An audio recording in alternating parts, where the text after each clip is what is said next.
Alright, here we go. We're gonna play Doki Doki Literature Club. This was a game that we're playing due to reaching our sub goal. I think it's more or less like a... what is it called? Visual novel? Something like that? Visual game novel? Whatever you want to call it.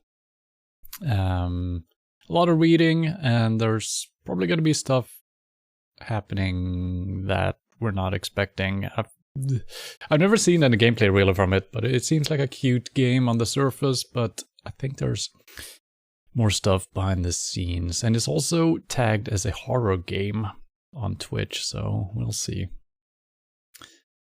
There is a warning in the beginning of the game, that's why I haven't started up, for people who might be suffering from anxiety, depression, stuff like that. You should probably not play this and probably not watch it either.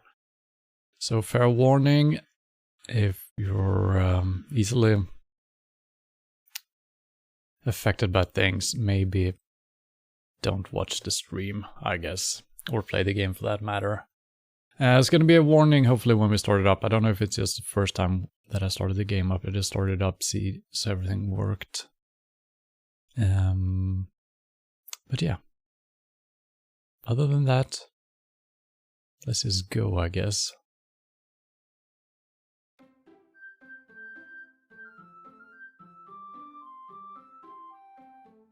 This game is not suitable for children as well. Keep that in mind.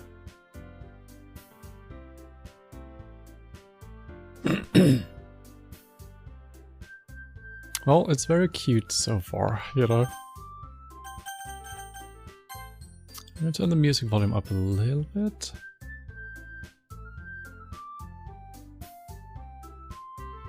Should be good. Sound volume, I don't know what all of this is. Text speed, probably fine. Auto forward time. I don't know what that means. Skip unseen text. No, why would I do that? After choices. Well, we have to look into that later. I don't know what that means. New game. I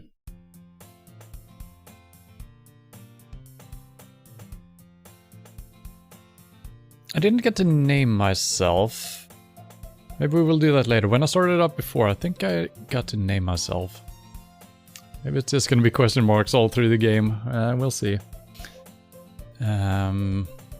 Don't know how long the game is gonna be. I looked at how long to beat, and there was everything between 2 hours and 33 hours. So... I don't know. Seems like the medium was around 5 hours, so we might be able to get through this in one sitting. I might not be reading the fastest though, so... Hey! I see an annoying girl running toward me from the distance, waving her arms in the air like she's totally oblivious to any attention she might draw to herself. This girl is Sayori, my neighbor and good friend since we were children. You know, the kind of friend you never see yourself making today, but it just kind of works out because you've known each other for so long. We used to walk to school together on days like this, but starting around high school, she would oversleep more and more frequently, and I would get tired of waiting up. But if she's going to chase after me like this, I almost feel better off running away. However, I just sigh and idle in front of the crosswalk and let Sayori catch up to me. Ha ha ha! I overslept again! But I caught you this time. Maybe, but only because I decided to stop and wait for you. Yes, my name has carried over from when I started the game up. That's a weird name. Let's see if we can... Can I... main menu. Yes. So new game, why am I not allowed to name myself? Yeah, very strange.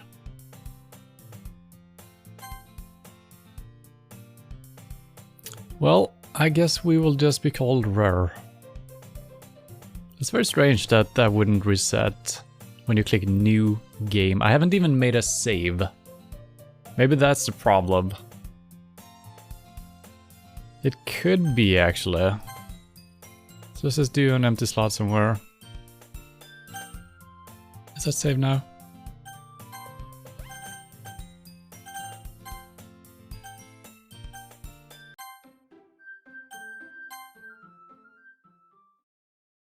Yeah, I'm not allowed to name myself again. Strange. Well, so we've gone through all of this.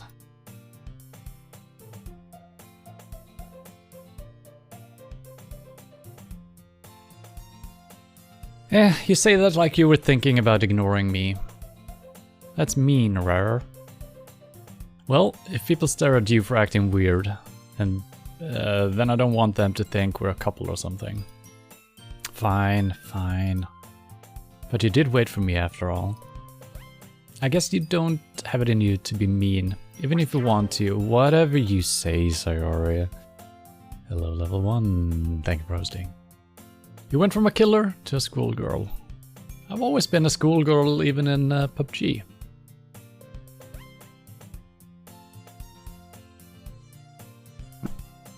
And also, in between my PUBG stream and starting this game up, someone had come into my channel even though I was offline and written, "You trash camper in the house, streamer noob."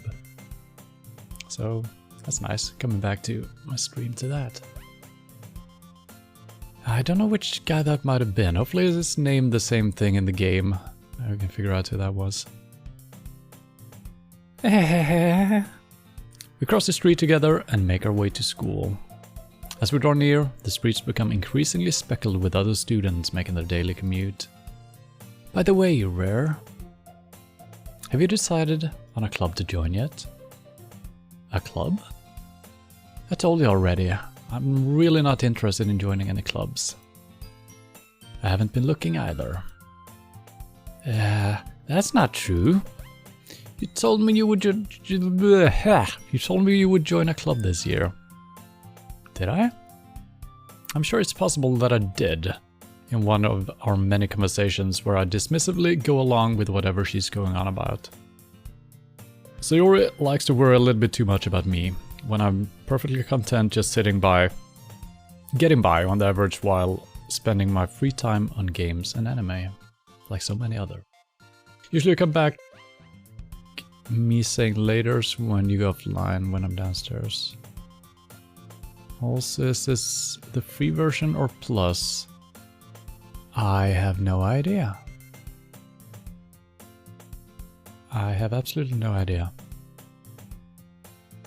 I was talking about how I'm worried that you won't learn how to socialize or have any skills before college. Your happiness is really important to me, you know? And I know you're happy now. But I die at the thought of you becoming a NEET in a few years because you're not used to the real world.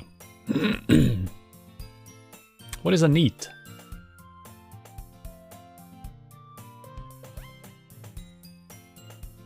Narrowly... I don't know. You trust me, right? Don't make me keep worrying about you. Alright, alright. I'll look at a few clubs if it makes you happy. No promises though. Will you at least promise you'll try a little? Yeah, I guess I'll promise you that. Yay!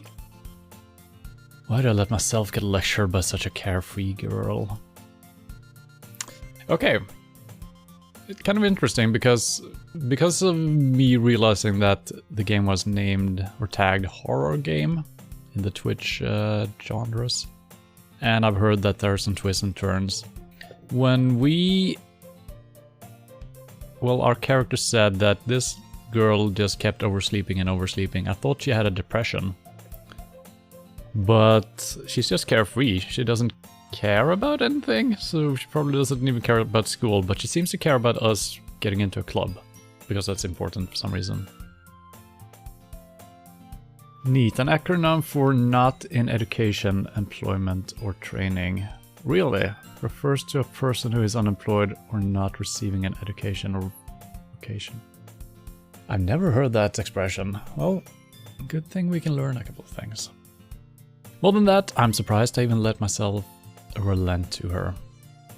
I guess seeing her worry so much about me makes me want to ease her mind at least a little bit, even if she does exaggerate everything inside of her head. Man, I feel like the dialogue so far just paints this girl as... I don't know, I feel like this description just paints her all over the place. Oh, now we're at school. It's very empty. The school day is as ordinary as ever, and it's over before I know it. Nice. After I pack up my things, I stare blankly at the wall, looking for an ounce of motivation. That's no good. Clubs. Sayori wants me to check out some clubs. I guess I have no choice but to start with the anime club. Hello? Sayori. Sayori must have come in the classroom while I was spacing out. I look around and realize that I'm the only one left in the classroom. I thought I'd catch you coming out of the classroom, but I saw you just sitting here and spacing out, so I came in. Honestly, you're even worse than me sometimes. I'm impressed. You don't need to wait up for me if it's going to make you late to your own club. Well, I thought you might need some encouragement, so I thought, know what? Well, that you could come to my club. Sayori. Yeah? There is no way I'm going to your club. Meanie. Sayori is vice president of the literature club. Not that I was ever aware that she had an interest in literature. In fact, I'm 99% sure she only did it because she thought it would be fun to help start a new club. Since she was the first one to show interest after the one who proposed the club, she inherited the title vice president. That said, my interest in literature is guaranteed to be even less.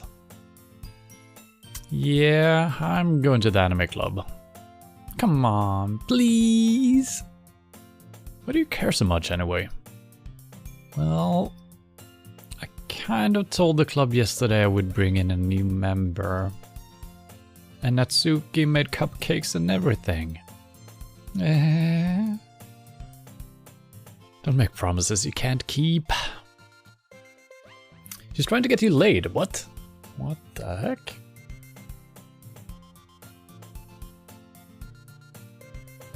That sounds good. I can't tell if Sayori is really that much of an airhead, or if she's so cunning as to have planned all of this out. I let out a long sigh. Fine, I'll stop by for a cupcake, okay?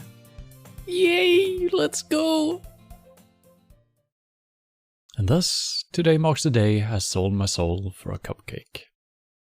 Today, as so many days before. I dejectedly follow Sayori across the school and upstairs. A section of the school I rarely visit, being generally used for third-year classes and activities. Sayori, full of energy, swings open the classroom door. Everyone, the new member is here!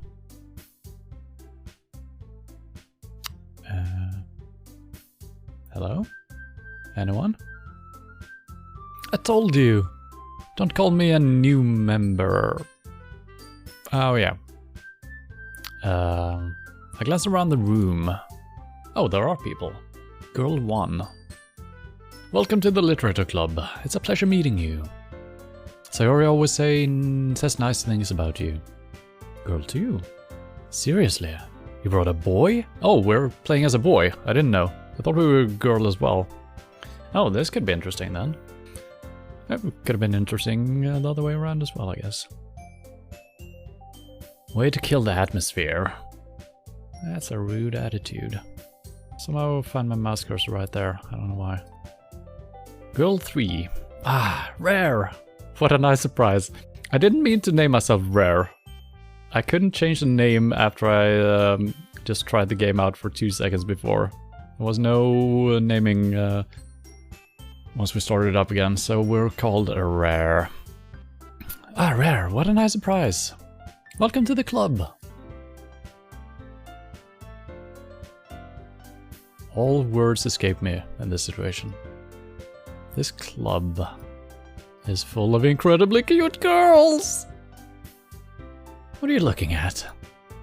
If you want to say something, say it. Sorry?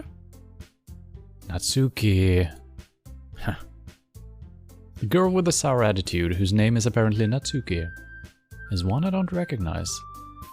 Her small figure makes me think she's probably a first year. She's also the one who made cupcakes, according to Sayori. You can just ignore her when she gets moody. Sayori says that quietly into my ear. She turns back towards the other girls. Anyway, this is Natsuki, always full of energy. And this is Yuri, the smartest in the club. Is that her? Yeah. Don't say things like that. Yuri, who appears comparably more mature and timid, seems to have a hard time keeping up with people like Sayori and Natsuki.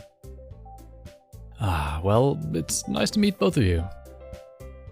And it sounds like you already know Monica, is that right? That's right. It's great to see you again, Rare. Monica smiles sweetly. We do know each other well. We rarely talked, but we were in the same class last year. Monica was probably the most popular girl in class. Smart, beautiful, athletic. Basically, completely out of my league. So, having her smile at me so genuinely feels a little... You too, Monica. Come, sit down, Rare. We made room for you at the table, so you can sit next to Monica and me. I'll get the cupcakes. Hey, I made them. I'll get them. Sorry, I got a little too excited. Then, how about I make some tea as well?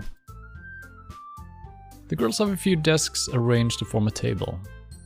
As Sayori mentioned, it's been widened so that there is no space next to Monica and one space next to Sayori.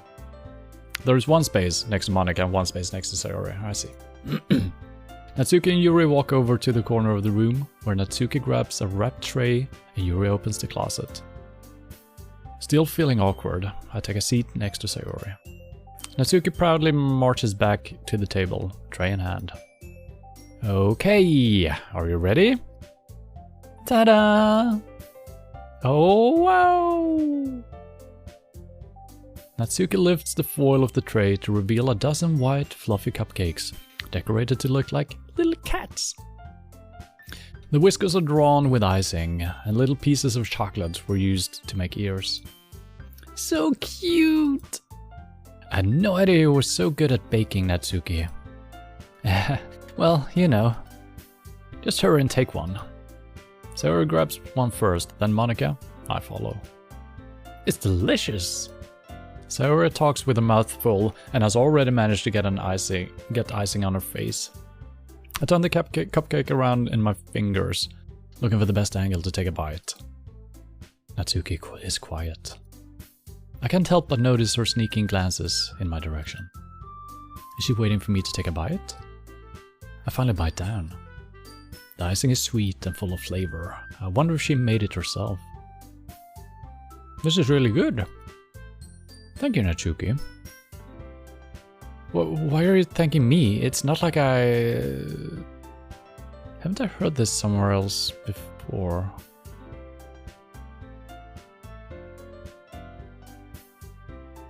What?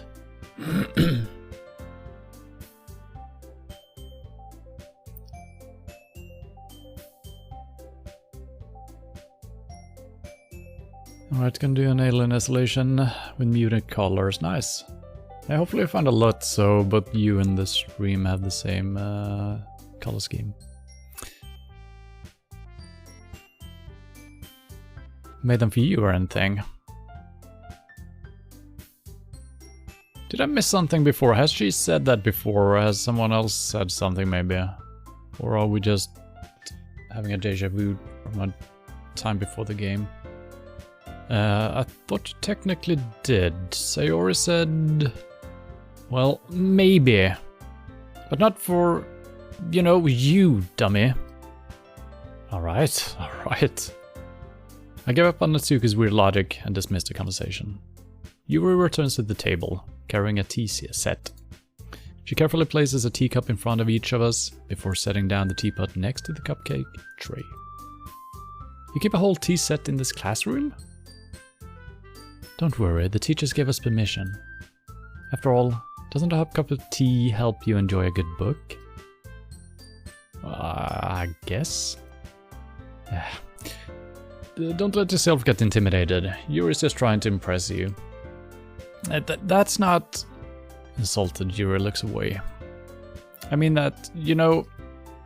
I believe you. Well, tea and reading might not be a pastime for me, but I at least enjoy tea. I'm glad. Yuri faintly smiles to herself in relief. Monika raises an eyebrow, then smiles at me. So, what made you consider a literature club? I was afraid of this question. Something tells me I shouldn't tell Monika that I was practically dragged here by Sayori. Well, I haven't joined any clubs yet, and Sayori seemed really happy here, so... That's okay. Don't be embarrassed. We'll make sure you feel right at home, okay? As president of the literature club, it's my duty to make the club fun and exciting for everyone. Monika, I'm surprised. How come you decided to start your own club? You could probably be a board member for any of the major clubs.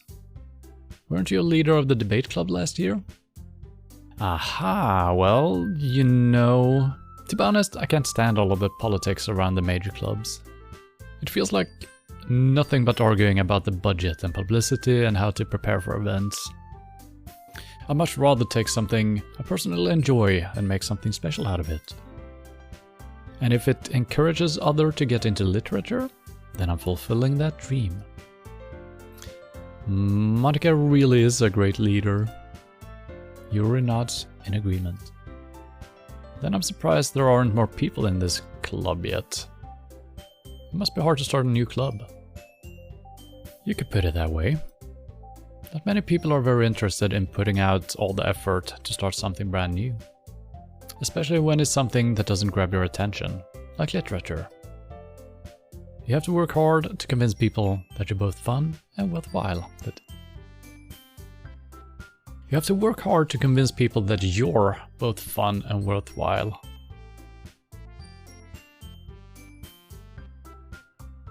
Isn't it the club that should be fun and worthwhile? Maybe it's more like a social engagement rather than extracurricular activities.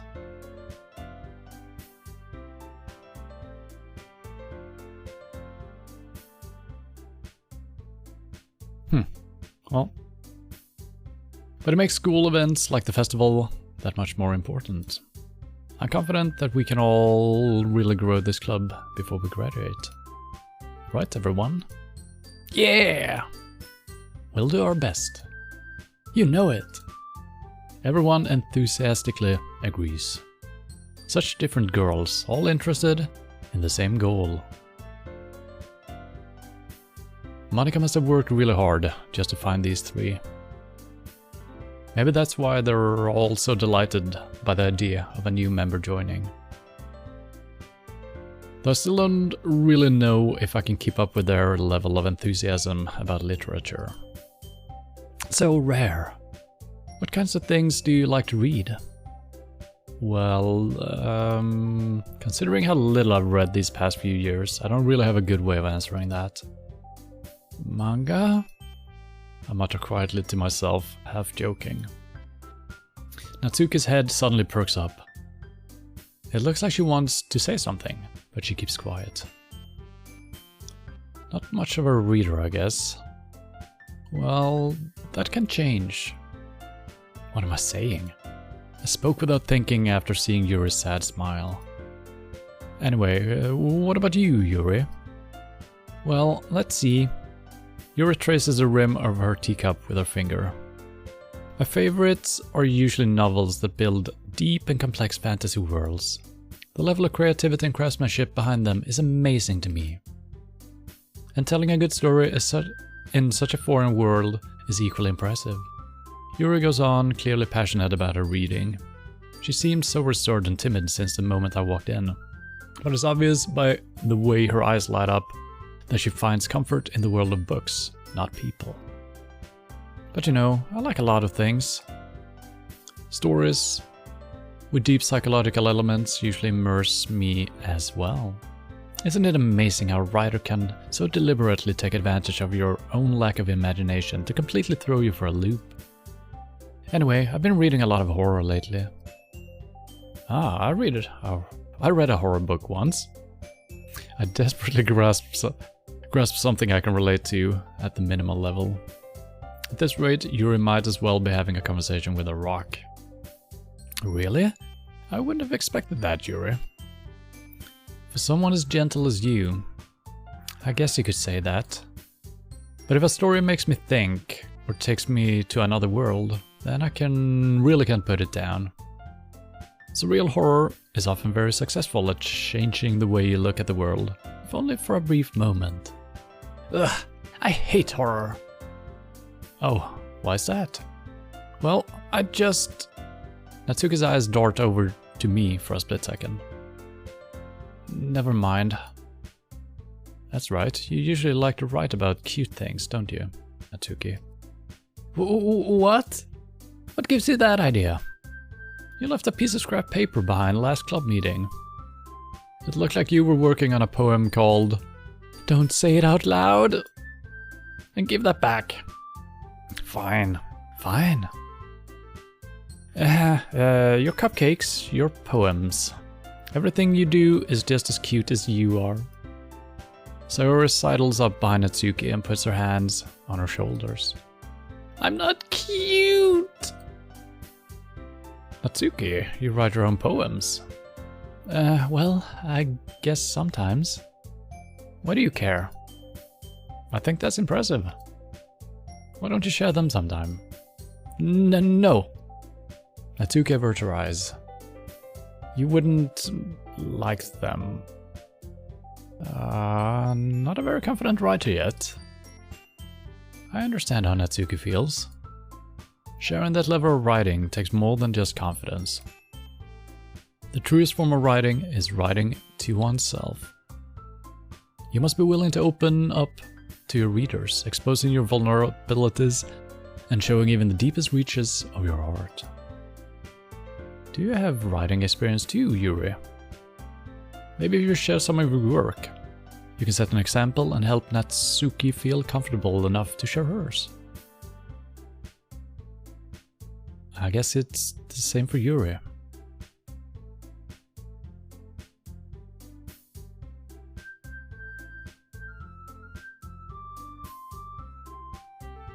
Why am I saying this? Or am I thinking this? No, I think I said it out loud. Aww, I wanted to read everyone's poems. We all sit in silence for a moment. Okay, I have an idea, everyone. Natsuki and Yuri looks quizzically at Monika. Let's all go home and write a poem of our own. Then, next time we meet, we'll share them with each other. That way, everyone is even. Yeah, let's do it! Plus, now that we have a new member, I think it will help us all get a little more comfortable with each other and strengthen the bond of the club. Isn't that right, Rare? Monika smiles warmly at me once again. Hold on, there's still one problem. What's that? Now that we're back to the original topic of me joining the club, I bluntly come forth with what's been on my mind the entire time. I never said I would join this club. Sayori may have convinced me to stop by, but I never made any decision. I still have other clubs to look at, and I lose my train of thought. All four girls stare back at me with dejected eyes. But... I'm sorry, I thought... Rare... You all... I'm defenseless against these girls. How am I supposed to make a clear-headed decision when it's like this? That is, if writing poems is the price I need to pay in order to spend every day with these beautiful girls? Right. Okay, I've decided then. I'll join the literature club. He's thinking with his small brain.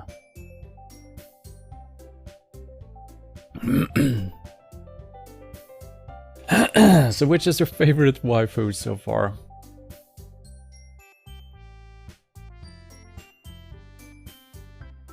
I feel like we don't really know that much of them. She's kind of like a little bit angry. This lady I feel like I know nothing about. She seems timid and nice, I don't know, and she's just a crazy girl. That's my estimation at this point. One by one, the girl's eyes light up. Yes, I'm so happy! Sayori wraps her arms around me, jumping up and down. Hey! You really did scare me for a moment. If you really just came for the cupcakes, I would be super pissed. Then that makes it official. Welcome to the literature club. Thanks, I guess? Okay, everyone. I think with that, we can officially end today's meeting on a good note. Everyone remember tonight's assignment. Write a poem to bring to the next meeting so we can all share. Monica looks over at me once more. Rare, I look forward to seeing how you express yourself. Yeah. Can I really impress the class star Monica with my mediocre writing skills? I mean, just put little hearts as dots over the eyes. I already feel the anxiety welling up inside me. Meanwhile, the girls continue to chit-chat as Yuri and Natsuki clean up their food. Hey Rare, since you're already here, do you want to walk home together? That's right, Sayori and I never walk home together anymore, because you always stayed after school for clubs. Sure, might as well. Yay! With that, the two of us depart the club room and make our way home. The whole way my mind wanders back and forth between the four girls. Sayori, Natsuki, Yuri, and of course, Monica. Will I really be happy spending every day after school in a literature club? Probably. Perhaps I'll have the chance to grow closer to one of these girls. Alright. I'll just need to make the most of my circumstances, and I'm sure good fortune will find me. And I guess that starts with writing a poem tonight. Oh! Will I have any decision making in this game, or is it pure storytelling only? Would be nice if we could actually write, or at least choose some options for the poem. I'm hoping so.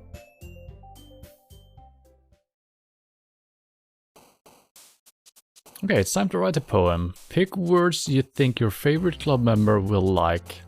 Something good might happen with whoever likes your poem the most. Why are there just 3 girls?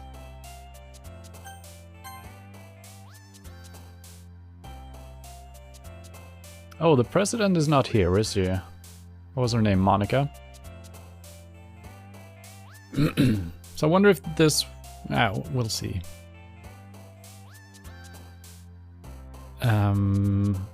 Are we building this word by word? Or am I gonna get a complete sentence when I choose a word?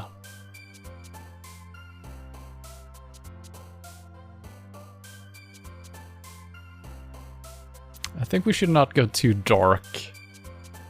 Feather. I feel like that could go any way. You can be light as a feather, you can follow the wind as a feather, a feather can fly away. I don't know, that's good. Feather. I'm not really writing all the words, am I? I think I'm just picking kind of themes. Feather unrestrained.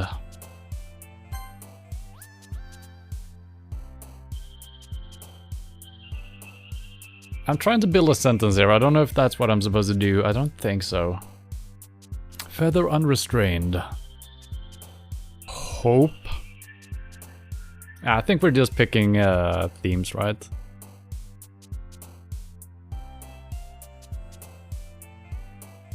I have absolutely no idea who I'm trying to impress with all this.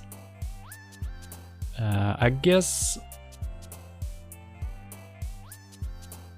shopping, we haven't really heard anyone talking about. Games, I don't know. There was also this lady who liked sci-fi and horror, or fantasy and horror, I guess, if we wanted to impress her. So I'm just randomly gonna end up impressing one girl more than the other. Hope.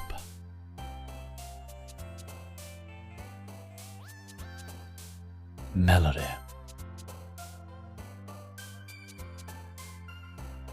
Infinite.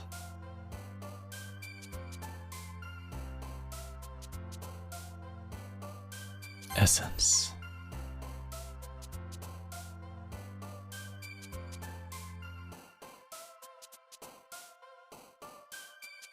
Heart.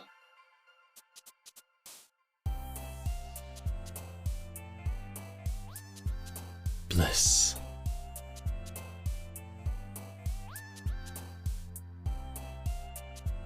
Passion. Embrace. Maybe I'm actually writing word by word, and then our poem is gonna suck horribly.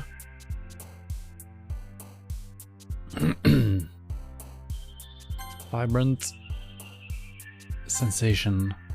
Raindrops. Desire. Imagination.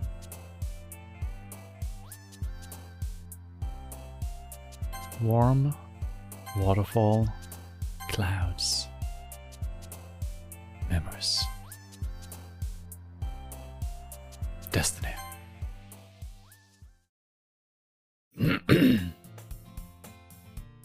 Back at school. Hi again, Rare. Glad to see you didn't run away on us. Nah, don't you worry. This might be a little strange for me, but at least I keep my words. Well, I'm back at the literature club.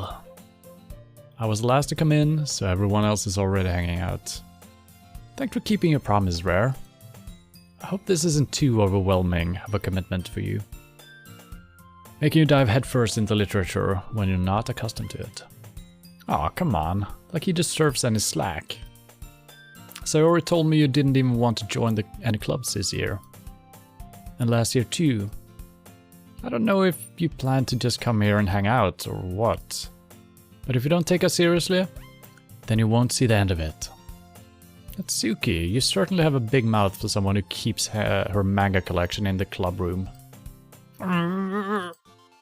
Natsuki finds herself stuck between saying Monica and manga. Monica? Manga. Monica?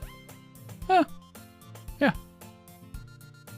Manga is literature! Swiftly defeated, Natsuki plops back into her seat. Don't worry, guys. Rare always gives his best, as long as he's having fun. He helps me with busy work without me even asking. Like cooking, cleaning my room. Am I really helping her out with this? Or is she just making up things? How dependable. Sayori, that's because your room is so messy, it's distracting.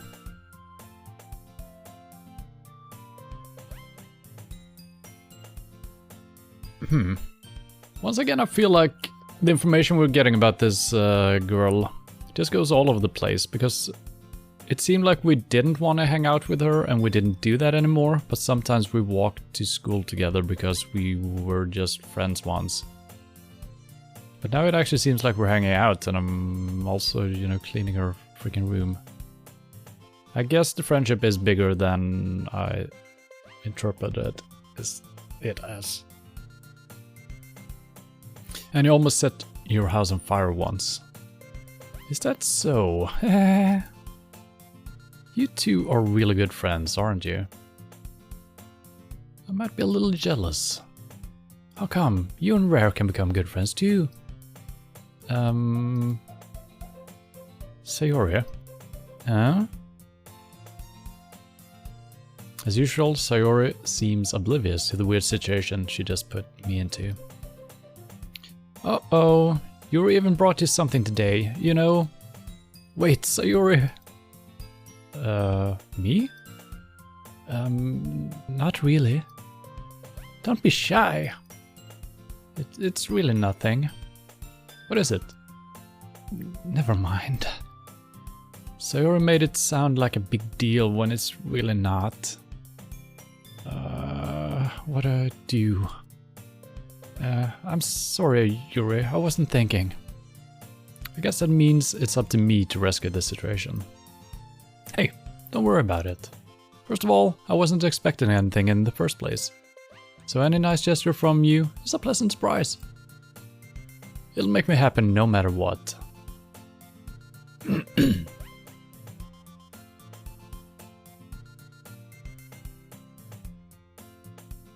That's not really a good thing to say, I feel like.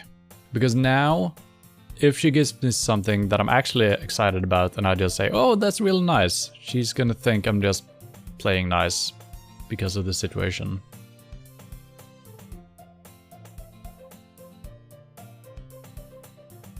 Is that so? Yeah, I won't make a big deal if you don't want it to be. Alright. Well, here. Yuri reaches into her bag and pulls out a book. I didn't want you to feel left out, so I picked up a book that I thought you might enjoy.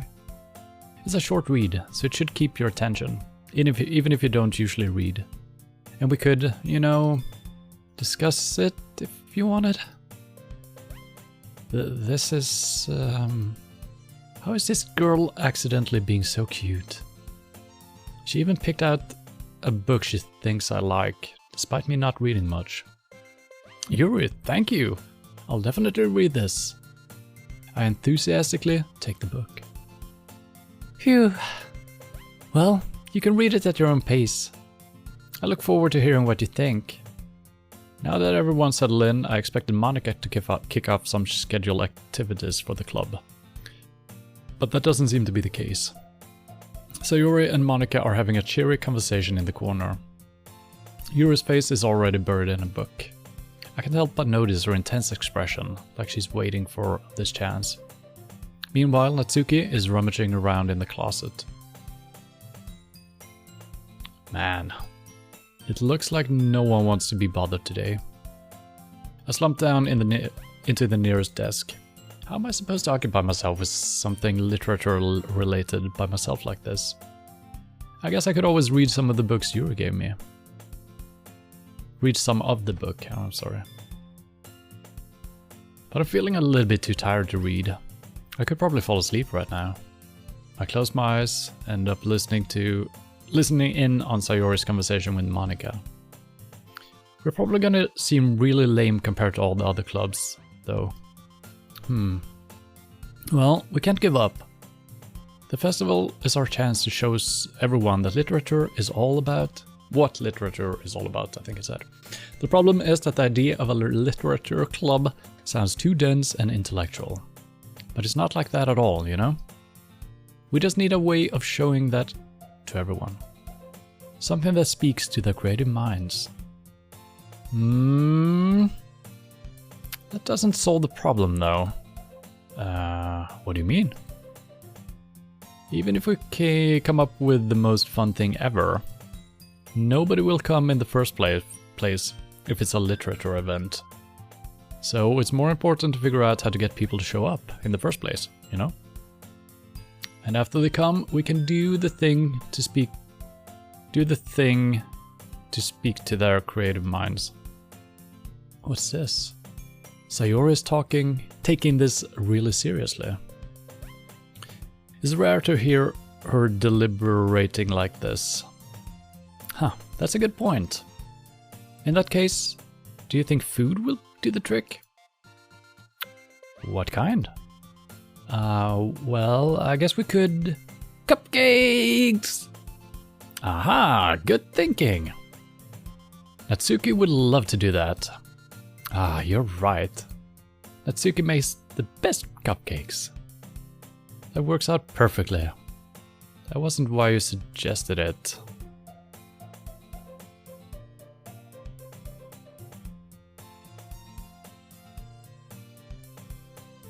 Cupcakes speak to my creative tummy. Cupcakes it is then. I'm hungry.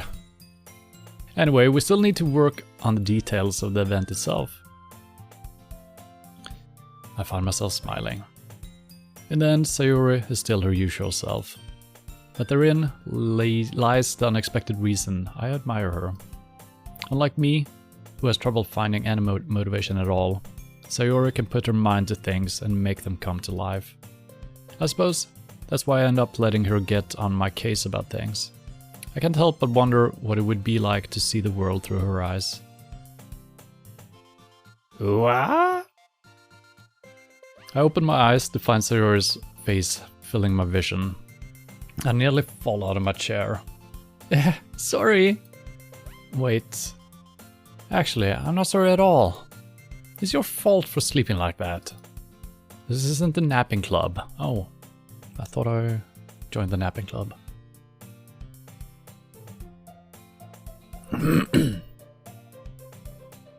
Does our school have a napping club? You're staying up late again, aren't you? Now that you're in a club, you're gonna have less time for anime, you know? You need to get used to it. Don't say that so loud. I glance over my shoulder to see if Monica overheard. It's true, though. Yeah. I know. You're always looking out for me, Sayori. It's what I do best. That's a problem. What about you?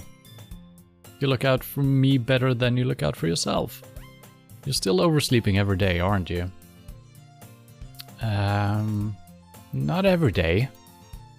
That's not very convincing. How many days this past week have you gotten up on time? That's, it's a secret. I knew it. Come on! At least give me the benefit of the doubt. I can't even do that. Look, Sayori, it's written all over you. Huh? Sayori glances around at herself. How is it written all over me? You were clearly in a rush this morning. What a thing to say. Look, your hair is sticking out all around here. I run my fingertips down the side of Sayori's hair, trying to straighten it out. Man, you really need a brush for this. My hair is just really hard to get it right. I won't fall for that. There's more than just your hair. Look, your bow isn't straight either. There's a toothpaste stain on your collar right there. I try to wipe off the stain with my finger. But nobody would ever notice that. Of course they would. Nobody's gonna tell you about it because they don't want to embarrass you. Fortunately, I really don't care about that. Hey, you meanie. You don't even keep your blazer buttoned up. Seriously, Sayori. Why do you think you don't have a boyfriend yet? I feel like our character is kind of harsh right now. Huh? That's super mean. Sorry, but you'll thank me later. I start to button her blazer from the bottom. Also a weird thing to do. I guess we're friends, so maybe it's okay, but it's still weird. Once you see how much better it looks, you'll change your mind.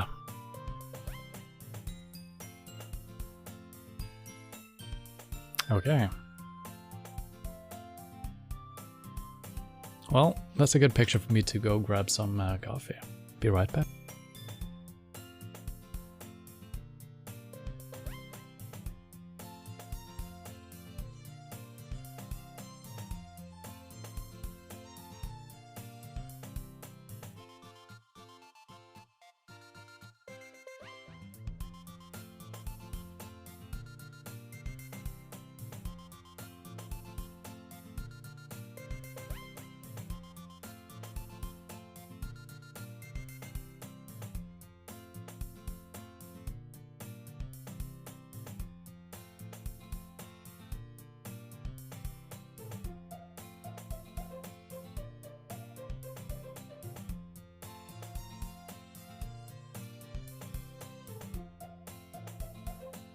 Alright. I feel like I'm having such a hard time understanding the dynamic between us and Sayori.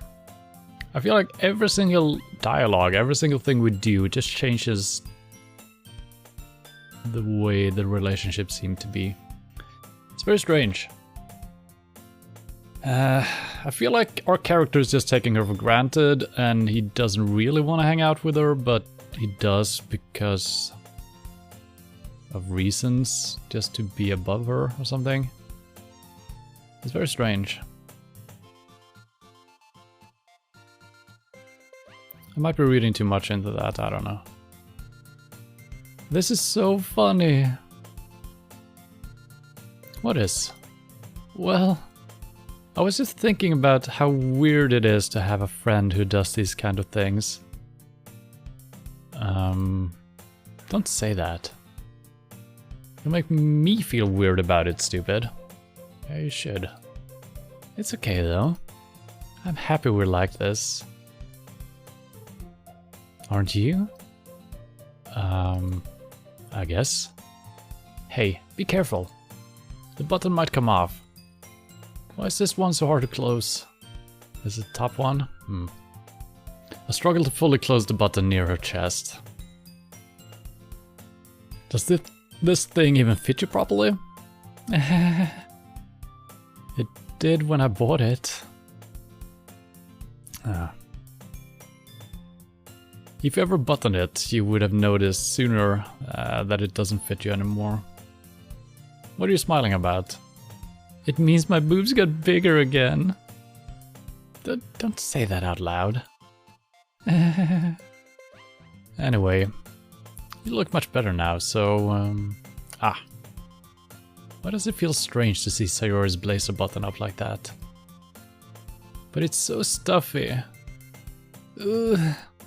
It's not worth it at all. Sayori hastily unbuttons her blazer once more. Well, phew! That's so much better.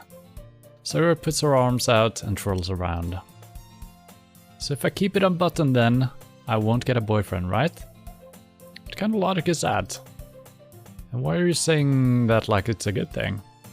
Because if I had a boyfriend, then he wouldn't even let you do things like this. And you take care of me better than anyone else could anyway. So that's why I'm keeping it unbuttoned. So it seems like she's probably having a crush on our character. Probably. And it's not... Doesn't seem like we're in the same mood. Stop saying all these embarrassing things. I didn't say anything embarrassing. Jeez. Well, anyway, just focus on trying to wake up a little earlier. Only if you focus on going to bed earlier. Fine, fine. It's a deal. Hey. I guess we really are better at taking care of each other than we are at taking care of ourselves. Yeah, I guess so, huh? So maybe you should come wake me up in the morning. You're doing it again, Sayori. Aw, but I was just joking that time. Man, it's impossible to tell with you sometimes. Okay, everyone. Monica suddenly calls out. Why don't we share the poems we wrote now? Yay! Rare, I can't wait to read yours.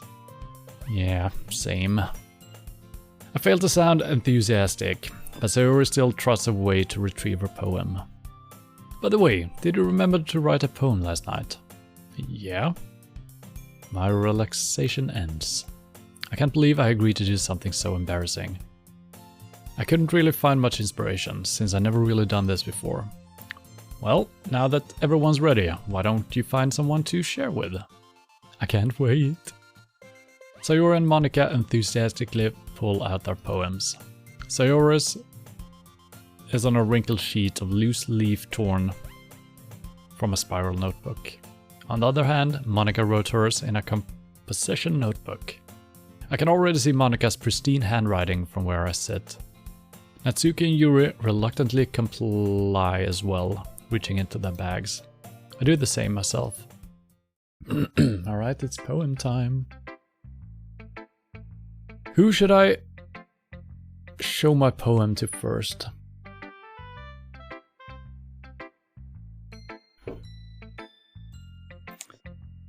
Why wouldn't we just read them out loud to everyone?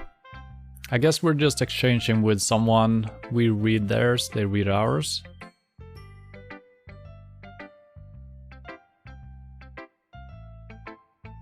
And we didn't really write it with anyone in mind, did we? So Monica is like the popular girl, don't know her interest really. Yuri is the quiet girl who likes fantasy. Natsuki was the kind of angry girl, maybe a little bit younger. And Sayori is our friend.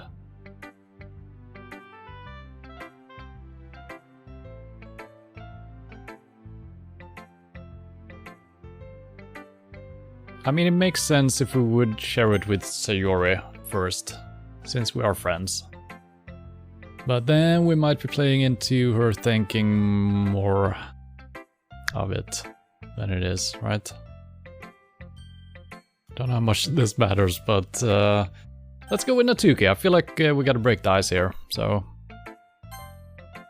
I told Natsuki I was interested in her poems yesterday. It's probably only fair if I share mine with her first.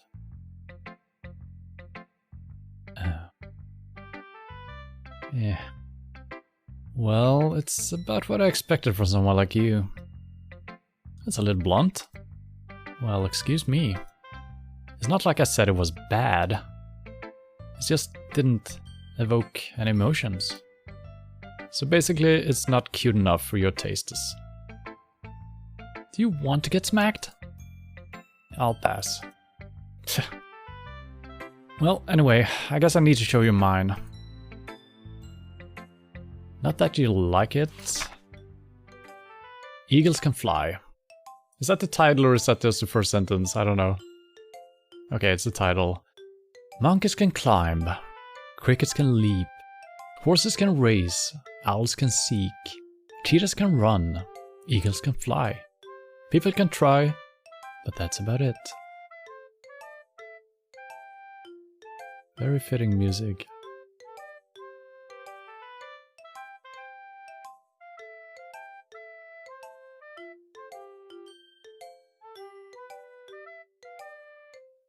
I don't know too much about poems and what is it called, the rhythm? Is that what it's called? The measures, whatever it's called.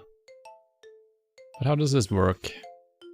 These three rhyme, and I think it kind of rhymes with seek, maybe? Or maybe it doesn't have to rhyme, I don't know.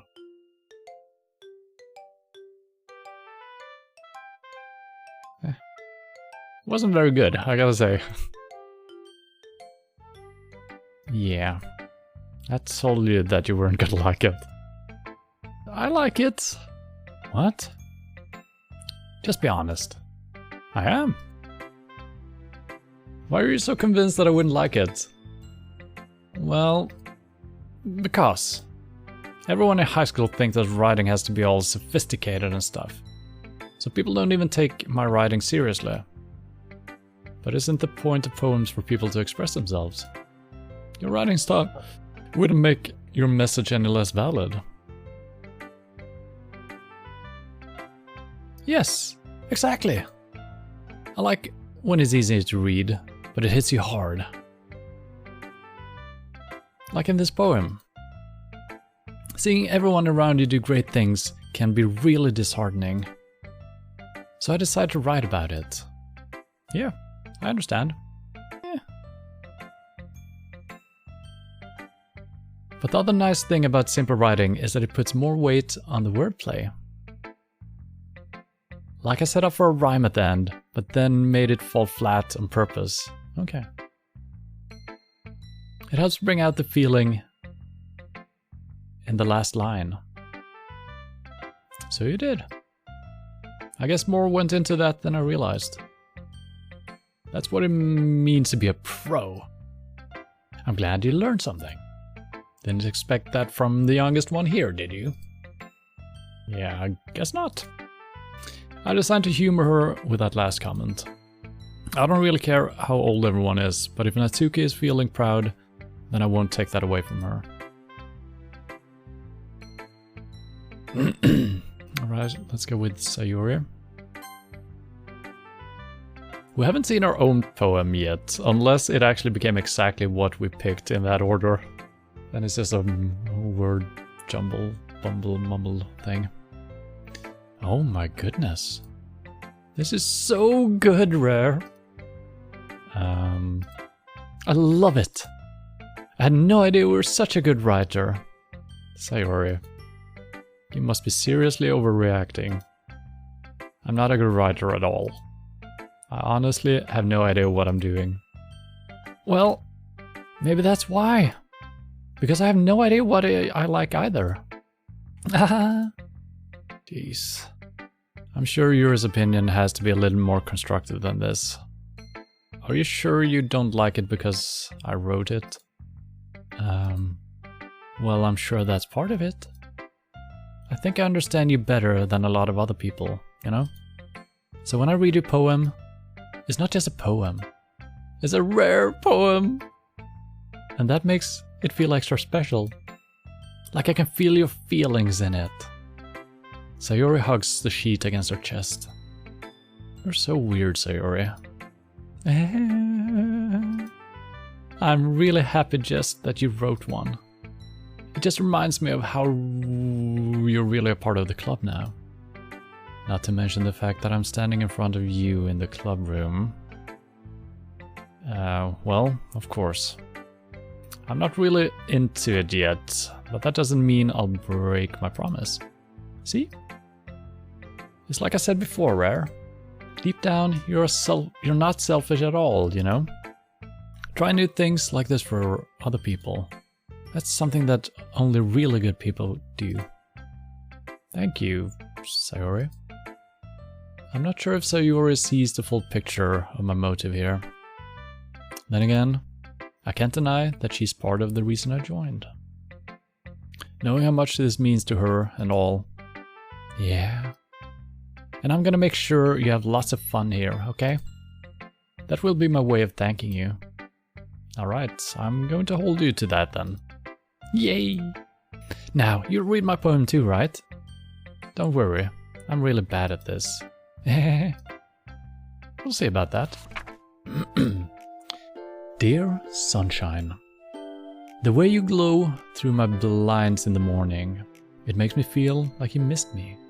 Kissing my forehead to help me out of bed, making me rub the sleepy from my eyes.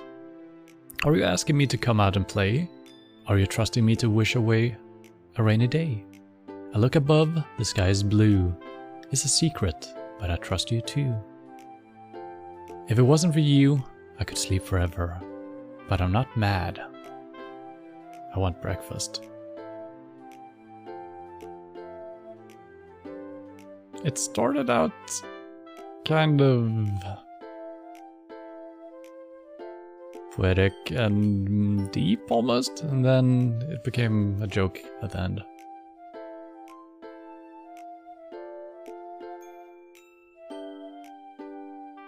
That was pretty good. Way better than Horses Can Fly and whatever it was. I like it. It's good. Sayori.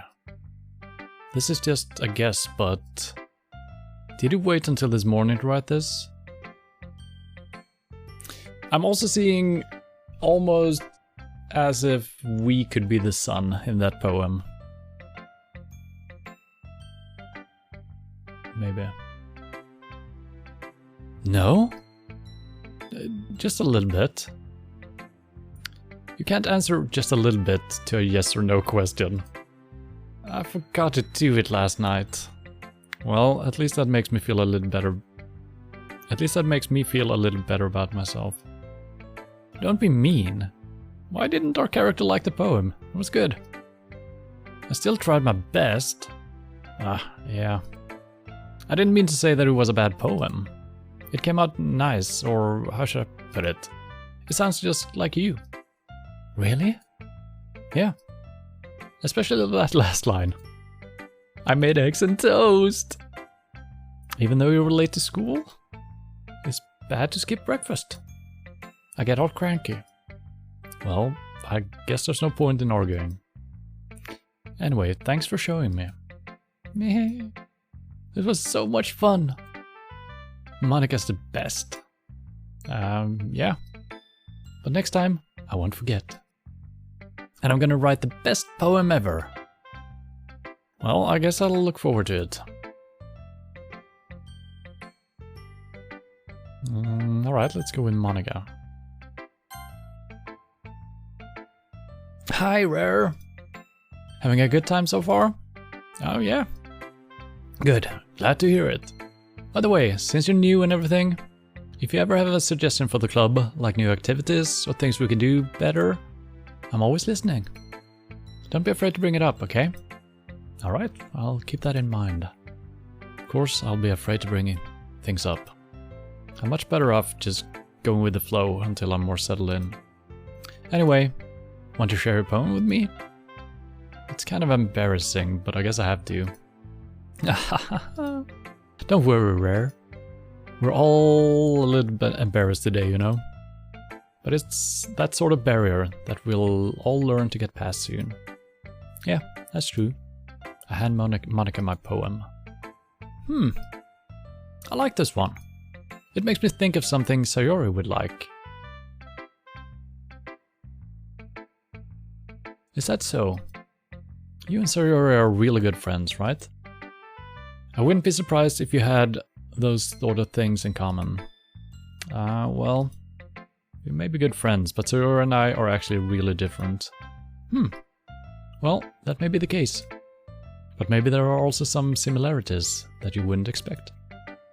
The way she talks about you, it sounds like the two of you really care about each other's well-being. Even if you show it in different ways, it ends up being more similar than you think. So I think that's the kind of vibe I get when reading your poem. You sure you're not reading into it too much? I could be. Oh gosh, I sound like Yuri. But in any case, Sayori's writing has kind of a gentle feel to it. I can tell that she likes exploring with emotions like happiness and sadness. Who knew that someone so happy would enjoy sad things too? Yeah, that's totally unexpected. Well, to each their own. And you shouldn't be afraid to experiment a little bit either. I'm sure I'll end up trying different things a lot. It could take a while before I feel comfortable doing this. That's okay. I'd love to see you try new things. That's the best way to find the kind of style that suits you. Everyone else might be a little bit biased towards their own kinds of styles. But I'll always help you find what suits you the most. So don't force yourself to write the way everyone else wants you to write. It's not like you have to worry about impressing them or anything.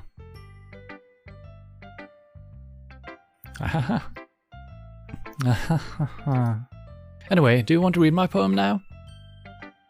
Sure. So what do we think she's gonna write about? I think it's gonna be not very emotional.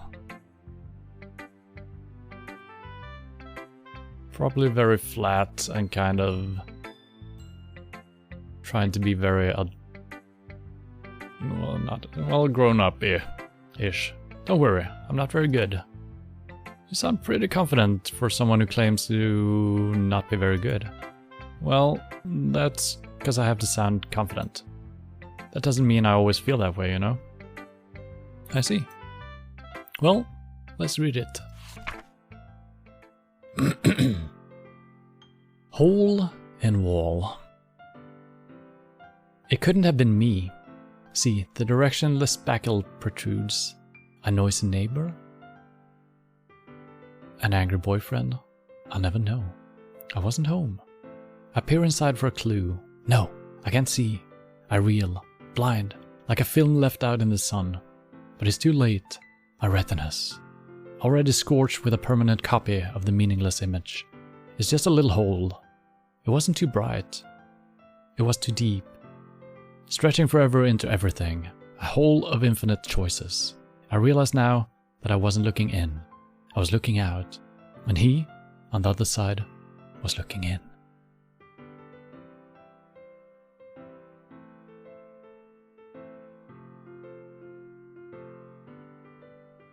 I feel like this is more real than it could be. So someone has been drilling a hole into her wall, peeping in through it. Right?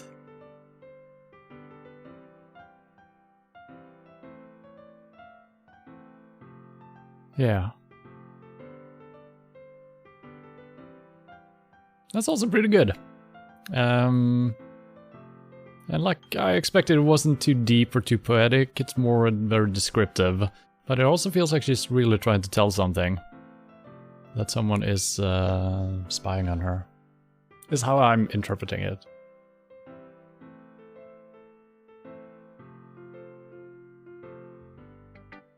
So, what do you think? I wish I got options for answering. But the dialogue is all just one thing. It's very freeform. Is that what you call it? Sorry, I'm not really the right person to ask for feedback. It's okay. Yeah, that kind of style has gotten pretty popular nowadays. That is, a lot of poems have been putting emphasis on the timing between words and lines. When performed out loud, it can be really powerful. What was the inspiration behind this one? Well, I'm not sure if I know how to put it. I guess you could say that I had some kind of epiphany recently. It's been influencing my poems a bit. An epiphany? Yeah, something like that. I'm kind of nervous to talk about deep stuff like that, because it's kind of coming on strongly. Maybe after everyone is better friends with each other. Anyway, here's Monica's writing tip of the day. Sometimes when you're writing a poem or a story, your brain gets too fixated on a specific point. If you try so hard to make it perfect, then you'll never make any progress. Just force yourself to get something down on the paper and tidy it up later. Another way to think about it is this. If you keep your pen in the same spot for too long, you'll just get a big dark puddle of ink. That's more profound than her poem. So just move your hand and go with the flow. That's my advice for today. Thanks for listening.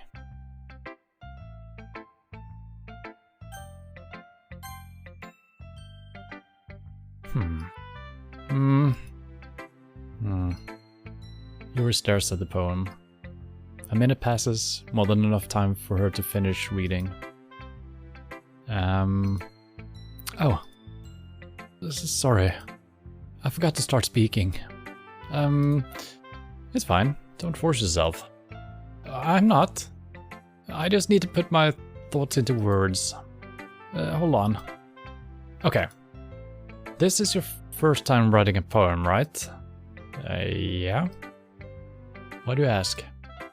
I'm just making sure. I guess that it might be after reading through it. I guess that it might be after reading... Wait. I guess that it might be after reading through it. Alright, there we go. So it's that bad. No! Did I just raise my voice? I'm sorry. Yuri buries her face in her hands. I couldn't help but notice that it's been several minutes and we really haven't gotten anywhere. It might take Yuri a while to get used to new people. It's fine, I really didn't notice. What were you saying? Right, it's just that there are specific writing habits that are usually typical for new writers. And having been through that myself, I kind of learned to pick up on them. I think the most noticeable thing I recognize in new writers is that they try to make their style very deliberate. In other words, they tend to pick a writing style separate from the topic matter, and they form-fit the two together. The end result is that both the style and the expressiveness are weakened. Once Yuri finds her train of thought, it's as if her demeanor totally changes. Her stammering is completely gone, and she sounds like an expert. Of course, that's not something you can be blamed for. There are so many different skills and techniques that go into writing even a simple poem. Not just finding them and building them, but getting them to work together is probably the most challenging part. It might take you some time, but it all comes with practice, learning by example, and trying new things. I also hope that everyone else in the club gives you valuable feedback. Well, Monica did, I guess. Natsuki can be a bit biased, though. Biased? How? Well, never mind. I shouldn't be talking about people like that. Sorry. It's fine. I'm not sure if Yuri is apologizing to herself or to me, or to Natsuki. Do you mind if I read your poem now? So I think she's gonna have the most poem, most philosophical. Or maybe just the style will be very concise at least. This game is harder than Dark Souls. It is. Way more left clicking of the mouse. A lot of clicking. Could be a cookie clicker game with some text. Please do. I'd love to share my thought process behind it. Oh. Yuri smiles dreamily, as if that's a rare opportunity for her. Which itself is kind of funny. After all, isn't this supposed to be a literature club? Oh, the handwriting. Ghost under the light.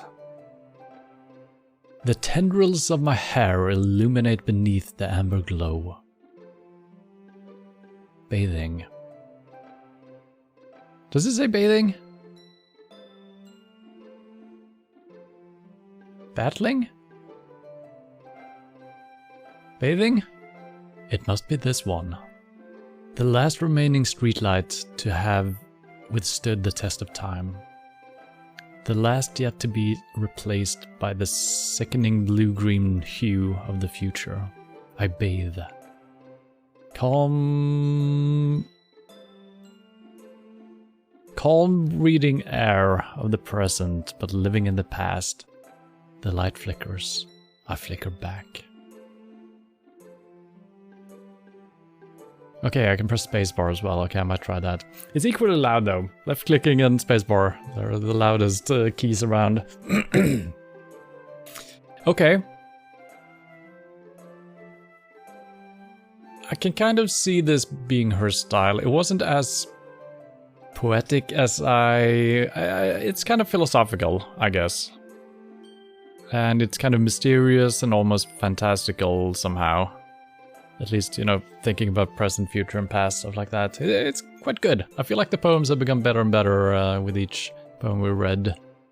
The tendrils of my hair illuminate beneath the amber glow. Bathing. It must be this one. The last remaining streetlight to have withstood the test of time.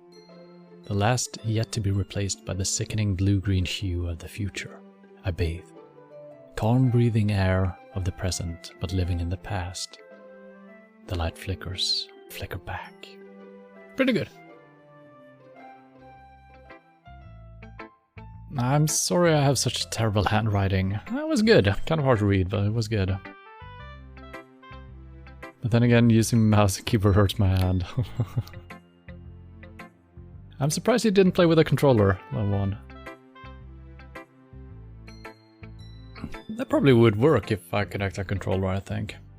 But let's try spacebar. What? I wasn't thinking that at all. But it took you a long time to read. I don't know if that's hard-coded into the game, or if that depends on how long I actually spend on the poem. Maybe all of the girls could have said that if we spent extra time on it. That's interesting. Well, I just don't read script very often. I actually think your handwriting is pretty. Ah, that's a relief. Also, I like the poem. Okay, for once me and my character is lining up here. You will replay it on PS4, nice. Even though it's short, it was really descriptive. How can you say it's short? It's been the longest poem we read so far. What the hell? I want to read my own poem though. I really want to read what we wrote. It wasn't too short? I usually write longer poems. Not at all. I'm really glad you like it. I'll be honest. Since it's just since it's your first time sharing, I wanted to write something a little more mild. Oh. Something easy to digest, I suppose. Alright, I'm looking for... hopefully we're gonna have these poem sessions throughout the game, because I like it. There's probably gonna be some development in their writing styles, depending on their mood. I'm looking forward to writing or reading her stuff. Are you into ghosts, Yuri?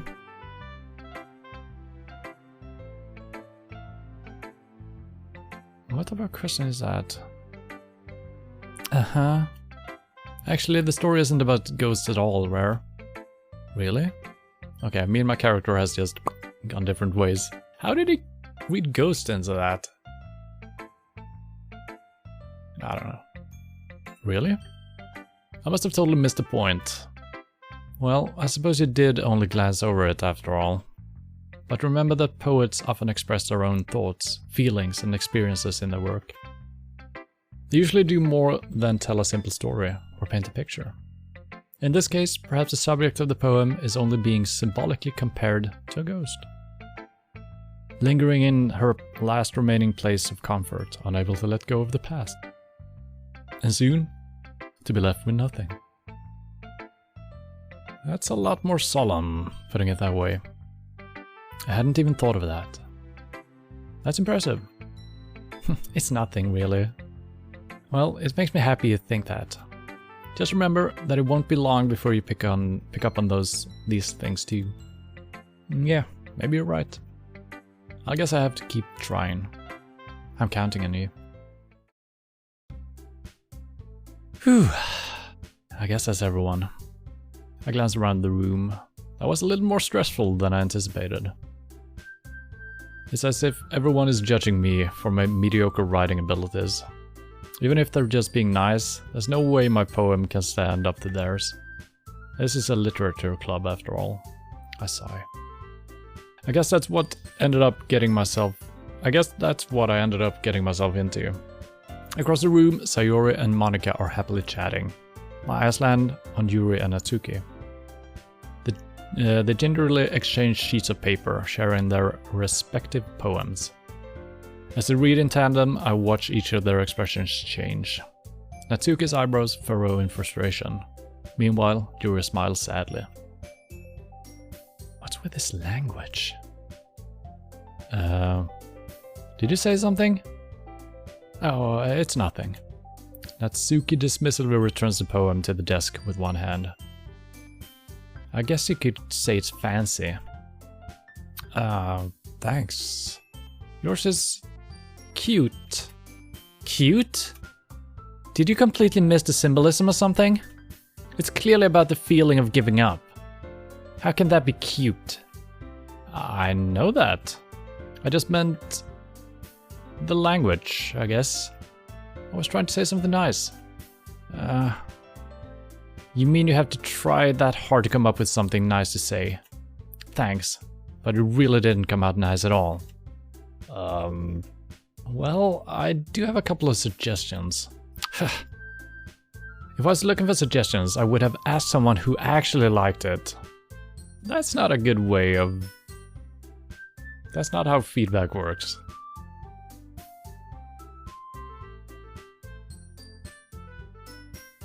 Which people did, by the way. Sayori liked it, and Rare did too. So based on that, I'll gladly give you some suggestions of my own. First of all, excuse me? That's probably not how she says it. I think she's apologizing. Excuse me. Well, maybe, yeah.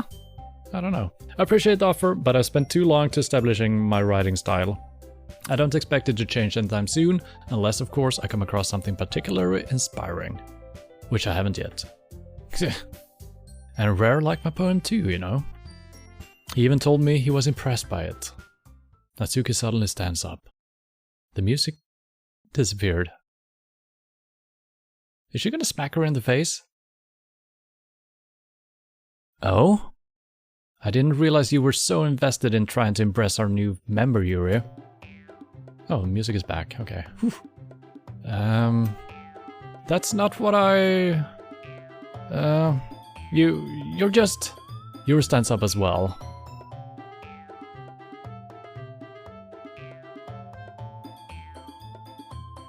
This is great music.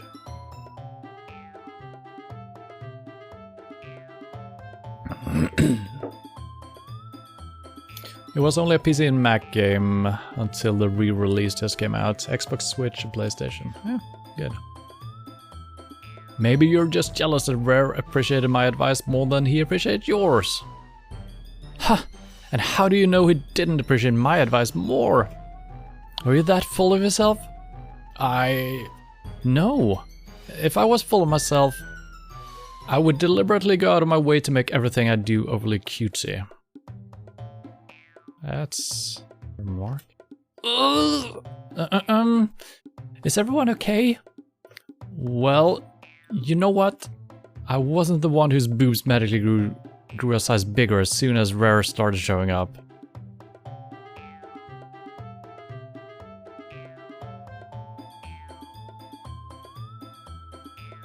What?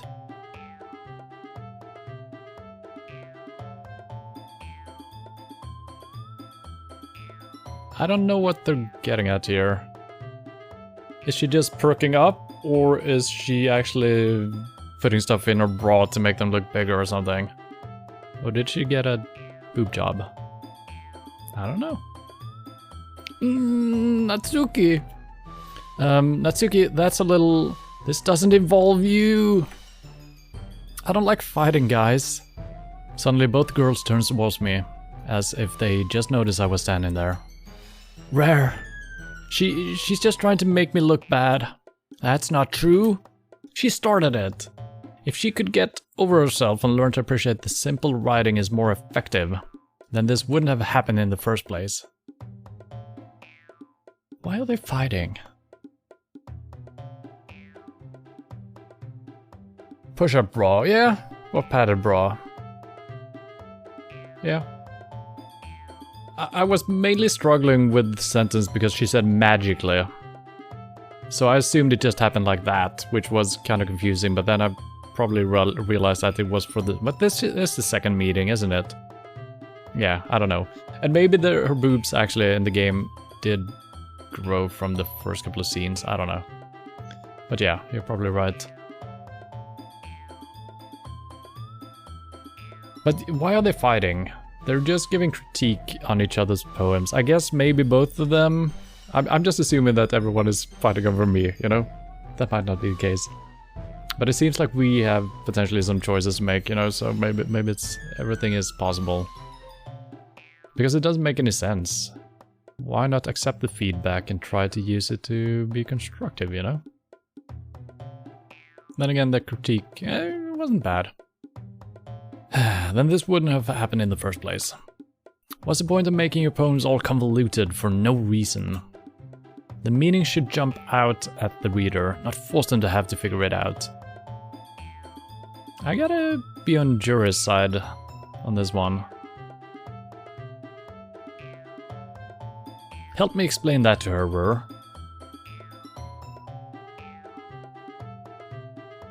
Wait! There's a reason we have so many deep and expressive words in our language. It's the only way to convey complex feelings and meaning the most effectively. Avoiding them is not only unnecessarily limiting yourself, it's also waste. You understand that, right, Rur? Well... How did I get dragged into this in the first place? It's not like I know anything about writing. But whomever I agree with, they'll probably think more highly of me. Okay, might be some decision making here. So, of course, that's going to be...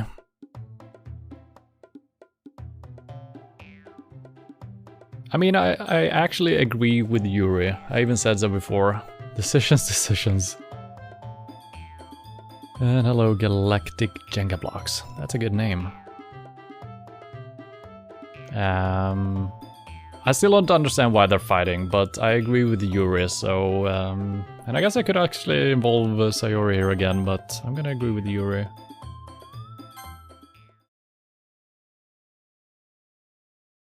Wait.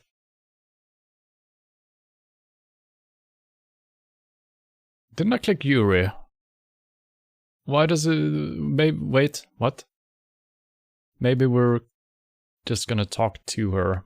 That's why we're saying her name, right? Natsuki, you're right that I like your poem. See? Wait. That's not an excuse for you to be so mean. You shouldn't pick a fight just because someone's opinion is different. That's not what happened at all. Yuri wouldn't even take my poem seriously. I understand. Yuri. Huh? You're a seriously talented writer. It's no secret that I was impressed. Well, that's... But here's the thing. No matter how simple or refined someone's writing style is, they're still putting feelings into it, and it becomes something really personal. That's why Natsuki felt threatened when you said her poem was cute. Alright, I like the diplomatic side of our character here. It's pretty good. Join all-girl book club and find out if they'll fight over you. That's a good idea. The plan is good, but it will probably go out of hand. I see. I didn't notice that. I'm sorry. But Natsuki, you took it way too far. Yuri means well, and if you just told her how you felt, then this wouldn't have happened in the first place. Are you kidding? That's exactly what I did. It was her that... Natsuki, I think that's enough. You both said some things that you didn't mean. Yuri apologized. Don't you think you should too? Natsuki clenches her fists. In the end, nobody has taken her side. She's trapped, at the point of being defiant only because she can't handle the pressure. I end up even feeling bad for her. Sometimes when I'm hurt, it helps to walk and clear my head. Sayori, she doesn't need to... You know what? I'm going to do that. It'll spare me from having to look at all your faces right now. Without warning, Natsuki snatches her own poem up from the desk and storms out. On her way out, she crumples up the poem with her hands and throws it in the trash. Natsuki! She really didn't need to do that. I look across the room. Yuri has her chin buried in her hands while she stares down at her desk. I gingerly approach her and sit in an adjacent chair. Everything alright? I'm so embarrassed. I can't believe I acted like that. You probably hate me now.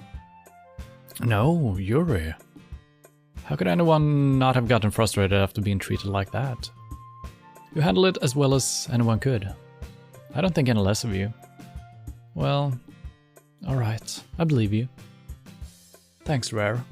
You're too kind. I'm thankful to have you a part of this club now. It's nothing. One more thing. That one thing that Natsuki said about, you know, I would never do anything so shameful. So, what thing did Natsuki say? Well, never mind that. I'm going to make some tea. A good idea. And thank you for the follow, Galactic Jenga Blocks, and welcome to the channel. Make enough for more than one person, okay? Yeah. Okay, everyone, it's just about time for us to leave. How did you feel about sharing poems? Well, it was interesting. It was a lot of fun. Well, I'd say it was worth it. It was alright. Well, mostly. Rare, how about you? Yeah, I'd say the same. It was a neat thing to talk about with everyone. Awesome. In that case, we'll do the same thing tomorrow. This is gonna get ugly. And maybe you learn something from your friends too. So your poems will turn out even better. I think to myself. I did learn a little more about these kinds of poems everyone likes. About the kinds of poems everyone likes.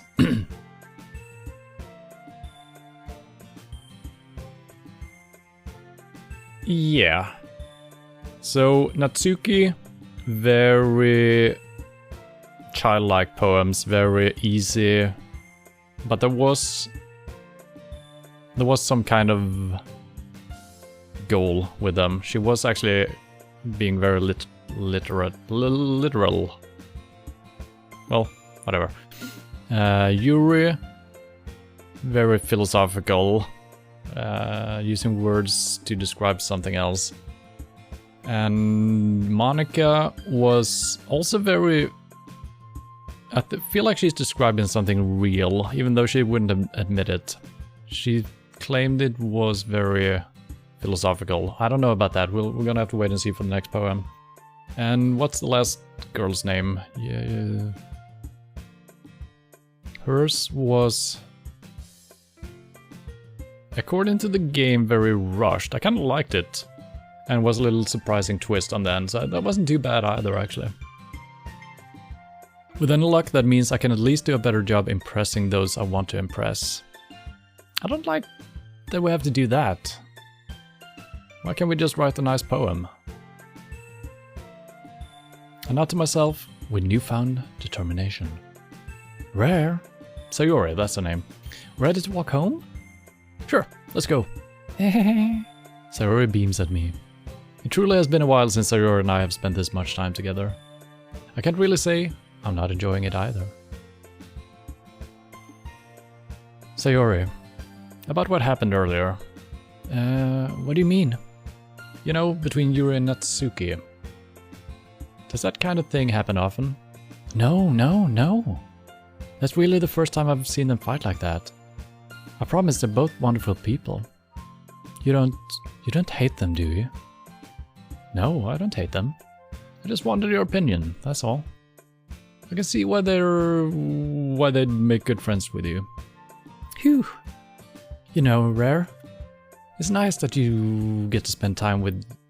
It's nice that I get to spend time with you in the club. But I think seeing you get along with everyone is what makes me the happiest. And I think everyone really likes it too. That's, every day is going to be so much fun. Looks like Sayori still hasn't caught on to the kind of situation I'm in.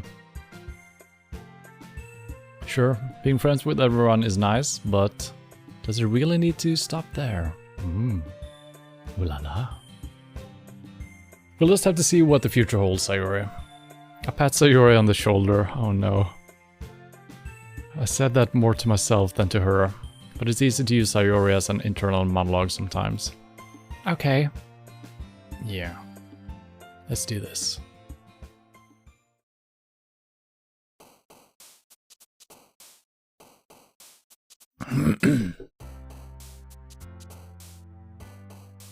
I still don't understand why we only have 3 of the girls. I'm covering up some of them. But yeah, I feel like we're missing a girl here. So that's Yuri, that's Natsuki, and that's... I keep forgetting her name. Sayori? Is that her name? Monika's not here.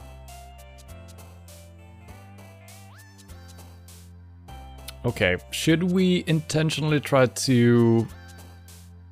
I'm still not sure. Does anyone know if my poem is only gonna consist of the words that I'm choosing here? Am I actually supposed to structure it as a poem? Or am I only choosing like 1 word per line? Because that might... I feel like we're just picking themes, right? Because I could definitely do better than we did the first time if we're actually writing every single word of the poem. And are we getting the same words? No. It's just themes and stuff, if I remember. Okay, yeah. I mean, that makes sense, because it... Otherwise, it could... Yeah, I think we would have gotten different types of words in different order if it was actually every single word. So it is gonna be hard getting a certain vibe, I feel like. Sure, we can just pick words that seem to fit. But the structure and the style, we can't really do anything about that. Hopefully my character just gets better at writing, you know? Can I click these? No. Alright, so let's go a little bit more fantastical, shall we? Starscape. Hopeless.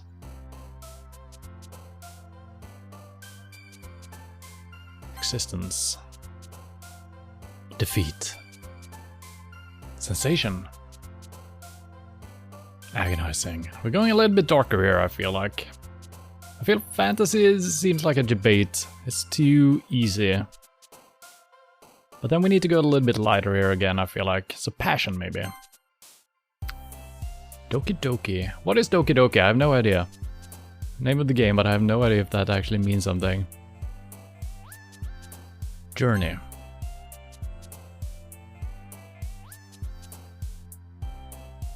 Ocean.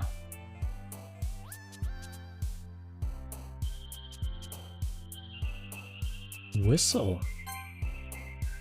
You didn't think I would go there, did you? Melody. Cry. Alone.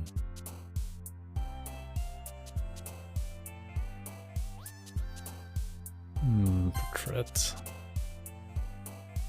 It's rapid beating of heart. Okay. The Doki Doki Literature Club. Okay, that kind of makes sense. Gotta put in some happiness here again. So dance. Sunset. That's good. Entropy. Oh, now we're talking. Eternity. Going really deep at the end here. Lollipop. Nope. Empty. Comfort. Yeah. Milk. I feel very pretentious right now.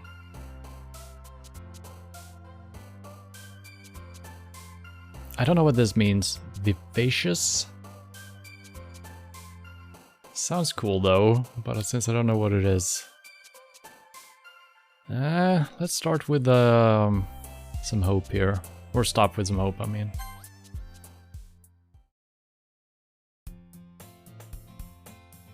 Another day passes, and it's time for the club meeting already. I've gotten a little bit more comfortable here over the past couple of days. Entering the club room, the usual scene greets me. Hi, Rare! Yo, Sayori. Looks like you're in a good mood today. I'm just still not used to being here in the club, that's all. I'm just still not used to you being in the club, that's all. I see. That's a pretty simple thing to get... I can't read anymore, what the hell? That's a pretty simple thing to get you in a good mood. But I guess it's always the simple things with you anyway. Speaking of which, I'm kind of hungry. Cupcakes? Will you come with me to buy a snack? No thanks. Huh? That's not like you at all. I have my reasons. Wow, we're moody today. What the hell? Vivacious is like lively. Okay. Why don't we take a look at your purse, Sayori?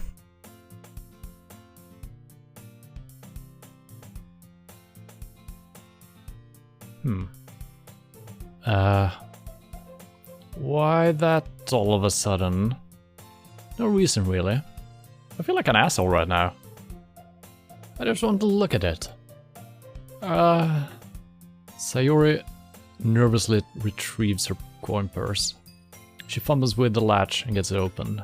Then she turns it upside down and lets its contents spill onto the desk. Only 2 small coins fall out.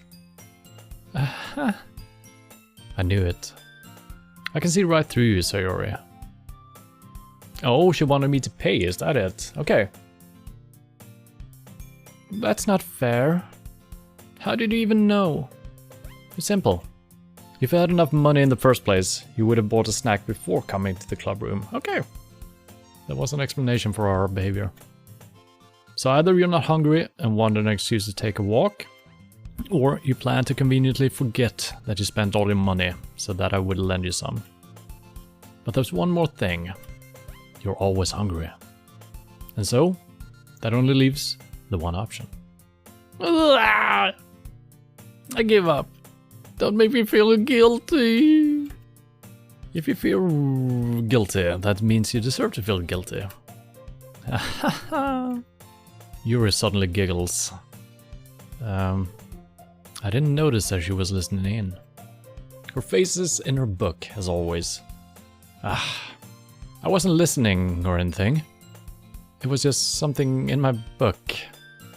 Yuri, tell Rare to let me borrow some money. That's... don't get me involved like that, Sayori. Besides, you should only buy what you can responsibly afford. I swear to God, I think when she puts her hands or arms behind her back, when I'm reading the text, her boobs actually get bigger. I think she perks up. I wonder if that's what they were talking about before, because I have noticed it in the corner of my eye, but it's probably just her shifting her pose or something. I don't know if that's what they mentioned or if she's actually adding to her natural stuff, you know? You should only buy what you can responsibly afford. And frankly, after pulling a mischievous little stunt like that, your suffering is fair enough retribution. I guess she's covering them up a lot of times because she's shy. I think that's why, and then she perks up. I didn't mean that. I got too absorbed into my book. I really like when you speak your mind, Yuri. It doesn't happen much, but it's a fun side of you. There's no way you could think that. You're right, though. I did something bad, and now I have to accept the revolution. Retribution. That. Still coming from you, Sayori. I guess there's a little devil inside of all of us, isn't there? Yeah. Don't let her fool you. Sayori knows exactly what she's doing. After all, she told you guys she was bringing me to the club before she even told me. But you wouldn't have come if it weren't for the cupcakes. So I had to trick Natsuki into making them. Come on, give me more credit than that, Sayori.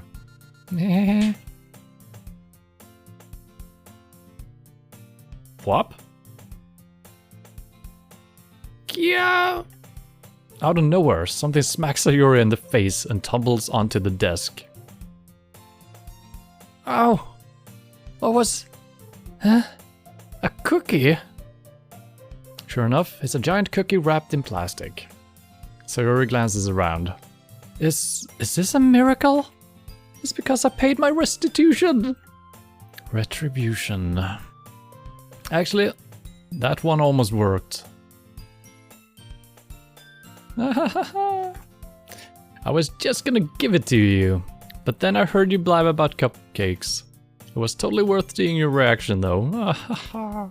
Natsuki, that's so nice of you. Yeah, just slap her in the face with the cookies, that's very nice. I'm so happy. Sayori hugs the cookie. Jeez, just eat it. Sayori rapidly tears open the wrapper and takes a bite. So good. Sayori suddenly clasps her hands over her mouth. I bit my tongue. You're going through a lot over just one cookie. Natsuki takes a bite of her own cookie. Yours look really good too, Natsuki. Can I try it? Jeez. Beggars can't be choosers.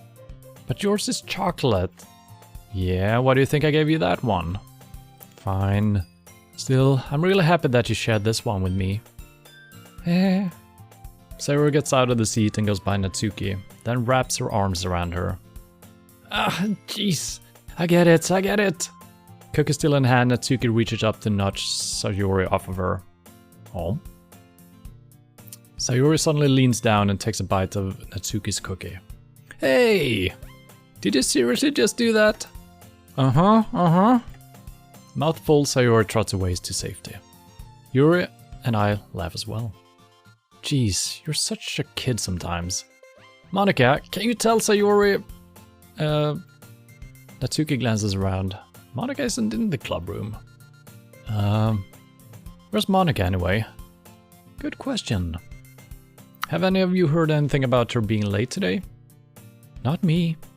Yeah, I haven't heard either. That's a bit unusual.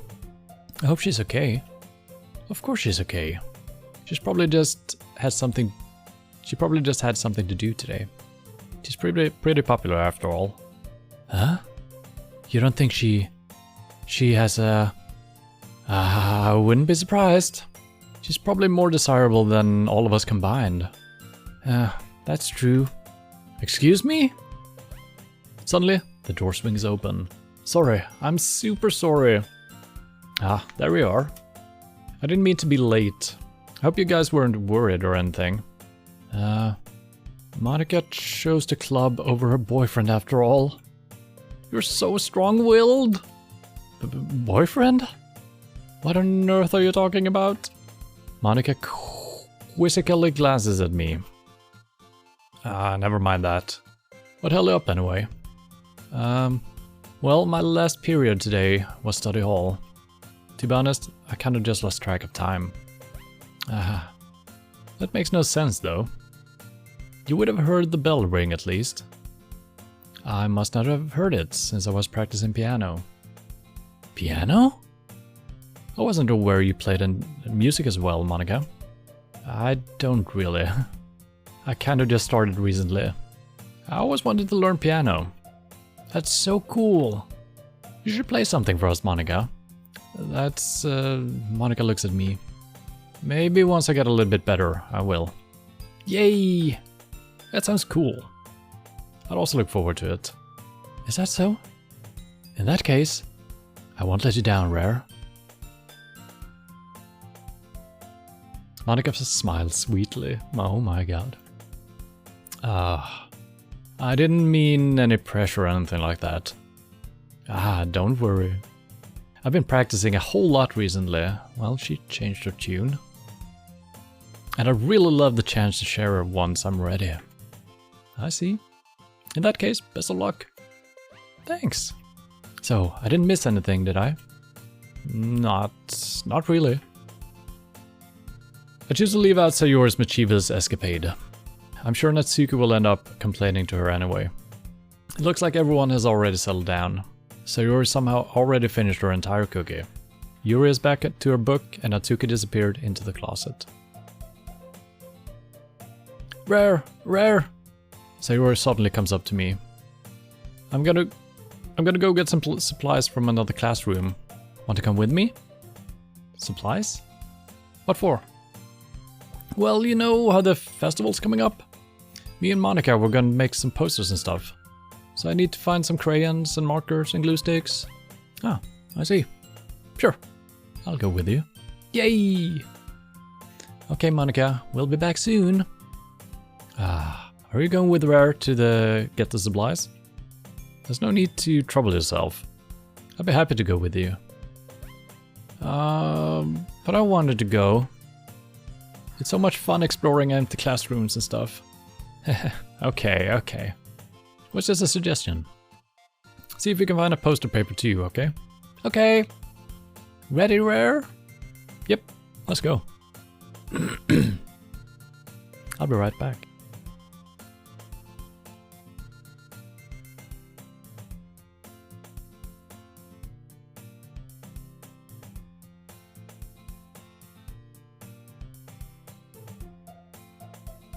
Alright, did you just write a poem, level 1? Active, airy, Animate, animated, bouncing, brisk, energetic, frisky, gay, jaunty, jazzy, kinetic, lively, mettlesome, peppy, perky, pert, pizzassy, pizzassy, racy, snappy, spanking, sparky, spirited, sprightly, springy, vital, sippy. Or is that substitute for vivacious?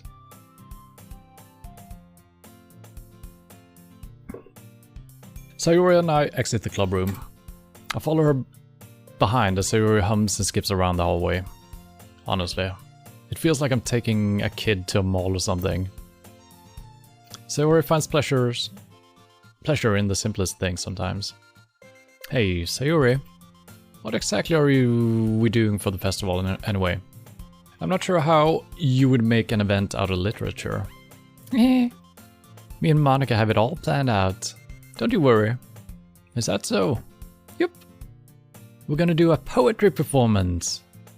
A performance? What kind? Poetry? Well, everyone is gonna take turns on stage and recite their favorite poems. That sounds kinda dull. Rare? You're not thinking about it in the right way at all. It's not just about reading poems. It's about performing them. Like, you say the lines of the poem, like, between my feet, the last remaining flower beckons to me. A twisted stem, freeing up from its clinging roots, caressing the final joyous moments between my fingers. But to what ends have I summoned this joy? For now, when I look in every direction, the once prosperous field before me is but a barren wasteland. Like that. Impressive. Sayori. How do I put this? I'm sure it's just me, but it's impossible for me to take you seriously when you talk like that. Aww. You meanie. I'm working super hard on this, you know? I know. I just meant that it's a pretty unordinary contrast to your cute self. Don't say that, it's embarrassing. But I guess that's something that means I'm doing a good job. Yeah, I guess so. I'm so excited. The festival is gonna be so much fun. Sayori spins herself around in the hallway again. Hey, Rare, this classroom over here is empty. Let's begin the mission. The mission, it's a long while. It's been a long time since I've spent time with Sayori like this. But in the end, she hasn't changed a bit. She's nothing but a ball of sunshine, drawing happy vibes from the world around her. It's a pretty nostalgic feeling for me. I'm starting to warm up to Sayori a little bit. I feel like we're probably treating her not very good. She seems to be very carefree. A little bit naive, maybe. She seems pretty cool. As the years went by, I began to hold myself up in my room more and more. So going adventuring with Sayori brings out a special sort of feeling I forgot I had in me. The two of us enter the classroom. Sayori heads straight to the closet, and I follow. Let's see what we have in here. Crayons! Sayori pulls a box full of crayons off the shelf. They're the best brand too. They're kind of dirty though. Sayori starts pulling various crayons out of the box, reading the color names. Alright, that's one down. Don't get distracted. We still need to find... Wait, I'm looking for my favorite color. Fine. Then at least move aside so I can look for the poster paper. I dropped one by accident. Smack? Oh, that's just her dropping them, right? Yeah!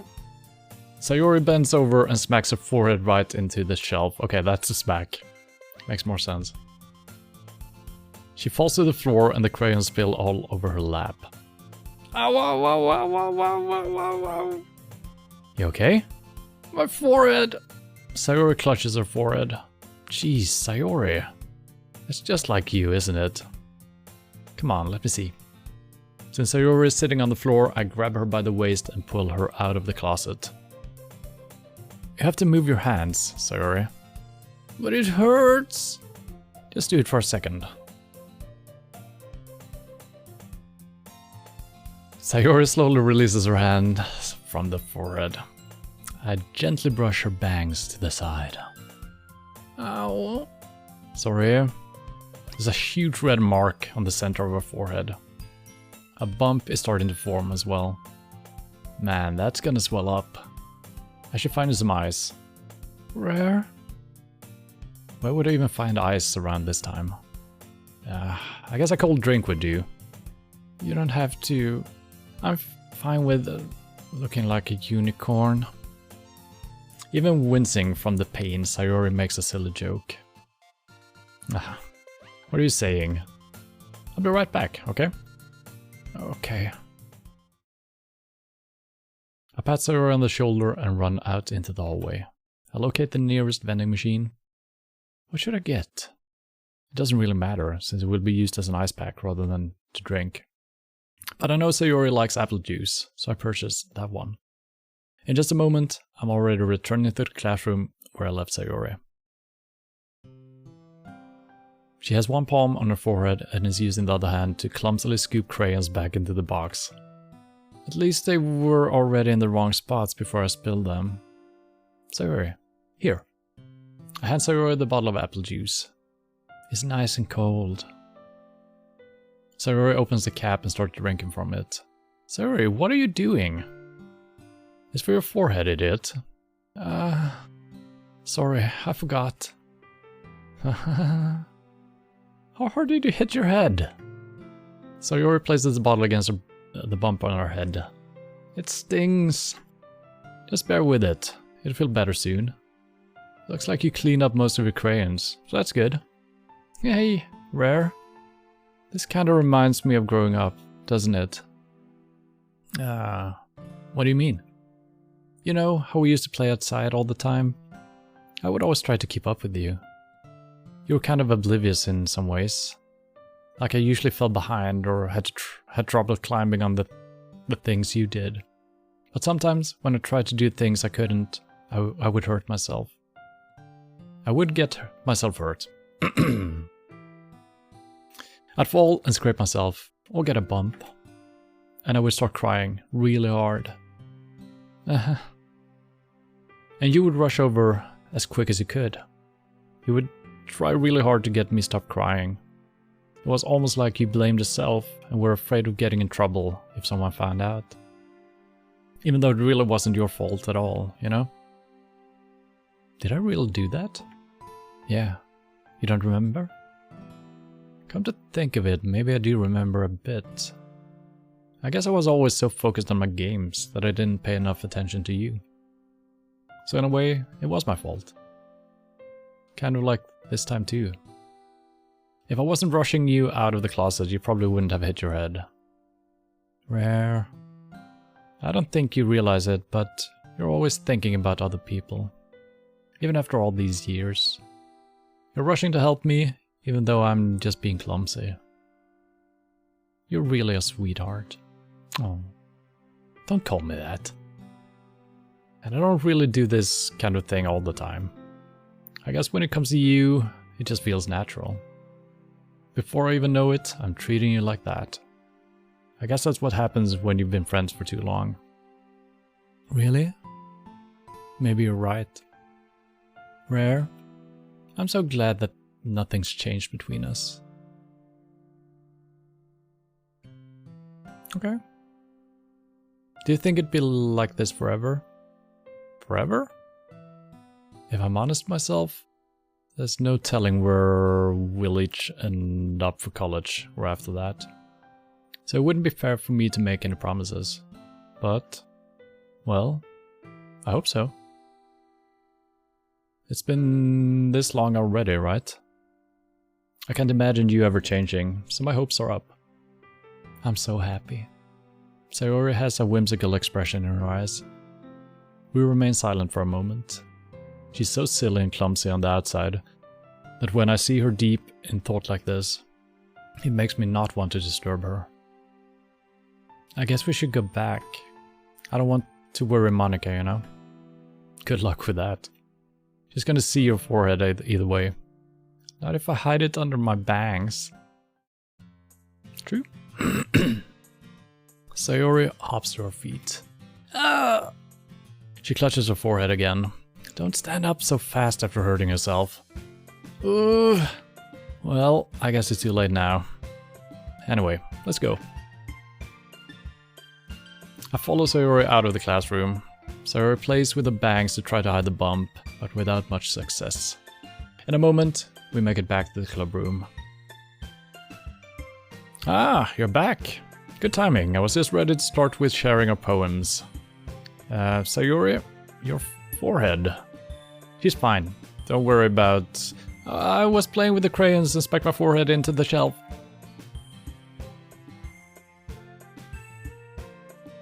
Well, anyway, were you able to find everything we needed? Uh-huh. I have it right. Sayori frantically glances around herself. I forgot all the stuff. Calm down, Sayori. I have it all right here. I found the poster paper too. Aha! Sounds like you ended up doing all the work, Rare. Well, Sayori... I failed to come up with an excuse for Sayori.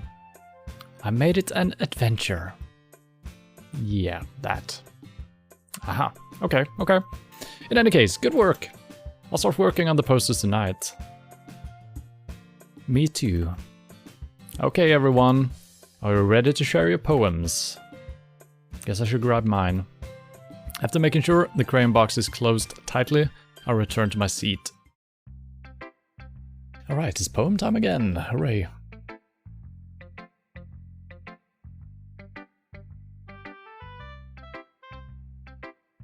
I was gonna ask if you're not too hot, but it's like -10 here. No, it's not that cold. Probably like 12 degrees or something today. 13. 24 degrees there. Oh, that's nice and cozy. Alright, let's go with Sayori first. I don't think the order matters.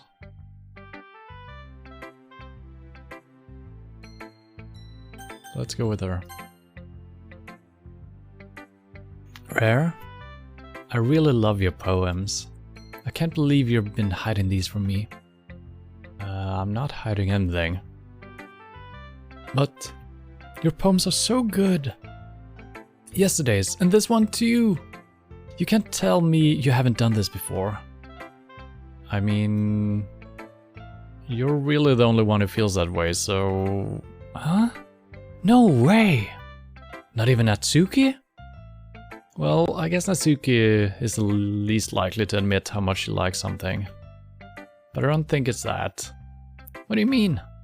Well, I guess I'll be honest about it. It's a lot easier to write poems when I'm thinking about you. Huh? Whoa. Stop thinking weird things, idiot. I just mean that you're really the expressive person, I guess. How am I supposed to write poems about my own stupid life? But you somehow make everything in your life an adventure. Even the little things. Like cooking? Let's not talk about that. So yeah, I guess what I'm saying is that I can feel more feelings through you than I can through myself. We have that kind of weird connection. It's your fault for getting into my business all the time. Huh. I don't know if I understand. Yeah. You never understand when I try to explain things to you, do you, Sayori? I pat Sayori's head. Jesus Christ.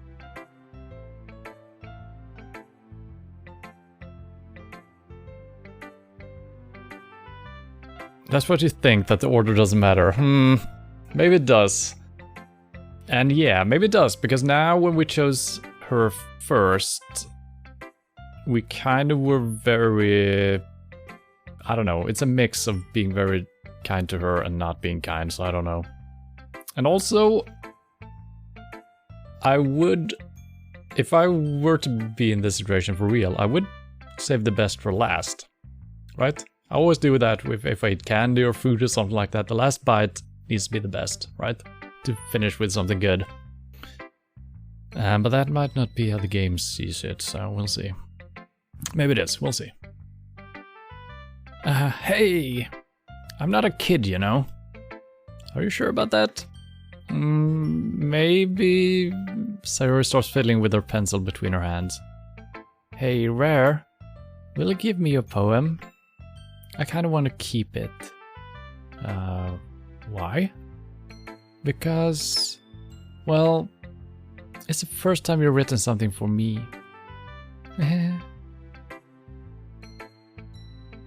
Sayori, you completely misunderstood. I didn't write this for you.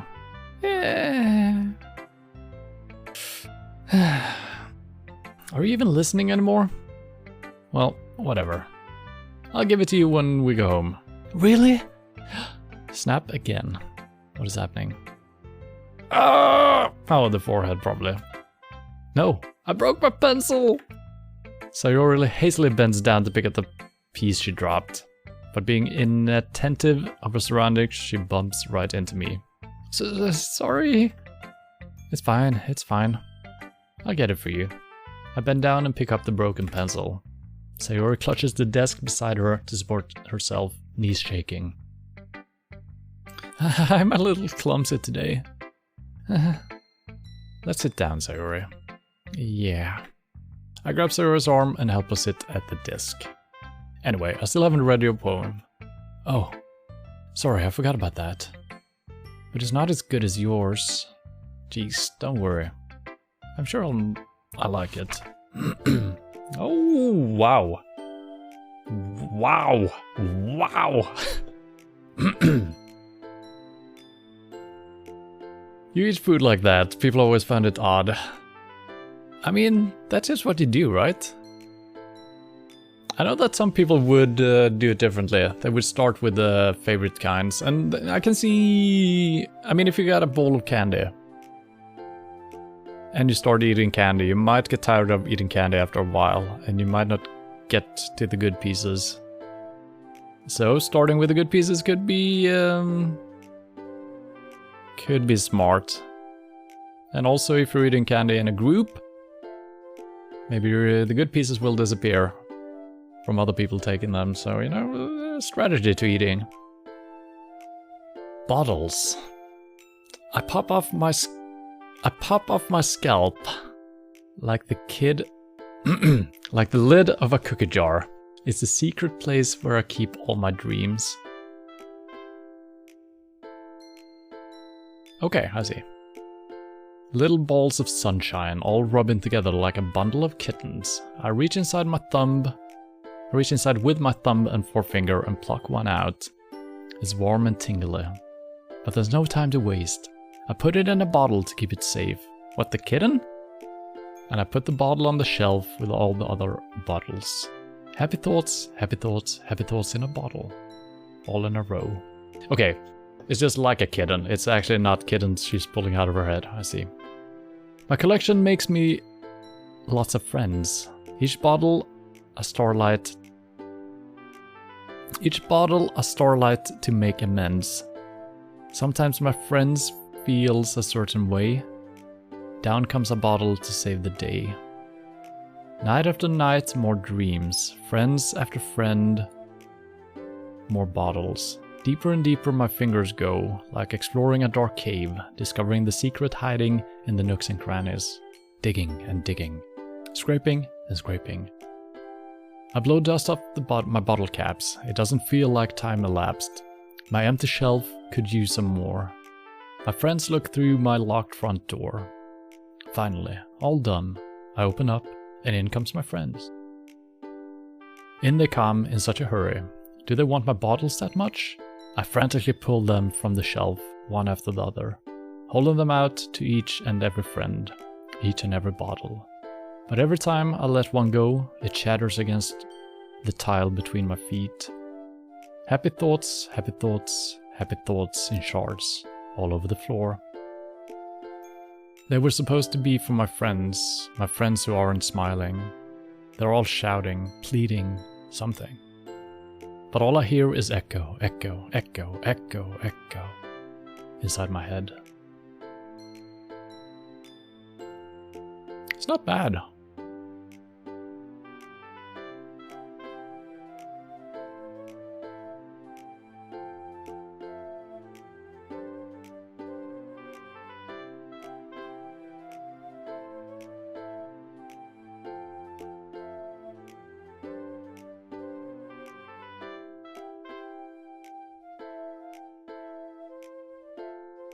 I feel like she's being very honest here. About maybe not being that smart. But she's trying to satisfy her friends, but it's not really working, right?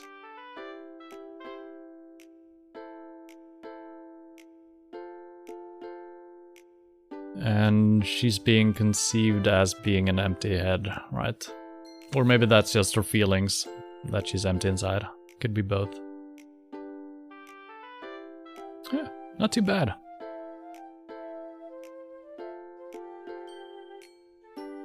Let me add that to my eating strategist notebook. Yeah, better do that.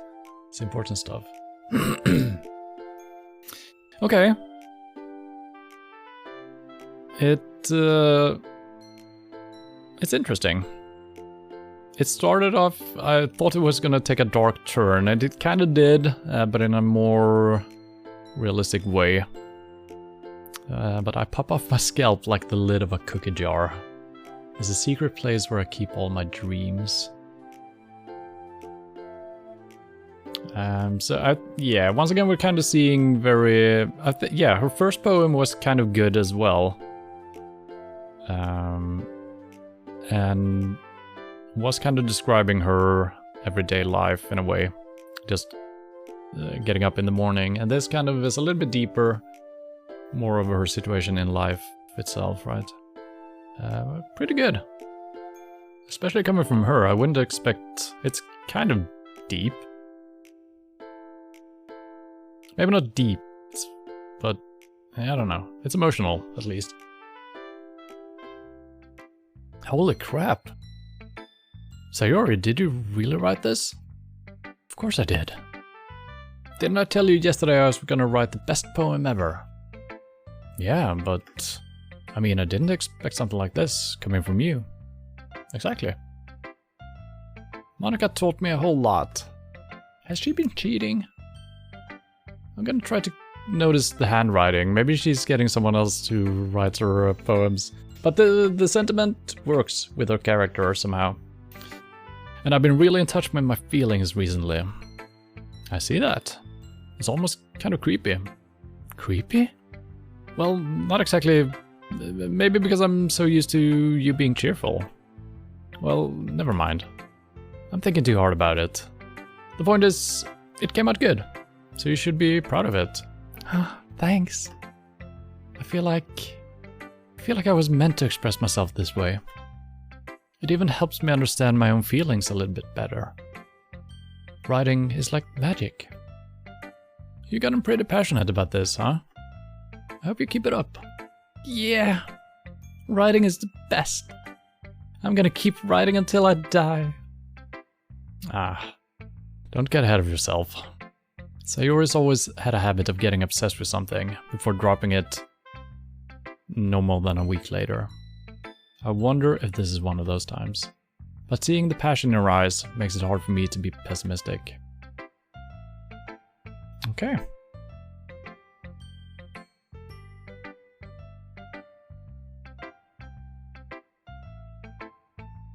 Who did we save for last time? We did do Yuri last, I think.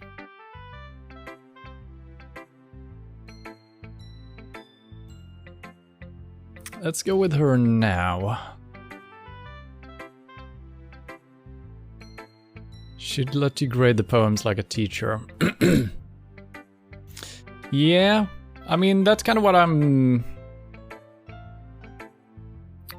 missing from this game. It would be nice if you could like give a score to the poems, because right now our character kind of just says something, and sometimes we agree, sometimes we don't. So it would be kind of nice if you could give it a 3-star review or something, and the dialogue happened from that, you know.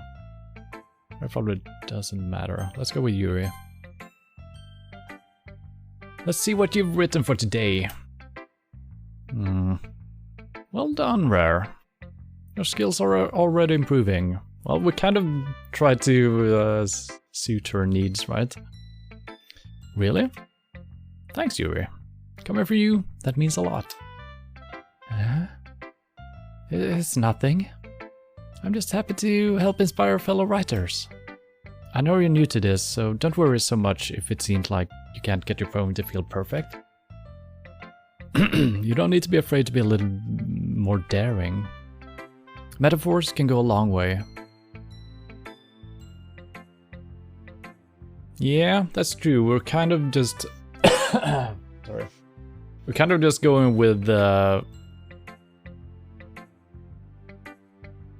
of emotional words rather than actual metaphors. She is right. Don't feel like you need to work your brain like turning a bunch of gears. Try letting your mind wander through your feelings. Write down the thing you see and hear. That's one way of truly enable your reader to see into your mind. It's a very intimate exercise. I see. That's a certainly interesting technique. Thanks for sharing. I have, well, an example of that, if you'd like to read it. Of course. Is this the poem you wrote for today? Yuri nods and timidly hands me your poem.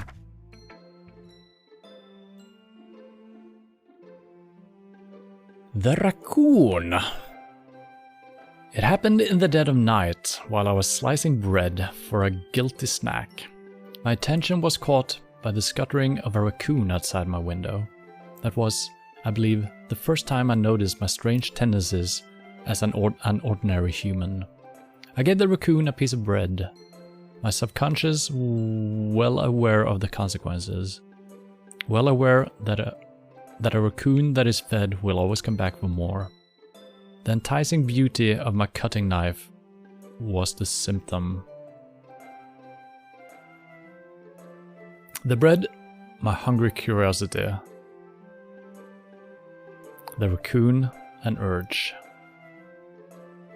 The moon increments its face and reflects that much more light off of my cutting knife. The very same light that glistens in the eyes of my raccoon friend. A slice of bread, fresh and soft. The raccoon becomes excited. Or perhaps I'm merely projecting my emotions onto the newly satisfied animal. The raccoon has taken to following me.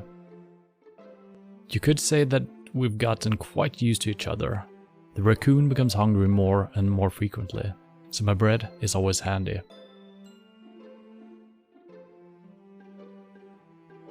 Right? Handy, yeah?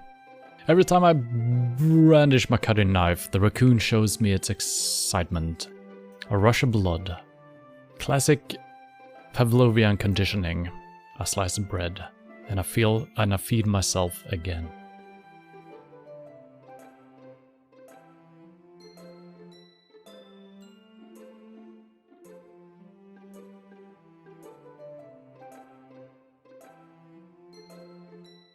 The enticing beauty of my cutting knife was the symptom.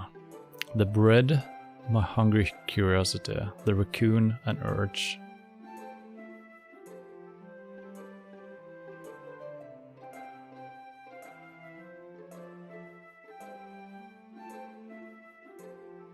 And I feed myself again.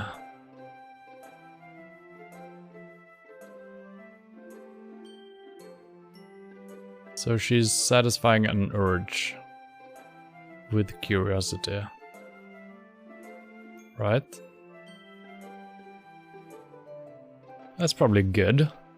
It's a little bit strange, this one.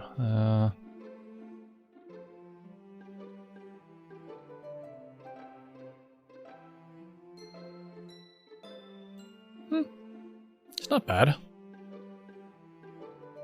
Alright, thank you for stopping by, Galactic Jenga Blocks. Hope to see you soon. Alright, this was something.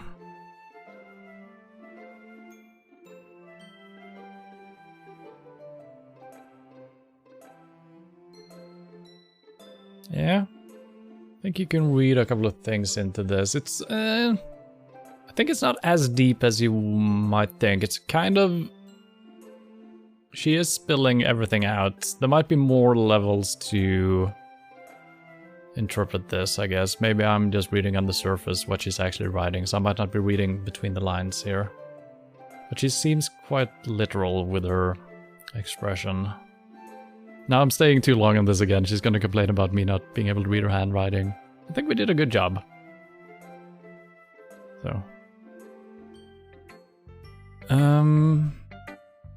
I was a little more daring with this one than yesterday's.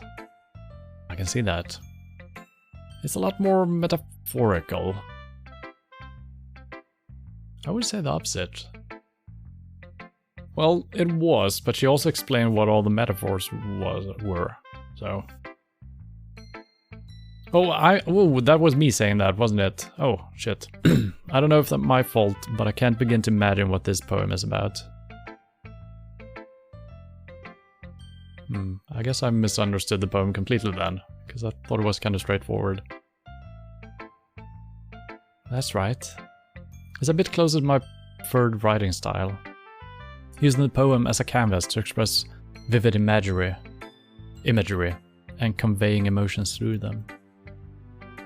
Yeah, if I take it at face value, then I can't even figure out what it's supposed to mean. Well, I think it's something that different people can relate to in their own way.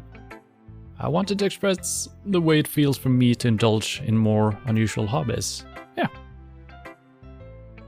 It's those sort of things I'm usually forced to keep to myself. So I sometimes enjoy writing about them. Why do you keep them to yourself? Because they're embarrassing. And people would make fun of me. Don't you have anything like that, Rare? Well, I masturbate a lot, and I keep that to myself.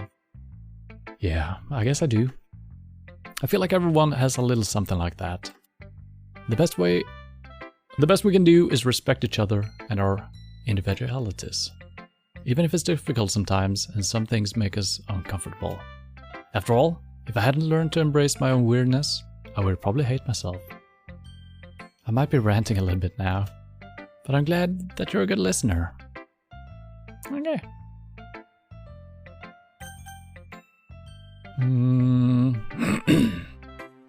Let's save Natsuki for last, shall we? Hi again, Rare. How's the writing going? Alright, I guess. I'll take that. As long as it's not going bad. I'm happy that you're applying yourself. Maybe soon you'll come up with a masterpiece. I wouldn't count on that. You never know. Want to share what you wrote for today? Sure, here you go. I give my poem to Monica. Alright. It's pretty good. Makes me think of Sayori. Like the other one that you wrote.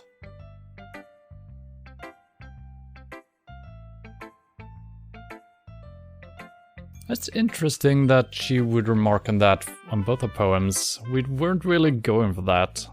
But I guess she's kind of whimsical and fantastical as well. Even though she's... Yeah, so we were trying to go a little bit more emotional, I guess. And that isn't really Yuri's style, she's more metaphorical. So I guess, yeah, the closest one to our own writing is probably Sayori. I guess so. You two are like the dynamic duo. That's kind of exaggerating it. Yeah, probably. But you do spend a lot of time with her, even in this club, don't you? Then again, I don't blame you for being a little shy. I'm not shy, it's just... I'm just teasing. I know it takes a bit of time to make friends with everyone. But Yuri and Natsuki are super interesting people, so don't be afraid to give them their share of time. And you can talk to me every now and then too. I'm not like unapproachable or anything, am I? No, it's nothing like that. I'm just still getting used to being here, that's all. Yeah. I'm sorry if I was putting pressure on you or something. I really didn't mean it like that. No, don't worry. I get what you're saying. Well, alright. But anyway, you want to read my poem now? I like the way this one turned out, so I hope you do too. Alright, let's take a look. Save me. The colors, they won't stop. Bright, beautiful colors. Flashing, expanding, piercing. Red, green, blue. An endless cacophony of meaningless noise. The noise, it won't stop. Violent, grating waveforms. Squeaking, screeching, piercing. Sine, cosine, tangent. Like playing a chalkboard on a turntable. Like playing a vinyl on a pizza crust. An endless poem of meaningless. Load me.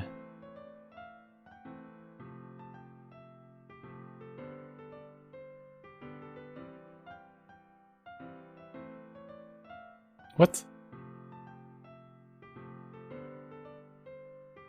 There is absolutely...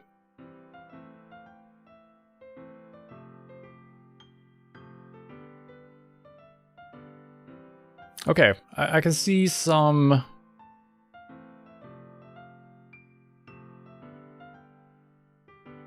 I can see some content in this. I think she's just very full of herself.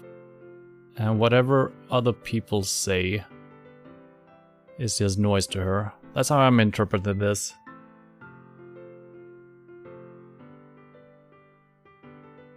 Could also be her own thoughts. Because this seems like she's not really... She doesn't really like writing this poem, so it could be the noise from her own thoughts, I guess. But then it becomes very... I don't know, it's almost comedical.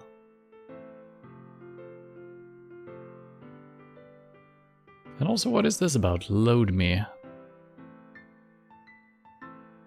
Okay, save, load.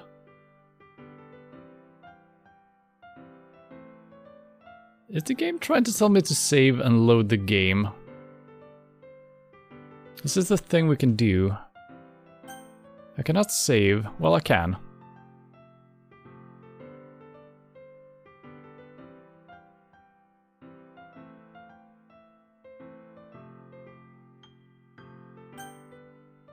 That is saved, right? I guess load game.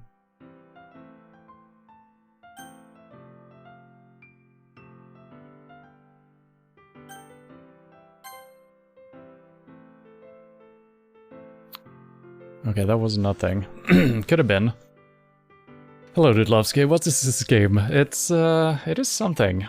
I don't know. I don't know.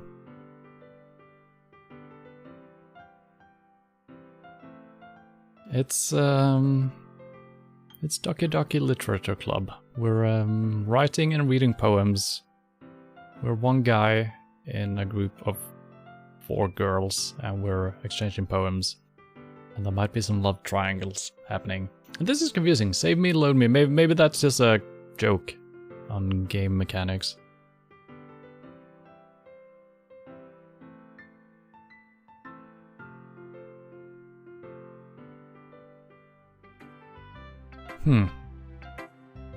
It's even more abstract than your last one, huh? I guess it's just the way I write. I'm sorry if you didn't like it. No, I never said that. It's just a kind of thing I've never really seen before, I guess. I kind of like playing with my space on the paper. Choosing where and how to space your words can totally change the mood of the poem. It's almost like magic. The way I wrote the lines really short makes it feel like they're trying to speak over the noise.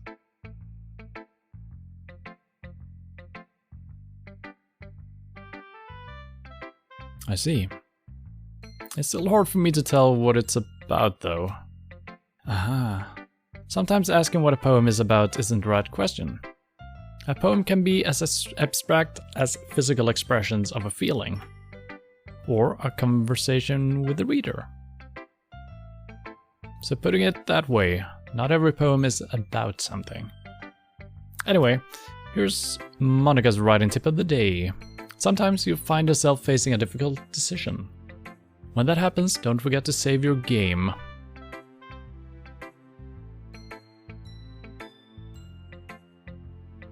Well, now we're breaking the fourth wall, for sure. Well, maybe not. You can save your game in a different sense, right? You never know when you might change your mind. Or when something unexpected may happen. Wait, is this tip even about writing? What am I even talking about? That's my advice for today. Thanks for listening. Yeah, you can't paste links if that's what you're trying to do. Sorry.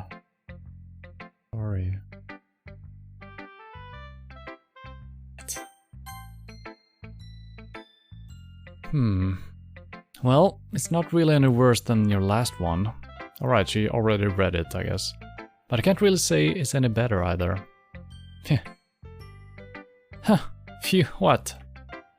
Oh, well, anything that isn't a train wreck, I'll take as a win.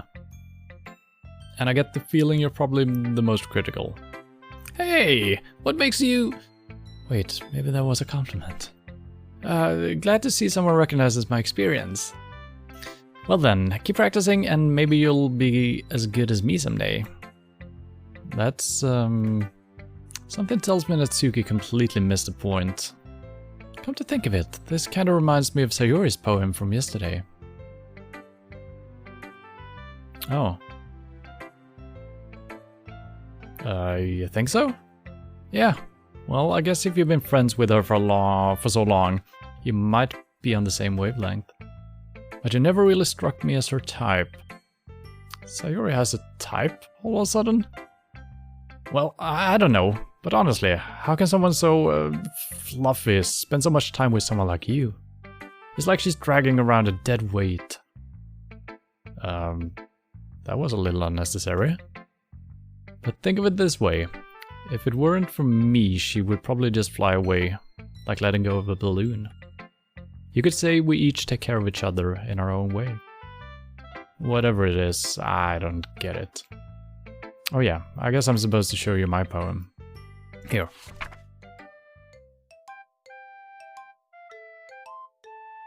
I thought it said Army likes spiders, but it is Amy likes spiders. You know what I heard about Amy? Amy likes spiders. Icky, wriggly, hairy, ugly spiders. That's why I'm not friends with her.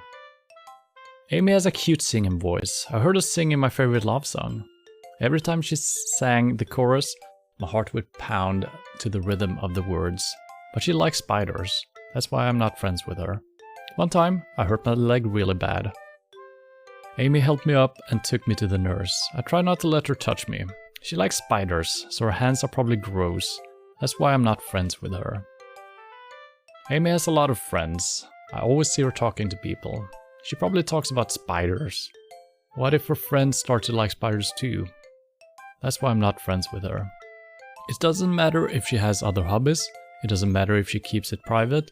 It doesn't matter if it doesn't hurt anyone. It's gross. She's gross. The world is better off without spider lovers. And I'm gonna tell everyone.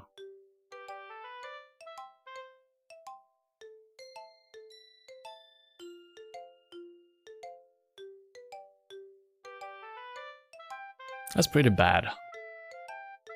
I feel like it's not really... I mean, it is a poem, technically, I guess. But it's more like a blog post or something.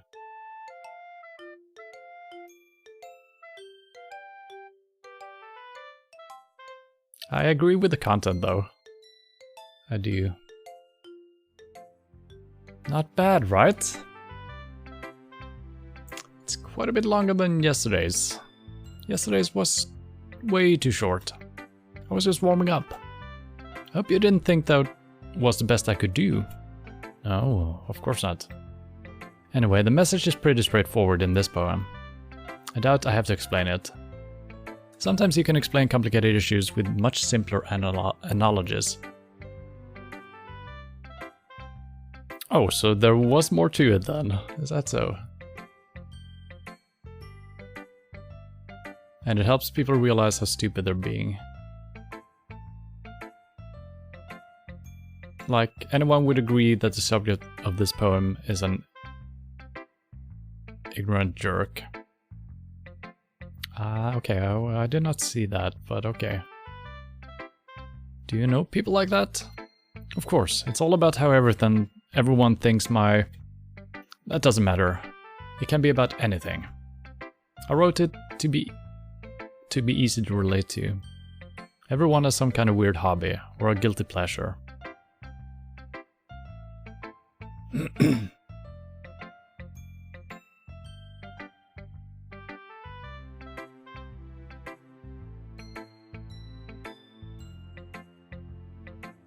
Is her poem about Yuri, really? She was talking about having weird hobbies. Not necessarily spiders, but the way she's describing it here sounds like this might be about Yuri, especially since they were fighting the day before.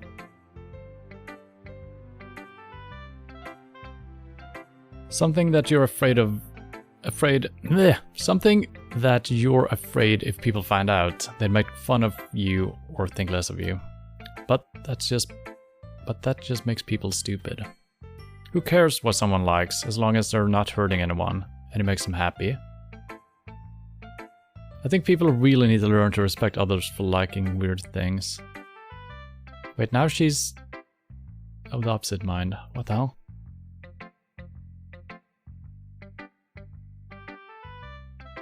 Maybe she has weird hobbies and she's writing it from someone else's point of view.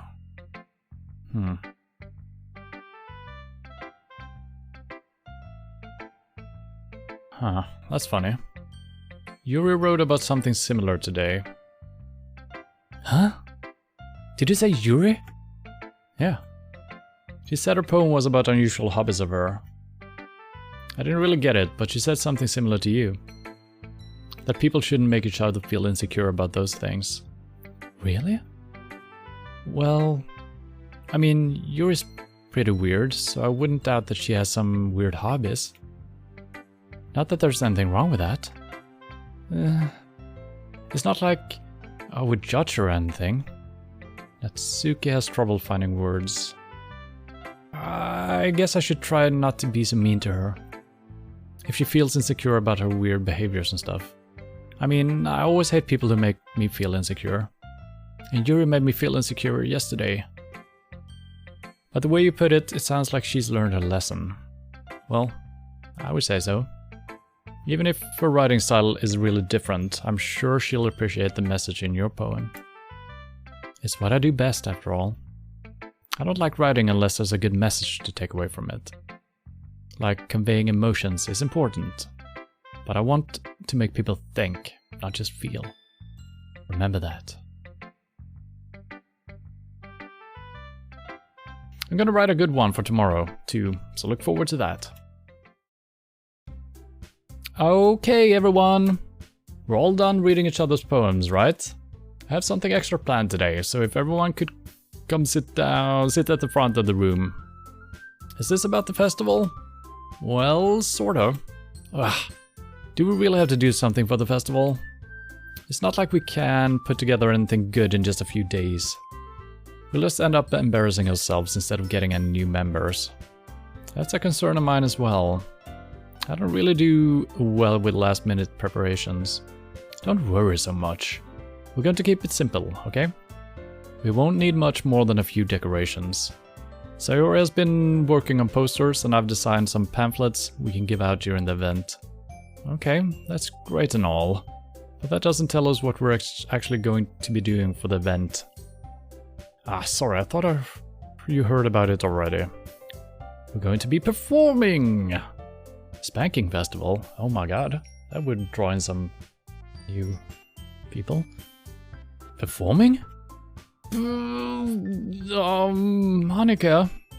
Yep, we're going to be having a poetry performance. Each of us are going to choose a poem to recite during the event. But the cool part is, we're also going to let everyone else come up and recite poems too. Sayori's putting it all on the posters in case anyone wants to prepare ahead of time. Eee. Sayori, who's been coloring a poster, holds it up for us to see. Are you kidding me, Monica? You didn't already start putting those posters up, did you? Well, I did. Do you really think it's that bad of an idea? Well, no. It's not a bad idea. But I didn't sign up for this, you know? There is no way I'm going to be performing in front of a group of people like that. I agree with Natsuki. I could never, in my life, do something like that. Imagining it, Yuri shakes her head in fear. Guys. No, Sayori. I understand where they're coming from.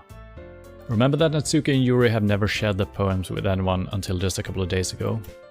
It's a lot to ask for them to recite the poems out loud to a whole room full of people. I guess I kind of overlooked that. So, I'm sorry. But I still think we should give it our best. We're the only ones responsible for the fate of this club.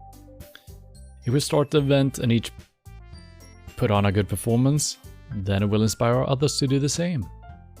And the more people who perform, the better we'll be able to show everyone what literature is all about.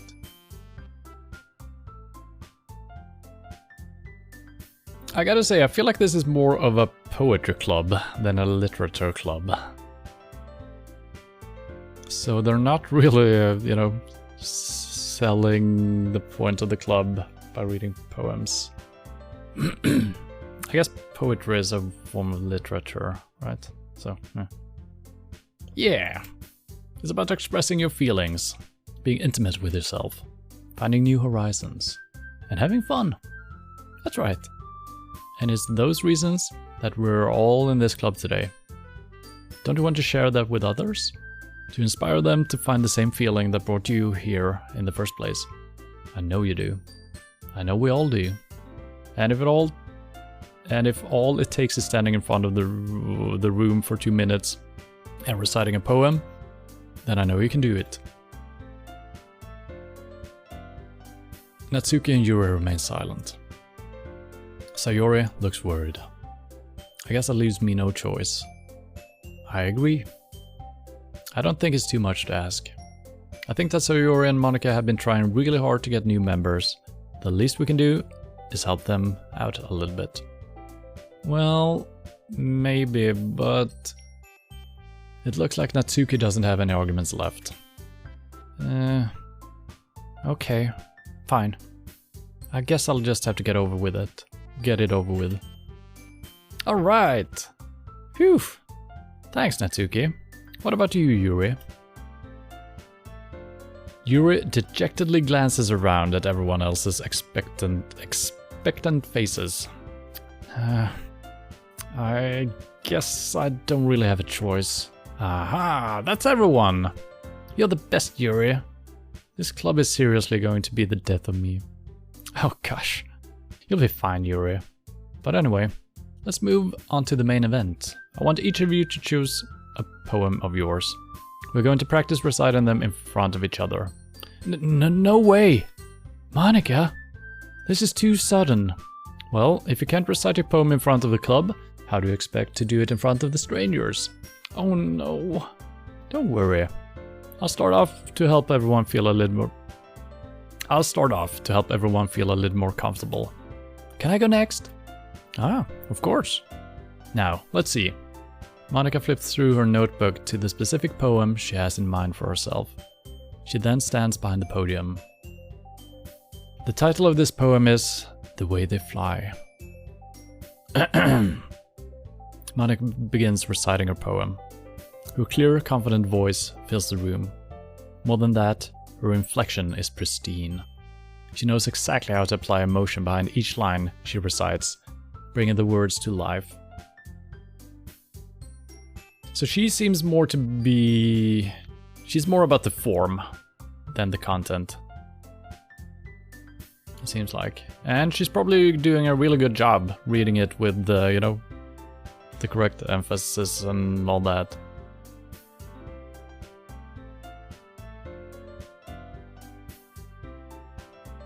Is this something she's done before, or is she simply a natural? I glance around me. Everyone has their eyes on Monika. Sayori looks amazed. Yuri has an intense expression on her face that I don't understand. Finally, Monika finishes the recitation. The four of us applaud. Monika takes a breath and smiles. That was so good, Monika. Thank you very much. I was just hoping to set a good example. Are you ready to go next, Sayori? I'll go next. Yuri's fired up all of a sudden. Yuri clutches a sheet of paper between her hands and stands up. Keeping her head down, she walks quickly over to the podium. This poem is called... Yuri anxiously glances at each of us. You can do it, Yuri. It's called Afterimage of a Crimson Eye.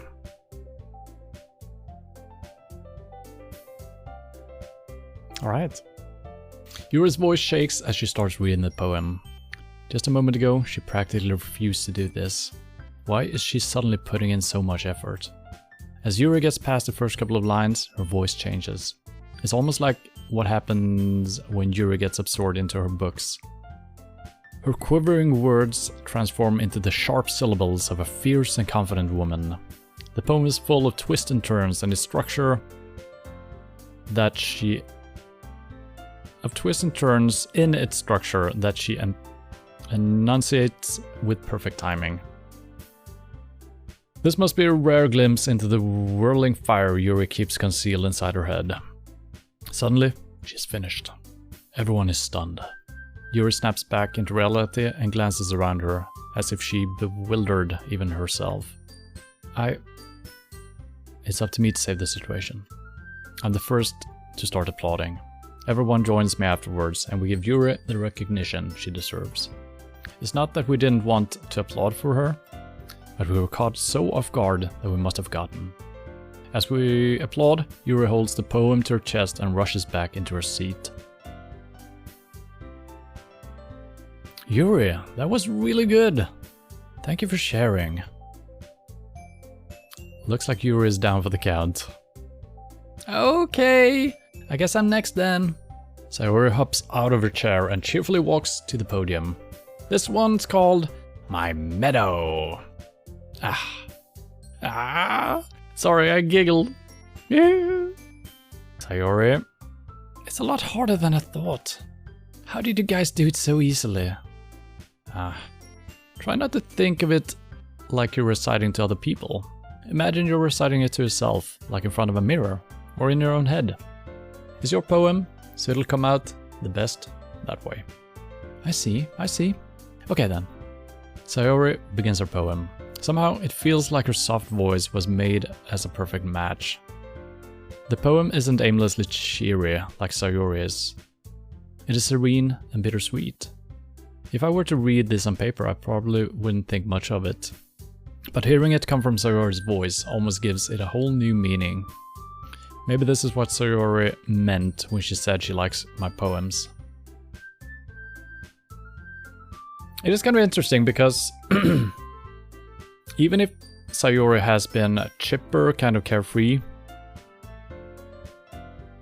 and we're trying to read her like that, maybe if there would have been voice acting in this game, maybe if we're imagining her voice as we're reading her poems, maybe we would have read it a little bit different, a little bit more cheerful. And now when she's maybe reading it slightly different, that would change our mind a little bit. I kind of read all of the poems in a slow, similar way, I think. So I haven't really put the character's voice behind the poems, but it seems like a character kind of did.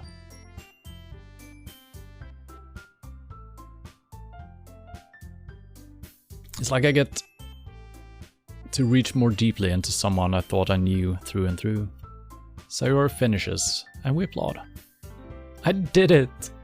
Good job, Sayori. Yeah, even Rare liked it. I guess that's a good sign.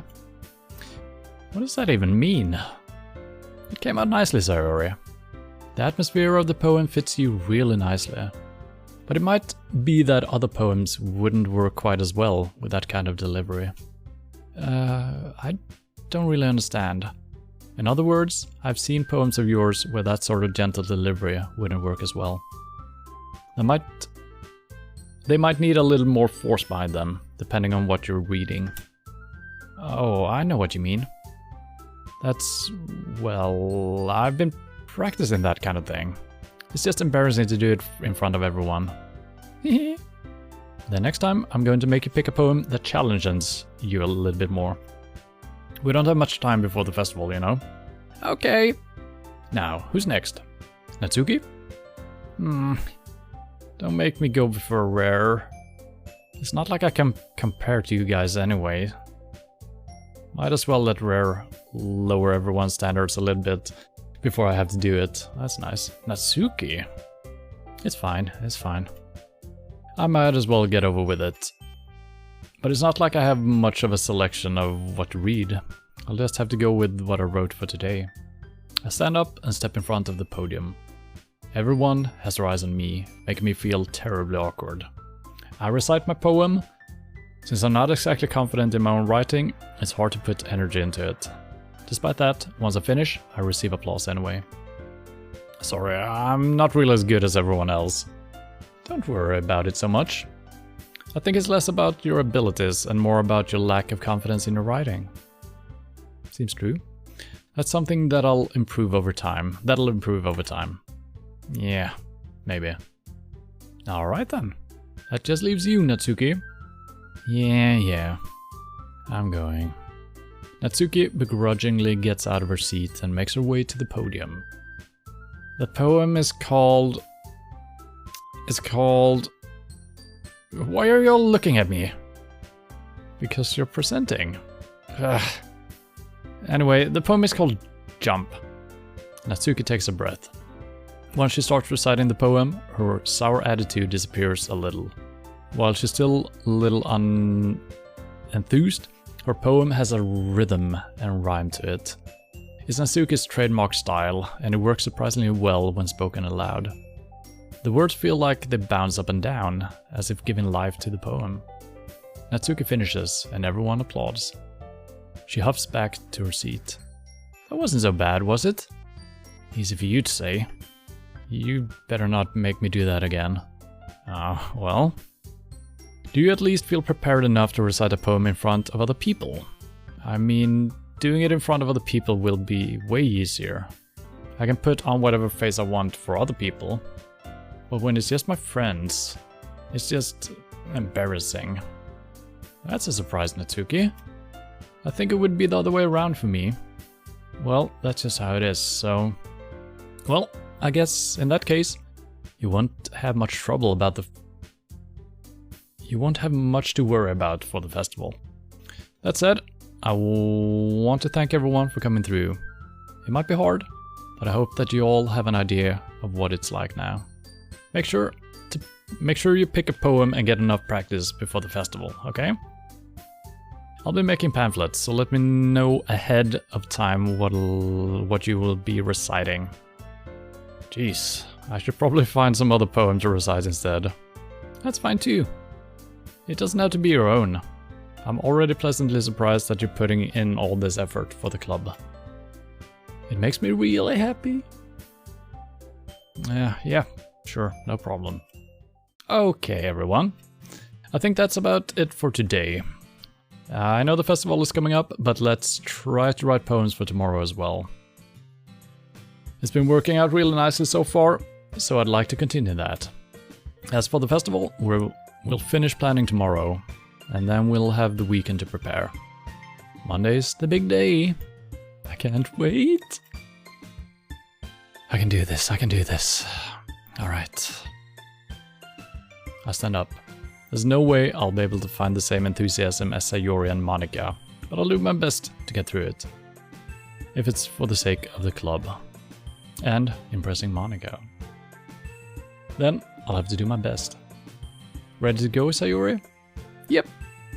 Look at you two, always going home together like that. It's kind of adorable, isn't it? Jeez, guys. Don't make such a big deal out of it. It must be a little nice, though. Well...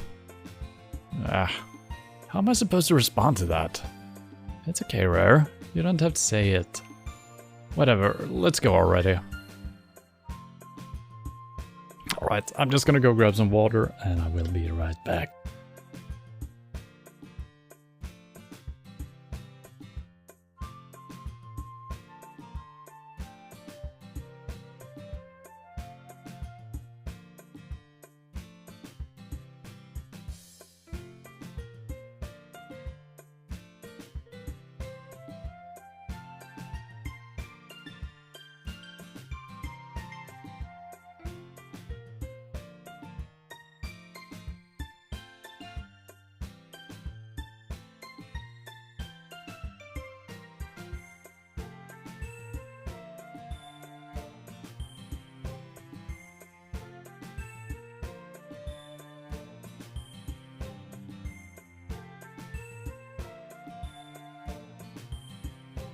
Alright.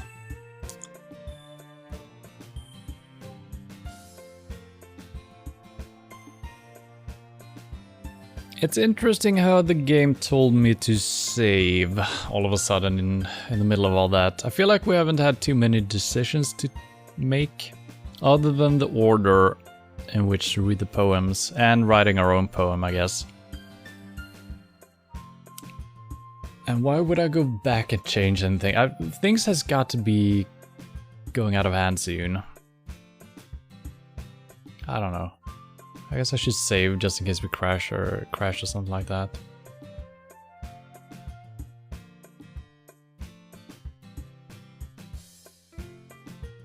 I walk home with Sayori once more. Even though it's only been a few days, a lot of things have already changed. But today, Sayori is being a little quieter than usual on the way home. Hey, Sayori. Sorry, I was spacing out. No wonder. Huh? I was thinking about something from earlier.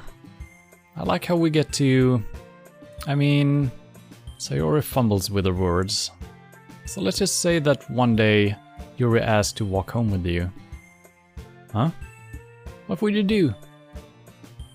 What kind of question is that? You're kind of putting me on the spot here.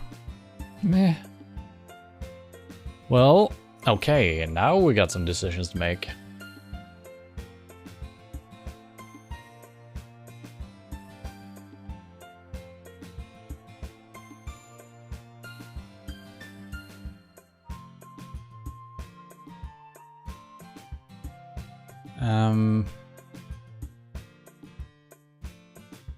I mean, it would be rude not to walk with her.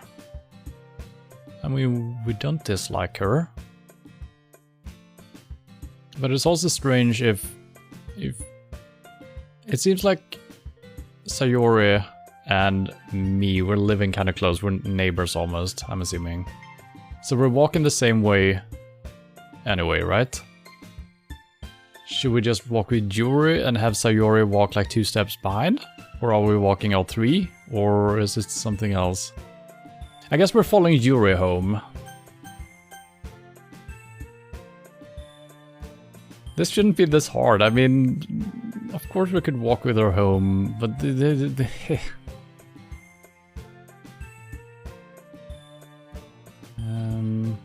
I mean, she kind of told us that she never wants things to change, right? So if we're just gonna be friends, she shouldn't mind us walking home with Yuri, right? But then again, she might have different thoughts. Am I gonna ruin things by saying this? I would be walking home with Yuri, huh? Why does the thought of that make my heart pound? I mean... Given how hard it is for her to socialize, I would feel awful turning her down, so... these are lame excuses. Isn't she so beautiful and smart? That has nothing to do with what I just said. You admitted it! Jeez. There's not even any point in speculating something that's never gonna happen. Well, maybe. But I just like to think about it. It's not long before you won't need me anymore, you know? Need you? Sayori, I can't figure out how you're seeing things in your head right now. Sorry. Everyone is different. Nobody in the club is a replacement for you. If you say so. Conversation trails off, and I'm left feeling awkward, indeed. But it was kind of her fault for trapping me with such a weird question. I can't just lie to her. Yeah. But if that's something that makes her happy, I would hate to take that away from her. That's why I said there's no point in speculating. Then again, the festival is only a few days away. Who knows what will happen in that time? Oh, it's poetry time. Okay, so if we should go according to Yuri's advice, we should go with more metaphors if we want to make her happy. I feel like that's kind of where I'm pulled towards. I mean, Sayuri is our friend and we like her as well, you know? That's only two where we've gotten some connection, I feel like.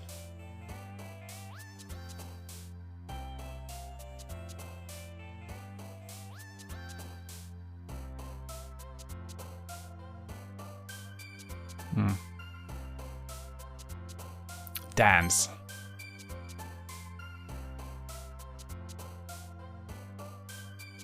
The dance of the fireflies. Portray tragedy. Agonizing. Broken. Sadness. Electricity. Promise. Vivacious. Giggle. Skipping. Silly. Love. Precious. Rose. Atone. Sticky. Defeat. Milk. It kind of works. You can do sentences off of it. And obviously you need to end with milk. That's a given, but you know. Ah, man. I'm the last one here again. So why is she late all the time? Is she actually practicing the piano? Maybe. Could be something else. Don't worry, I just walked into you. Were you practicing piano again? Yeah. You must have a lot of determination. Starting this club and now picking up piano. Well, maybe not determination, but I guess passion. Remember that the club wouldn't be here if it wasn't for all of you. And I'm super happy that you're all willing to help out for the festival too. Aw, I can't wait for the festival. It's going to be great. Wow, she changed her tune. Interesting. Well, I guess she said that she would have an easier time reciting in front of strangers. And I can relate to that. I kind of feel the same way. I feel like I could easily, you know... Yeah. I never used to talk in class. Not even just answering questions and stuff like that, but maybe, you know, having a speech, holding a speech, whatever. On a big party where you don't know half the people, that's a little bit easier. That's more like entertainment than just talking in front of your friends. So I think that's... Yeah, I can see that. Huh? Weren't you complaining about it yesterday, Natsuki? Well, yeah. I'm not talking about our part of the festival. But it's a whole day of school where we get to play and eat all kinds of delicious food. You sound a bit like Sayori all of a sudden. Monica? Do they usually have fried squid? Squid? That's a pretty specific thing to look forward to. Aw, come on. Are you saying you don't like squid? You, of all people? I didn't say I don't like it. Besides, what do you mean by you of all people? Because it's right in your name. Monica.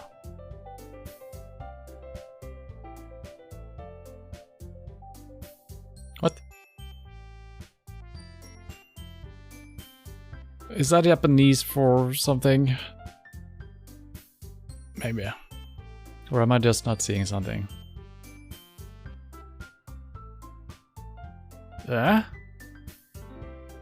That's not how you say my name at all. Also, that joke makes no sense in translation. Okay.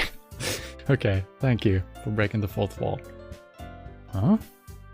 Ah, never mind. Yeah, so... she's the only one who has broken the fourth wall. She's also the only one that is not in my notebook when we're writing poems. But our character has expressed some desire for her.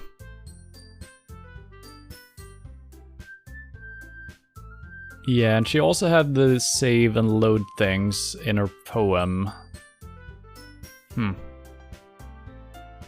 Let's just focus on our own event for now, okay? Fine, fine. Your reactions aren't as fun as Yuri's or Sayori's anyway. Excuse me? Where is Sayori anyway? Oh, there you are.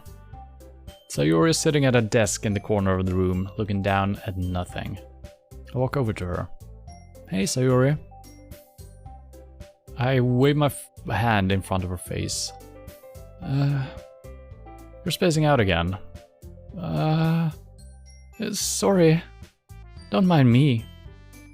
You can go talk to everyone else. Huh? Is everything alright? Of course. Why wouldn't it be? It just feels like you're a little off. Sorry for assuming things. Jeez, you worry too much about me. I'm fine, see? Sayori shows me a big smile. Don't let me distract you from having fun with everyone. No, she's becoming bitter. Well, alright. If you say so. I worriedly glance at Sayori before turning back towards everyone else. But the conversation has already dispersed, with everyone back at their usual activities. Maybe I should ask Monica if she's noticed anything about Sayori recently. Since they've been preparing for the festival, they must be spending a lot of time together. I timidly approach Monica, who is shuffling through some papers at her desk. Rare, what's up? Hey, this might sound a little strange, but have you noticed anything up with Sayori recently? Anything up with her? In what way do you mean? Maybe I'm reading into it a little too much, but she seems a bit downcast today. Oh, you think so? I can't say I've noticed anything about her. Monica peers across the room at Sayori, who is idly dragging a rubber eraser up and down her desk. Maybe there is something on her mind. But I'm surprised I'm not the one asking you. Rare. Yeah, because we're closer friends probably. You certainly know her a lot better than I do. Yeah, but she's never really like this. She's always talked to me about things that bothered her. But this time, when I asked her, she was really dismissive. Sorry, I know it's not your problem. I just wanted to ask if you knew anything, so I'll drop it now. No. It's important to me too. I mean, I'm also friends with her. And I also care about the well-being of my club members, you know? Maybe I'll try talking to her myself. Are you sure about that? She seemed like she wanted to be left alone. Are you sure? Maybe she just had a hard time bringing it up with the person of interest. Person of interest? What do you mean by that? I'm saying that maybe the thing on her mind is you, Rare. Me? How on earth would you come to that conclusion? Well, I probably shouldn't say too much, but Sayori talks about you more than anything else, you know? She's been so much happier ever since you joined the club. It's like an extra light was turned on inside of her. So it is kind of strange how... I guess these clubs are really important. But Sayori brought us here. And basically forced us to just interact with these other girls, right? And now she's unhappy about it. Maybe it was like a test to see if we would stay true. She could have also not brought us here, but then again, maybe she thought we would get closer if we spent time together, even though there were other people. You know, maybe she didn't see the threat from the other ones. She could have easily not brought us here, and we could have just been friends anyway. But then again, it seems like their relationship has become closer because of this. We've been walking home every day, which we didn't do currently or before. Yeah. What? No way. Sayori is always like that. She's always been full of sunshine. It's not any different now than it's always been. You're so funny, Rare. Have you thought that maybe you've always seen her as so cheerful? Because that's just how she is when she's around you. I said too much. I'm sorry, what do I know anyway? I didn't mean to jump to conclusions, so you should just forget what I just said. I'll try to talk to her, so try not to think about it for now. Yeah, alright. Monika smiles meaningfully. I know she said to forget about it, but I already know that I won't be able to get her words out of my head. Monika stands up from her desk and walks across the room to where Sayori is sitting. I watch her kneel down next to Sayori and gently talk to her, but she's keeping her voice so quiet that I can't hear her from here. I sigh and sit myself down. I know Sayori told me not to worry about her and to have fun with everyone else, but that's impossible to do when she's behaving like this. Exactly how much do I care about her, that I'm letting this weigh me down so much? Now it feels like I'm the one behaving out of the ordinary. But there's nothing I can do besides wait for Monika.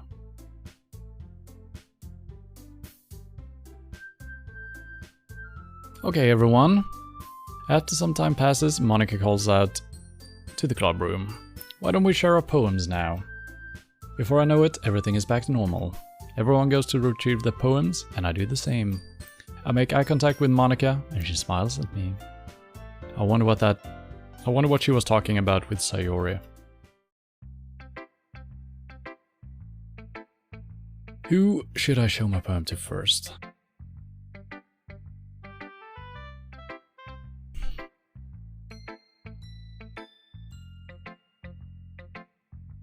I know that I said that I want to keep the best for last. And going with the way I would behave in other situations, I should save Sayori for last. But I don't know if that's how the game interprets things. And also, choosing her first could be like us reaching a hand out to her. Maybe. So let's go with her first. I guess we did that last time as well. That might be bad then. And we're giving her some hope. I don't know, let's do it anyway.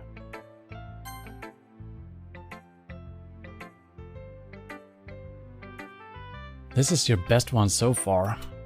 It's really, really nice, Rare. Thanks? Sayori, you've been a little quiet today. Is everything alright? Of course. Everything is fine. Maybe I'm just a little tired today. Do you want a nap or something? No, that's silly. Don't worry about me, okay? I only want to see smiles on your face. Well, alright. Hey, Rare. I'm still a little surprised. I really thought that you would try writing your poems like the way Yuri does. That's what I was trying to do. Apparently that didn't work. Or even Natsuki. But in the end? Yeah? I guess you're the one who likes this one the most.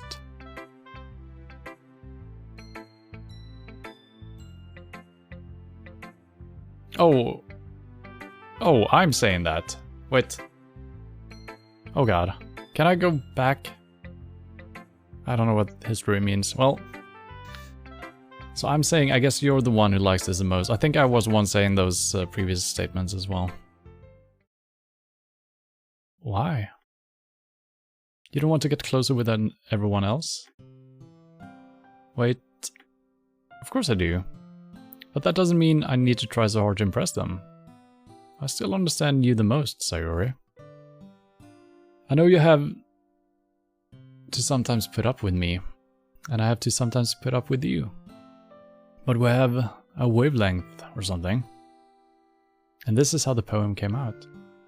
Sometimes it feels like you're the only exciting thing in my life. So sometimes it's just easier to write when thinking about you. Sayori? No. Where? I don't deserve this. You're too nice to me. Why are you doing this? Sayori has trouble keeping her voice steady all of a sudden.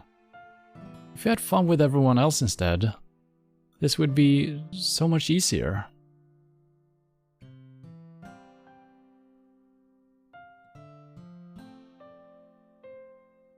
Sayori? I glance around the room to make sure nobody has noticed this. Sayori? I probably never said this before, but I don't understand what you're feeling right now. Tell me what will cheer you up. Sayori shakes her head. She sniffles and keeps shaking her head. Finally, she gathers herself and puts on a smile. It's nothing rare. It's just a little rain cloud. I'm sorry I had to see that. I promise it won't happen again. Just smiles from everyone, okay? That's all that matters. Go play with everyone else. I'm gonna go home a little bit early today. Sayori, tell Monica I wasn't feeling well, okay? I'll see you tomorrow.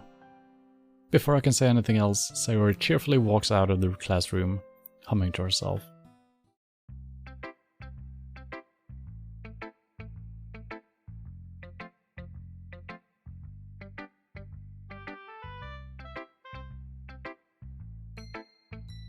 Well, it seems like she did take our conversation last afternoon or evening really hard. From what we can tell. Could be more stuff beneath the surface, I guess. And maybe reading her poem first wasn't good. I don't know. Maybe it would be better hearing all the others. I don't know. I don't know which is better.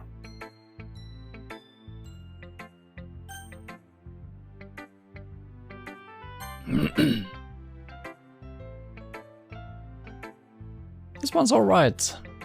Alright? Well, yeah. About as good as yesterday's anyway. I see what you're going for, but it's just not really my style. I mean, that's fine. I'm mostly just glad that you're trying a little bit. Well, of course, I'm at least trying. Why are you so emotionally invested in my poems anyway? Isn't that more of a compliment to me? Huh? No, gross! It's not like I care. It's just that one of us in this club has to make sure you're not slacking off. Really? Well, what if you ended up just scaring me away? That's, it's not like you would actually do that.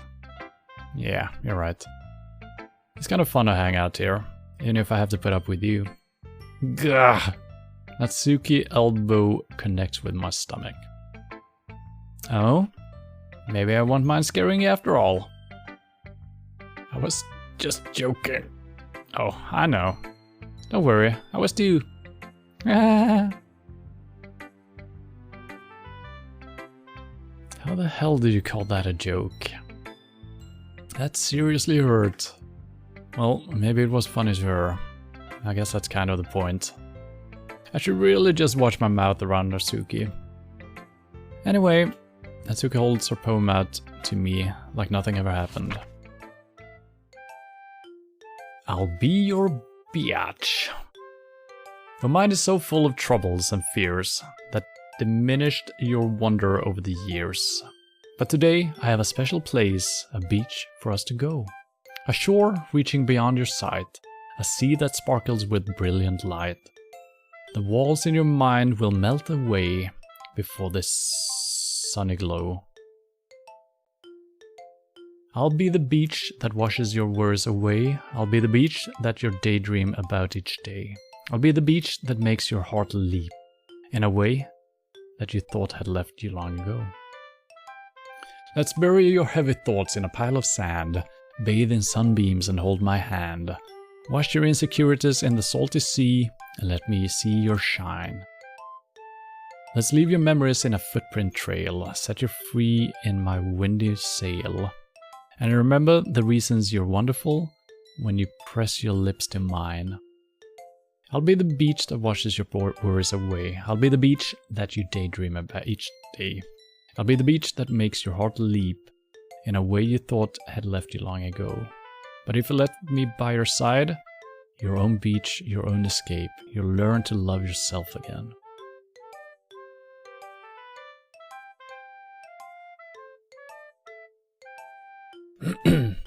Her poems, I almost feel like these are song lyrics rather than anything else.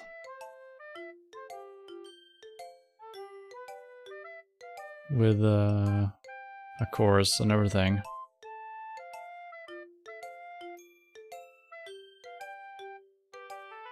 I mean,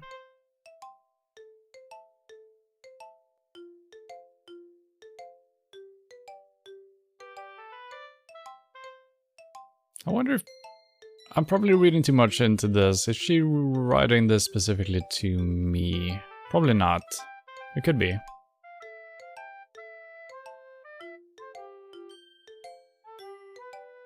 Maybe she's transcribing the Beatles or something. Yeah, maybe. The only one I thought that might be not writing her own poems were Sayori. Is that her name? But yeah, it definitely feels like lyrics. Which can make sense. Lyrics are poems as well, with music to it, right? So. Yeah. I felt like I kept writing about negative things, so I wanted to write something with a nice message for once. Besides, the beach is awesome! Kinda hard to write anything negative about the beach. So you decided to write about the beach first and then came up with a message later? Yeah, well, it's only because of what happened yesterday. I mean, after you and I realized we kinda wrote about the same thing. She wanted to pick a topic and have us both write about it, or whatever. Okay, so hers gonna be about beaches as well then. Is that so? Ah, you can really see her doing that too. Making us write about simple topic, then trying to impress me by coming up with something all fancy. Well, it's not like I care. I just did it anyway. I mean, I guess mine ended up being kind of metaphorical too. But there's nothing wrong with doing that once in a while. At the very least, it was a good practice. I feel like that wasn't metaphorical at all. I guess it was. I don't know. Yeah, I guess you can read stuff into her descriptions of the sunset and the beach and whatnot. Yeah.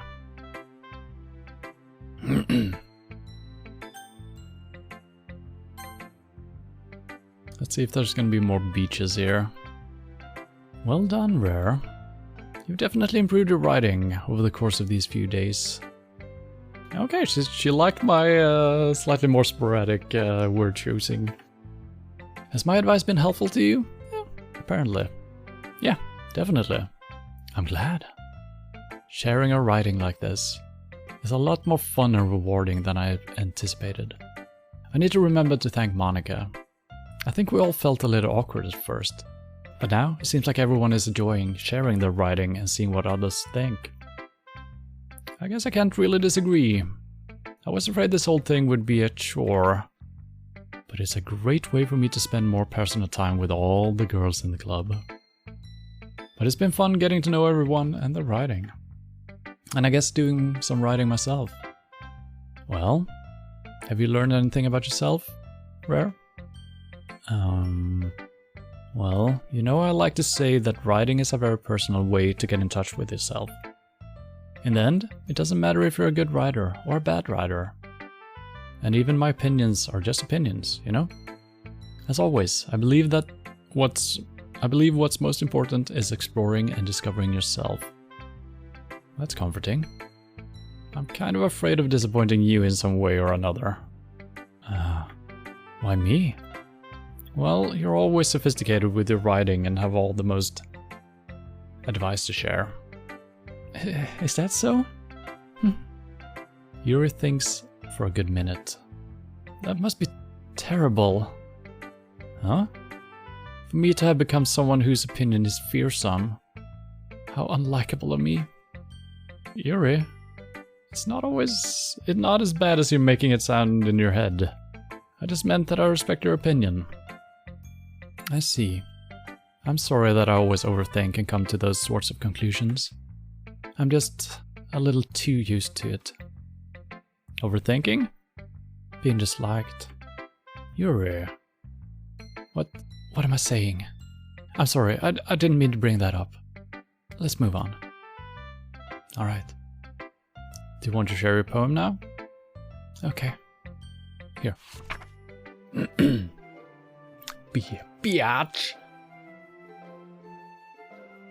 A marvel millions of years in the making, where the womb of Earth chaotically meets the surface, under a clear blue sky, an expanse of bliss, but beneath grey rolling clouds, an endless enigma.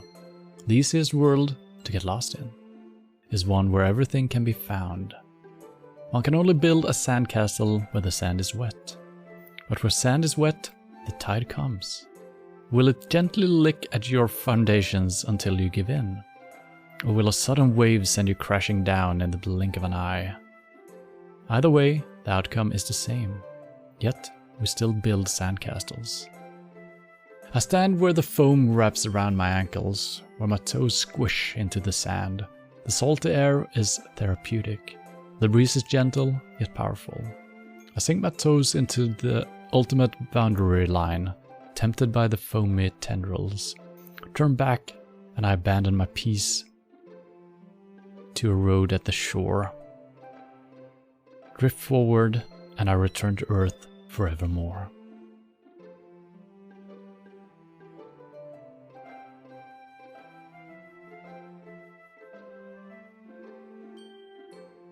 I'm getting vibes of both nonsense and some profound stuff in this one.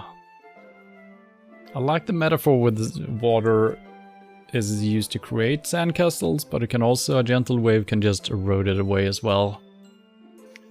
I don't know what it means, but I can see that there is something.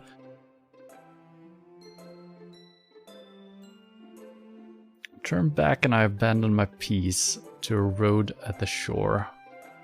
Okay, the wave kind of goes back. Yeah. Drift forward and I return to Earth forevermore. Yeah, okay. I mean, I like it better than Naguchi, whatever her name is, Natsuki. I do wonder if I'm being fooled by their handwriting styles.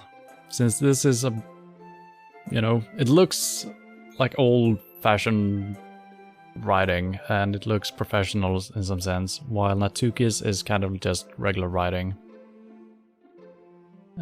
I guess it's a combination of a couple of things. The poem itself, I mean the wording and stuff, the handwriting, and also how we interpret the characters. Probably just influence how we feel about it, right?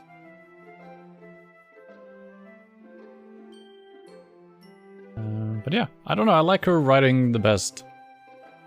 And then probably our friend Suzuki. I keep forgetting the names when I don't see them on the screen.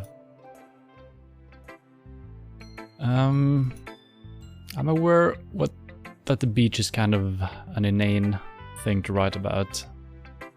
But I did my best to take a metaphorical approach to it. Yeah, Natsuki already told me about it. She did? She didn't say anything weird, did she?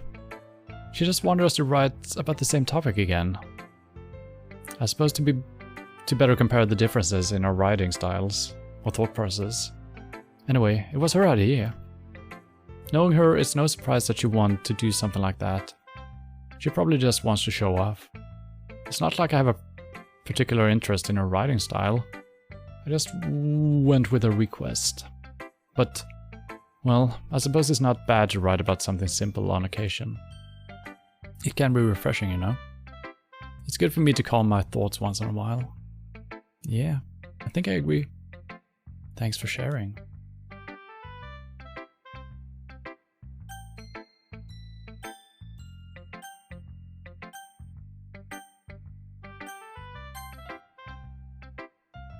Hi, Rare! Have you thought about what you want to submit to perform at the festival?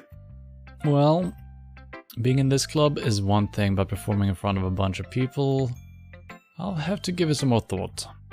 Okay, no pressure. But whatever you do, I'm sure it'll turn out great.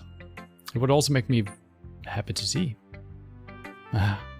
Anyway, let's take a look at today's poem. Sure, I'll let Monica take the poem I'm holding in my hands. It's kind of funny. How so? No, not the poem. I mean, it's just funny how your poems and Sayori's poems have been getting more and more similar to each other every day. Really?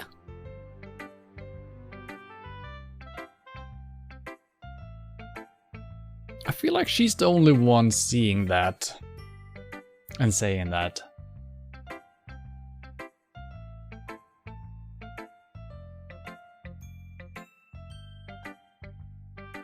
I mean, I'm not trying to write as Sayori.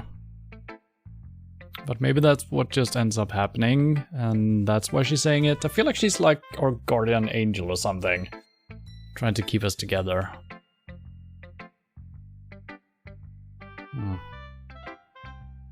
I'm surprised you're so in sync with her.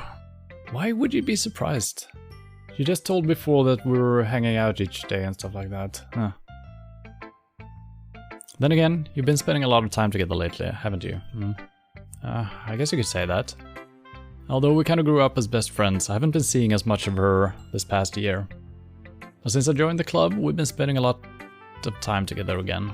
I see. That reminds me.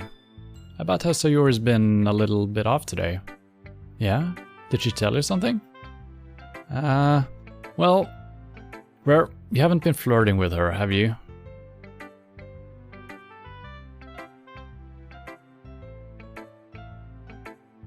I mean, we were buttoning up her shirt or what, but that's the opposite of flirting, right?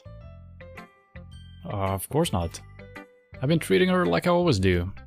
Alright, just making sure. I know how much you care about her. It would be terrible if something bad happened to her, so keep an eye on her. Sayori's been acting so much happier ever since you joined the club. What could have happened all of a sudden? So maybe it's the opposite of what I was thinking. Maybe she brought us to the club to make us happy, actually finding love. Because she has no interest in us. But then when she asked us about Yuri, which she might have thought we had interest in, and we kind of avoided it to not hurt her feelings, she thought that, oh god, he's in love with me, and that's not what I intended. So maybe it's the opposite of what we've been thinking. We'll see. Well, never mind. This really isn't the time to be talking about this. Anyway, I'll share my poem with you now, alright? Alright. And with the spacing, which is important. I'm thinking maybe there is highlighted words or something. Did say save and reload. I'm thinking maybe there will be words showing up in different places. Or if you use a filter or something. I don't know how meta this game is.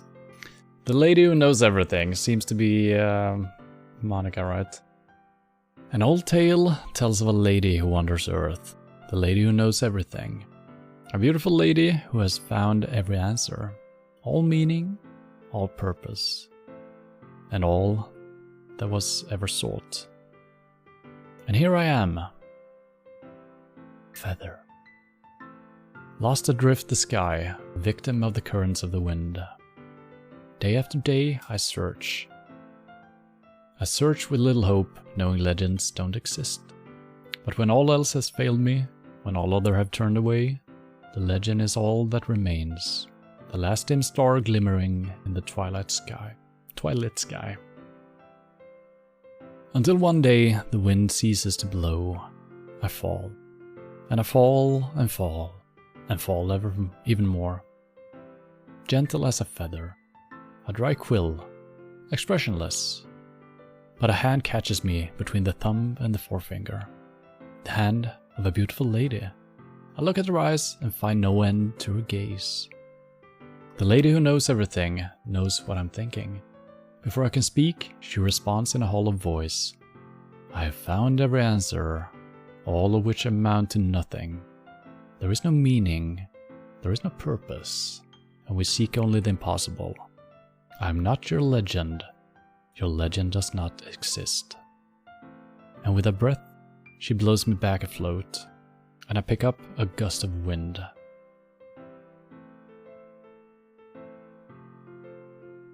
That's kind of nice.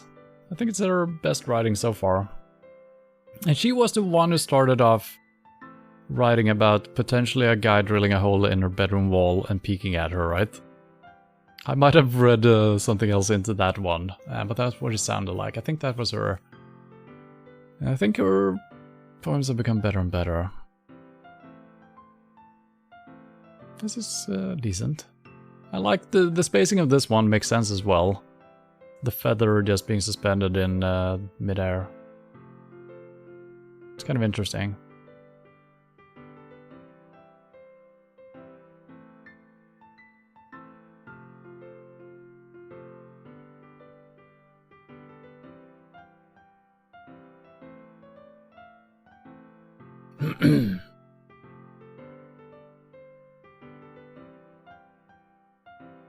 And it's kind of interesting how she compares it to, you know, like a feathered pen, a quill.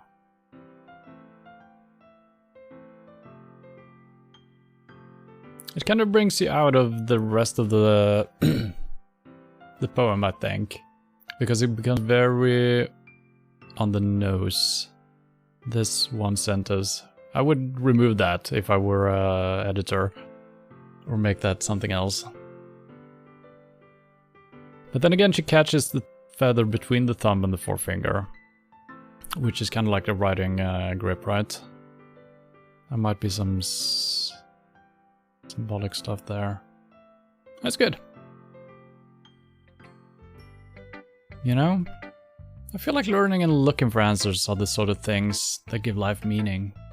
Not to get too philosophical or anything, but it was kind of on my mind, so that's what I wrote about. I see. I never really put much thought into it. In a way, it's almost paradoxical, because if we had all the answers, wouldn't the world start to lose its meaning? Probably. You know, there's one thing I noticed. It seems like everyone in the club prefers writing about things that are more sad than happy. Are you surprised? I mean, if everything was okay, we wouldn't really have anything to write about, would we? Humans aren't two-dimensional creatures. I think you'd know that better than anyone. You mean one-dimensional?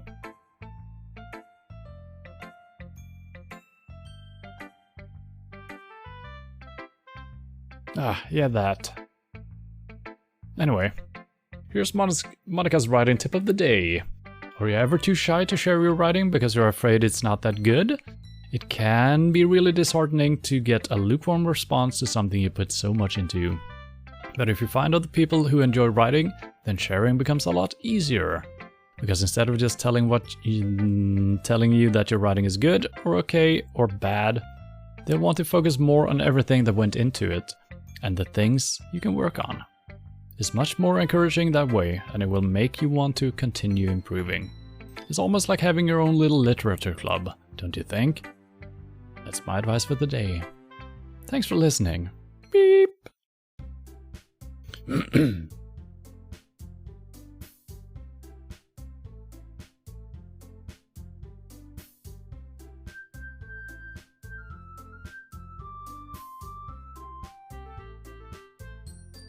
Okay, you three. We're all done sharing poems, right? Why don't we start figuring out... Hold on a second. Is it just me, or did you say something strange just now? Yeah, 3. There's 1 left. Something did sound a bit unusual. That's right. You deviated from your usual catchphrase when addressing the club. What does she usually say? Listen up, everyone, or something like that.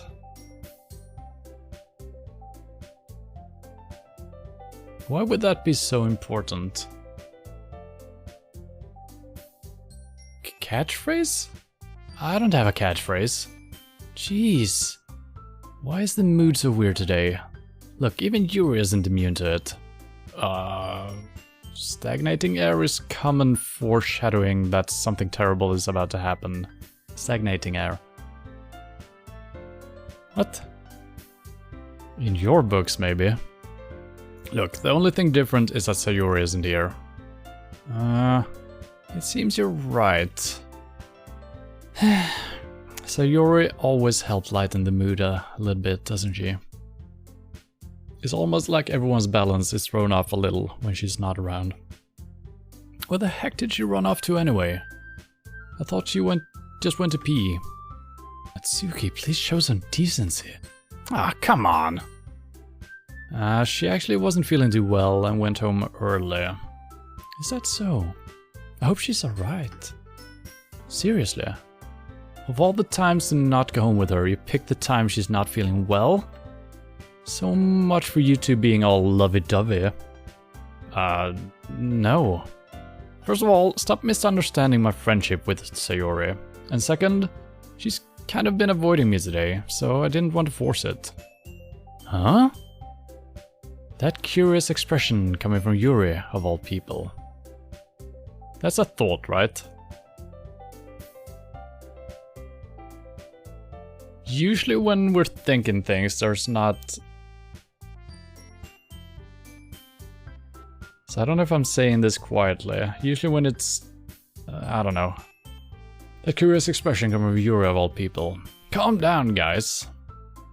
I talked to her earlier, and everything's fine. What did she say? Anyway, we need to figure out the rest of the festival's preparations, so let's decide what everyone will be doing this weekend. I already know what I'm doing. That's right, Natsuki will be making cupcakes. But we might need a lot of them, and different flavors. Can you handle that all by yourself, Natsuki? Challenge accepted! And as for myself, I'm going to be printing and assembling all the poetry pamphlets. Sayori will be helping me design them. And as for Yuri, you can...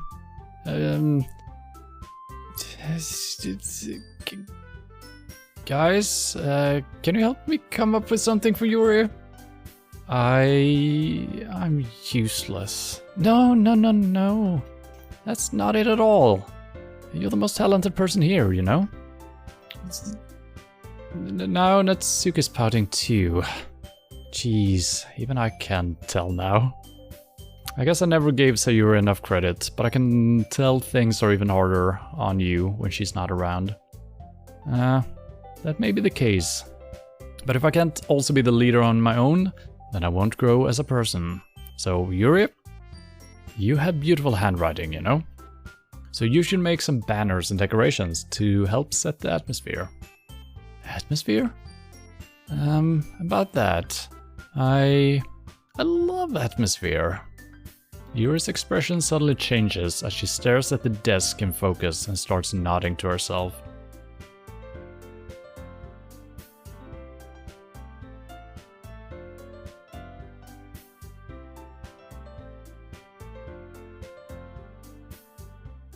I think she's just trying to convince herself about that, right?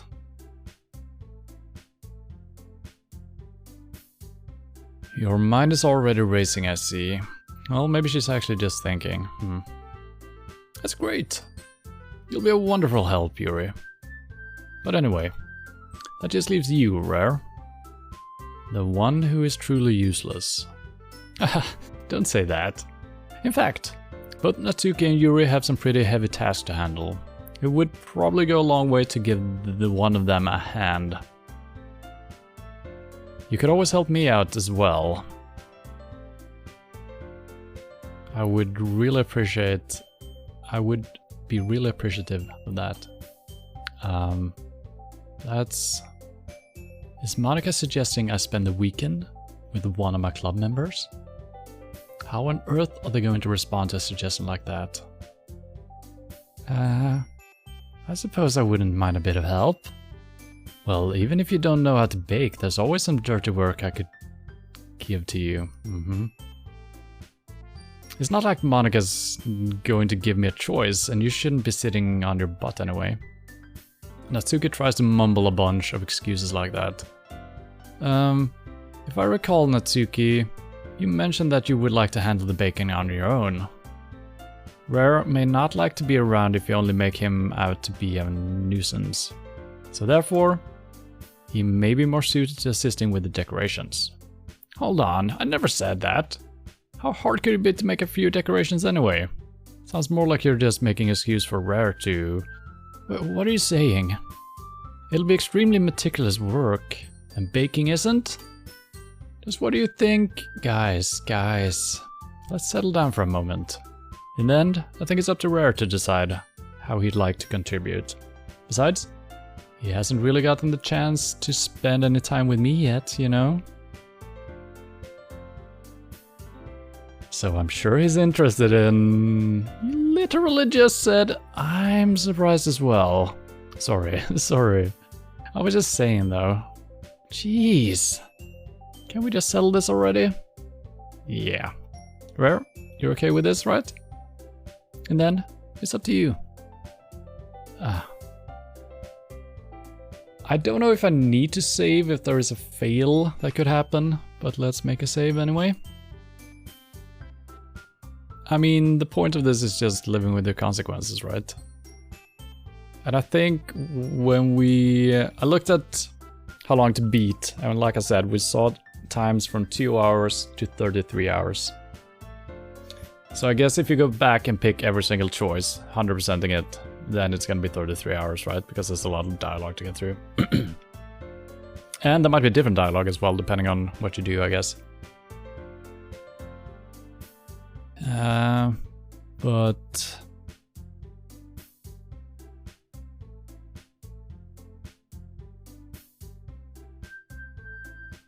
Was... Satsumi? I keep forgetting her name. What's her name? Saratusa? No. The lady who isn't here. Was she gonna spend time with Monica? Was that what she said? I think so. So I should probably spend the time with Monica and Satsuki. Right? Or is that in a different time slot than they were talking about now? Because she seemed very flirty right now.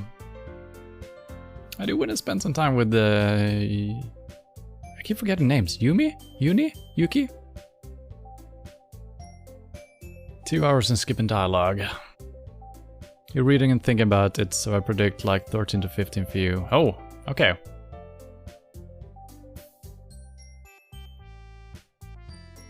Yuri, that's a name. Alright, well, let's continue. Of course. Very well. In that case, everyone looks straight at me. Okay.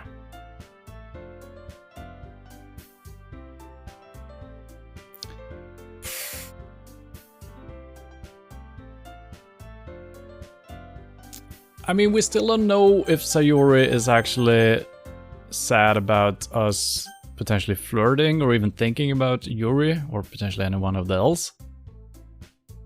Or if she actually wants me to, you know, hang out with other... Because she's actually telling me over and over to actually have fun with other people. And she looked forward to having me spend time with these girls.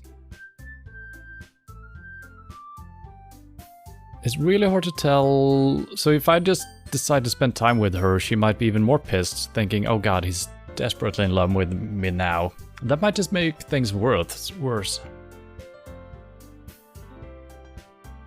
But if that's not the case and she's actually head over heels in love with us and we spend time with someone else, that might be bad. But I mean, if our love doesn't lie with her, why? Well, you know, you gotta follow your heart. Even if it's a video game, you know? But then again, we do have a special bond with Sayori. Jesus Christ, I hate decision making in games. It's much easier in life because you know everything is way, you know, you can tell all the nuances and stuff like that. In games it's just like, you gotta think how it is. There is a ... so there might be more dialogue showing up if we pick this. I do want to spend time with Yuri though, I think she's nice. And we need to have good decorations. That's kind of important. She's gonna manage the cooking or the baking fine. Monica, she's fine doing the pamphlets. She's structured. I don't see Yuri having a lot of experience in decorating things. So, and you know, from a logical standpoint, just focus on the work. I think the decorations is where help is needed. If I need to find an excuse for my decision here. God damn it. This is like making the end decision of Deus Ex games. Tune back in 2 weeks when we've made a decision.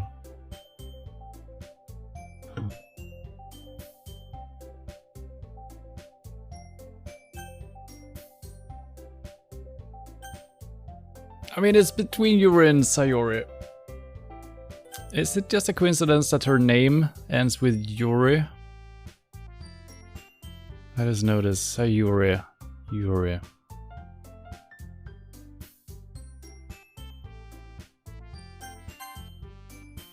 Well, I'll probably be the most useful helping out Yuri. That's what I said. Me? Are you serious? Why would you... Natsuki? I can already tell you're about to say something mean. No. I was just saying... So you'll be helping Yuri out then, Rare? Yeah. That's what I'm going to do. I'm glad. I have a bad habit of overthinking these sort of things.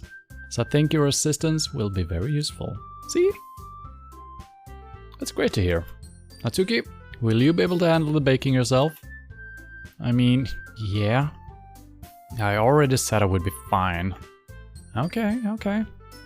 Everyone can tell that Natsuki is feeling a little sour. So, is that everything we need to go over? Yeah, that should be about it. Are you guys excited? Well, excited may not be the right word, but I suppose I'm looking forward to it a little bit. Do you feel the same way, Rare? Me?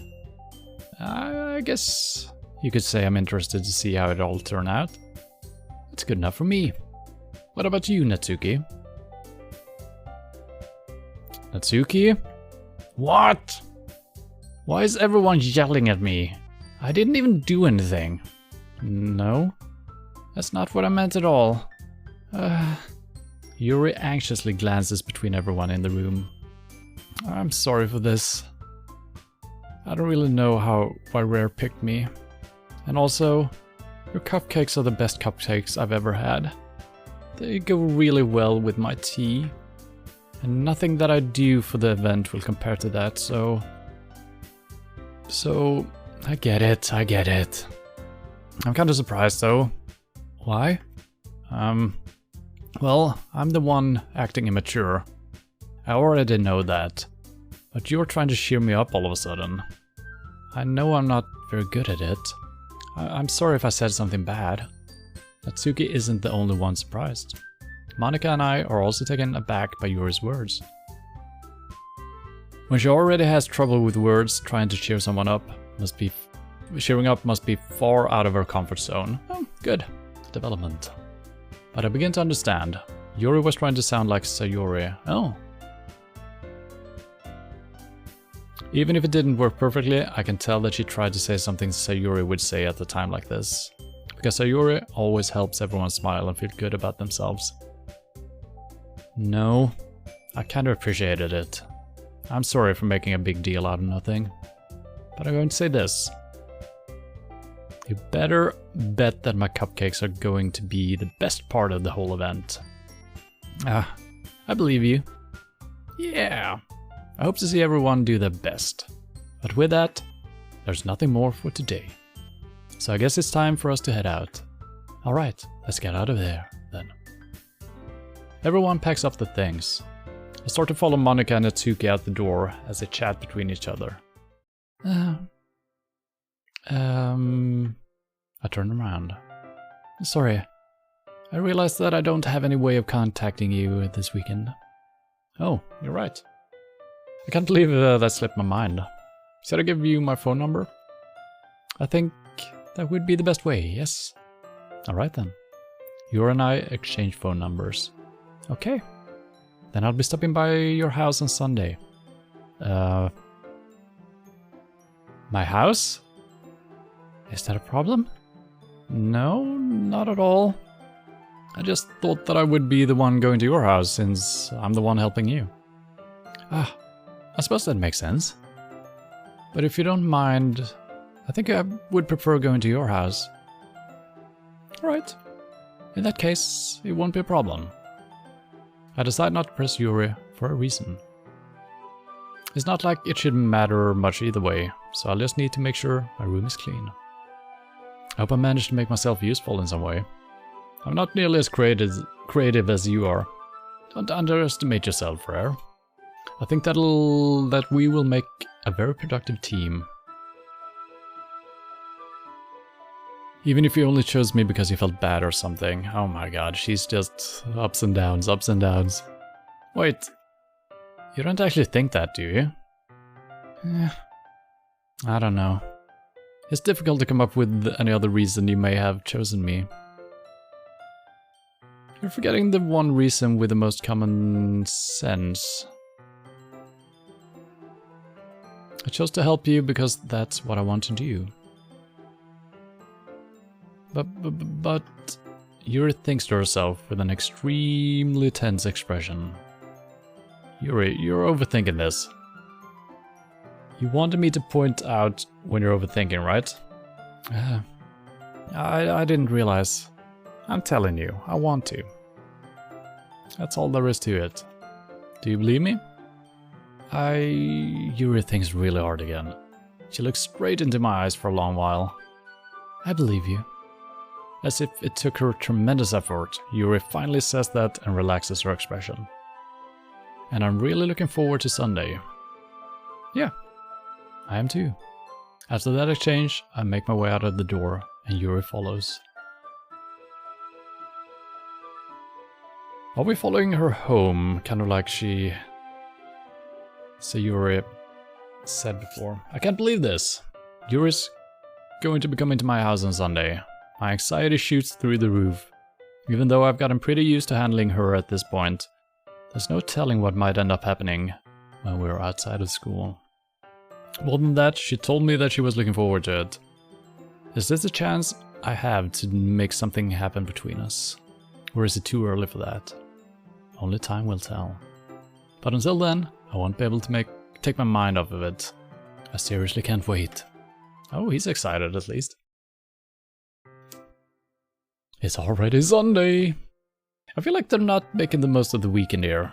What happened to Friday evening and Saturday day and evening? Could have been working, you know? I've been getting increasingly anxious about Yuri's upcoming visit. I keep telling myself there's no reason to be nervous, but it doesn't help much. Yuri is clearly an introvert and also an intimate person in general. There's no doubt that she'll open up a bit when it's just the two of us. That might just be the opposite. I'm thinking. It might be really awkward. Meanwhile, we've been texting occasionally. Oh. She was extremely apprehensive at first, but it wasn't long before I was already learning more about her. But putting Yuri aside, I haven't heard a thing from Sayori since she left the club early the other day. It's not like we text each other all the time or anything, but I've been worried about her in the back of my mind. Between what Sayori said and what Monica said, is it really okay for me to put Sayori's feeling aside when she might need me?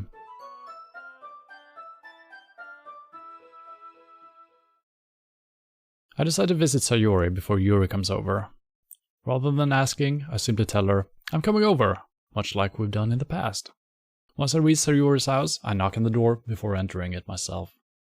Again, we used to play so often that we made it a habit of simply entering each other's houses like we were family. The house is quiet. Sayori isn't anywhere on the first floor, so I assume she's up in her room. It's already strange of her not to run down and greet me. I head up to the bedroom, where I finally find her. How dark are we finding her? Sayori? Ooh.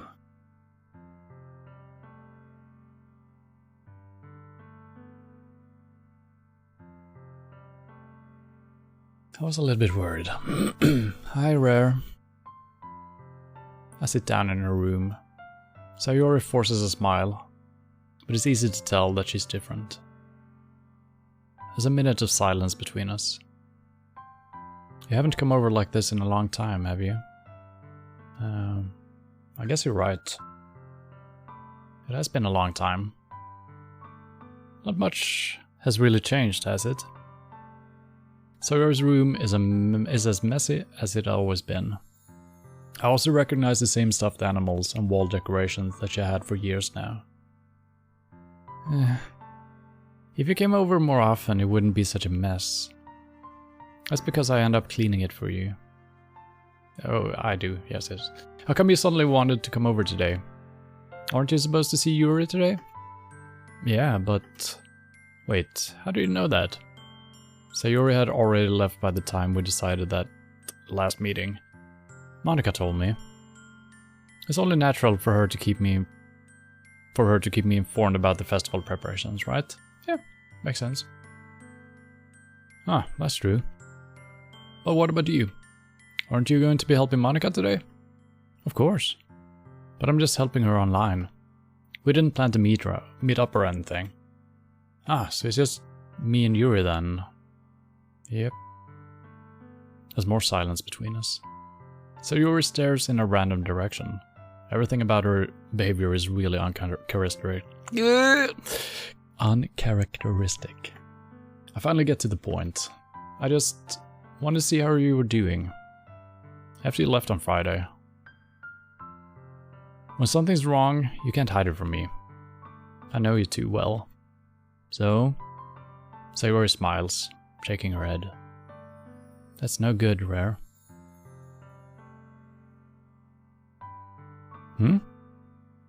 Why can't it just be like it's always been? Well, it can. Nothing has changed, really. Right? This is all my fault. I agree. I agree. I don't know what has changed, but apparently something has. If I didn't get so weak and accidentally express my feelings. If I didn't make that stupid mistake. And Monica Doki Doki. Welcome. Is it more fourth wall breaking? Oh my god. Hello, it's me, your favorite hockey girl. Well, not currently. Things might change though. We'll see. If I didn't make that stupid mistake, then you wouldn't have been worried about me at all. I probably would have been... Well, then there would have been no need to worry, right?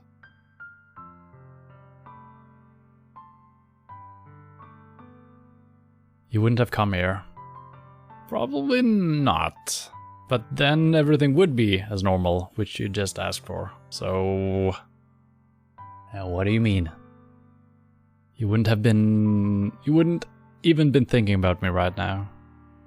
But this is just my punishment, isn't it? I'm getting punished for being so selfish. I think that's why the world decided to have you come over today. It just wants to torture me. Sayori. I grabbed Sayori by the shoulders. What on earth are you saying? Are you listening to yourself right now? I know something happened to you. There's no other explanation for you to be like this. So tell me already. Until I know, I won't be able to stop thinking about it. Sayori gives me an empty smile. You really put me in a trap, Rare. But you're wrong. Nothing happened to me. I've always been like this. You're just seeing it for the first time. Seeing what? What are you talking about, Sayori? You're really just going to make me say it, aren't you, Rare? I guess I have no choice this time. The thing is, I've had really bad depression my whole life. Did you know that? Why do you think I'm late to school every day? Okay, this is like from the very first couple of sentences in the game. That was my thinking. But then my character and also her behavior kind of made us feel like, oh, she's happy-go-lucky and she's just a slacker. So yeah, I think we kind of saw that. Don't know if our character saw that though. Because most days, I can't even find a reason to get out of bed. What reason is there to do anything when I fully know how worthless I am? Why go to school? Why eat? Why make friends? Why make other people put their energy and caring to waste by having them spend it on me? That's what it feels like. And that's why I just want to make everyone happy, without anyone worrying about me.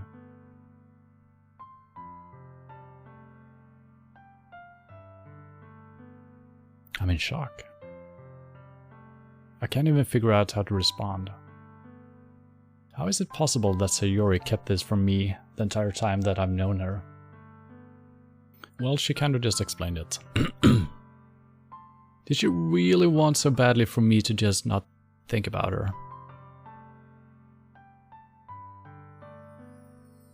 Why, Sayori? Huh?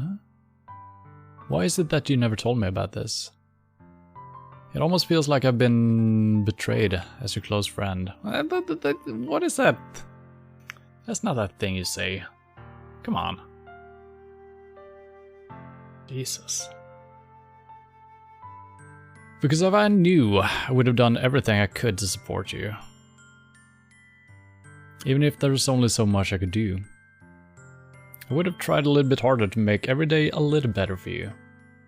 That's why I'm your friend. All you had to do was tell me.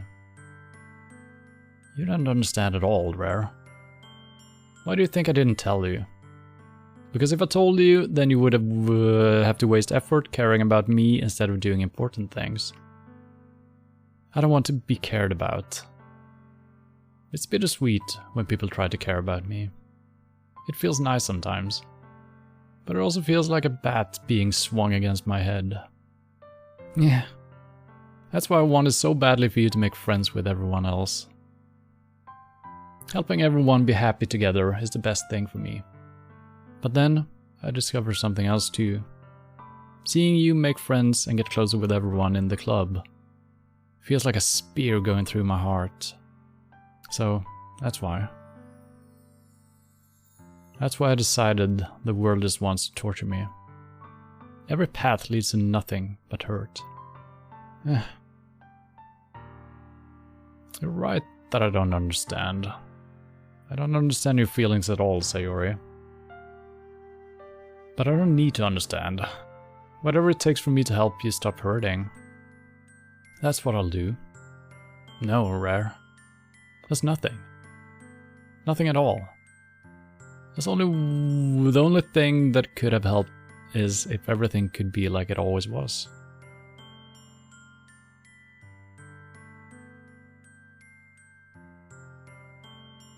Hello, Alex. How are you doing? So the only reason why things changed, really, is because she somehow got jealous, I think. Maybe not romantically, but maybe friendship-wise even. Because she wanted us to make friends. She wanted us to be happy because we shouldn't care about her because she's only there to make everyone happy. Which is not a good thing per se, I guess. But she also wants everything to be like it was, but I guess she can't just control her emotions, so. But I was selfish. I finally showed you what a horrible person I am. Tears streaked down Sayori's face. I made you join the literary club because I was selfish. And I was punished by my heart hurting in a way that I couldn't understand. And now you come here and I made you hurt too. I'm just weak and selfish. That's all I am. And that's why I'm going to accept these punishments. Because I deserve every last one. Without thinking, I once again grabbed Sayori's shoulders. This time I pull her into a tight embrace. Rare. Sayori. I don't care if you feel selfish. I'm really happy that you convinced me to join the club. Seeing you every day makes it worthwhile enough. If I make friends with everyone else, then that's just a bonus. But please never underestimate how much I care about you. I wouldn't have it on any other way. Rare? Sayori isn't hugging me back. Despite my arms being wrapped around her, Sayori's arms remain at her sides. She starts sobbing next to my ear. No. Don't do this to me. Please don't do this. Rare? Sayori barely manages to speak between her sobs. I don't know if I'm doing the right thing, but all I want is for her to know that I care. If you have it in you to call yourself selfish, then you have to let me be selfish too. No matter what it takes, I'll figure out what needs to be changed. I'll make these feelings go away. And if there's anything that you need me to do, then you better tell me. I'll get mad if you don't. I don't know. I don't know. I don't know. Gently, Sayori finally puts her arms around me in return. I don't know anything. It's all really scary. I don't understand any of my feelings, Rare. The only time I'm not feeling nothing is when I'm feeling pain.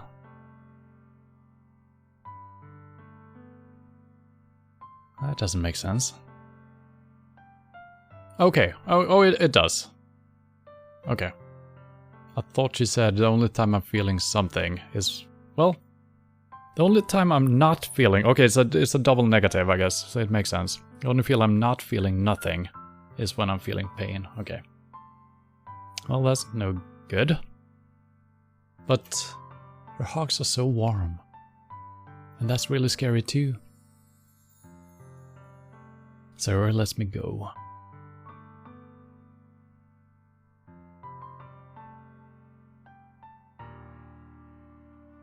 You're almost in the soft part of the game. Oh. Sayori lets me go. As she does so, I let her go as well. The festival is tomorrow. Yeah. It's going to be fun, right? Jesus Christ. Smooth character we got here. Maybe it's better to change the subject, you know? Yeah. How would you like for me to spend it all with you?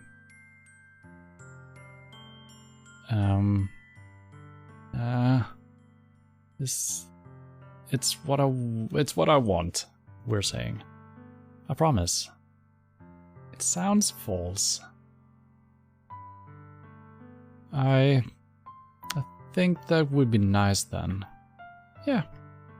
Sayori wipes her eyes. If I could spend the whole day here, I would. Of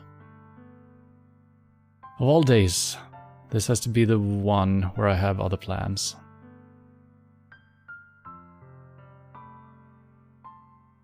That feels very selfish. and unsensitive.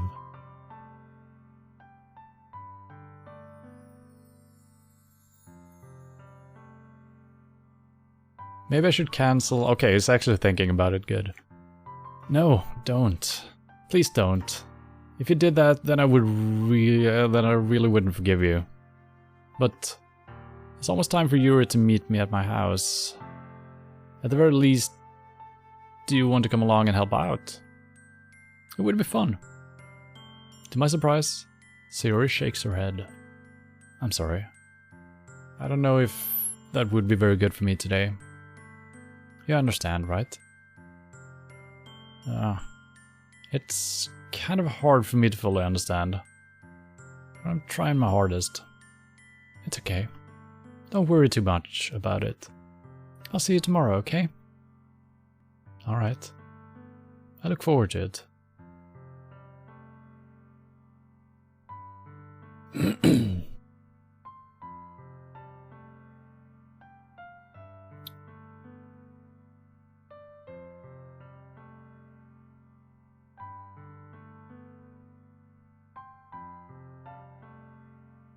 I'm trying to think.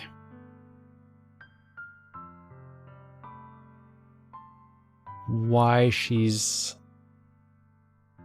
reacting the way she is to us joining the club. I mean, she thought it was gonna be a good idea, making us more happy, maybe, you know, knowing more people, making friends. But then she got jealous, like I said, for some reason. Romantically or not, it doesn't really matter. Couldn't we just quit the club? But then again, then we wouldn't have been as close friends with her anymore. Right? And that probably wouldn't be good for her either, because then we're doing it because of her, and she would feel like she's, you know, a burden again or something. So, I don't know. It's, might not be an easy solution. I just say goodbye to Sayori and exit her house. On the way home, I find myself still feeling uneasy. But it's hard for me to keep thinking about it when Yuri is about to come over to you. Yeah. I think Sayori is right. I shouldn't be worrying too much, and we're definitely going to have a great time tomorrow. I should just focus on what's ahead of me. This is only one game that makes me scary for weeks. Alright, wow. Yeah, I'm not sure where this game is going, since it is marketed as a horror game as well, which I still have a hard time seeing how that's gonna happen, but we'll see. Please no spoilers. As I approach my house, I see something that makes me feel a moment of panic. Yuri? Thank goodness. You're a little early. Oh, we haven't tidied up our room, have we? I'm sorry. I wasn't home yet. Were you waiting for a long time? No, I just got here. But I started to get really nervous when nobody answered the doorbell. You always could have texted me.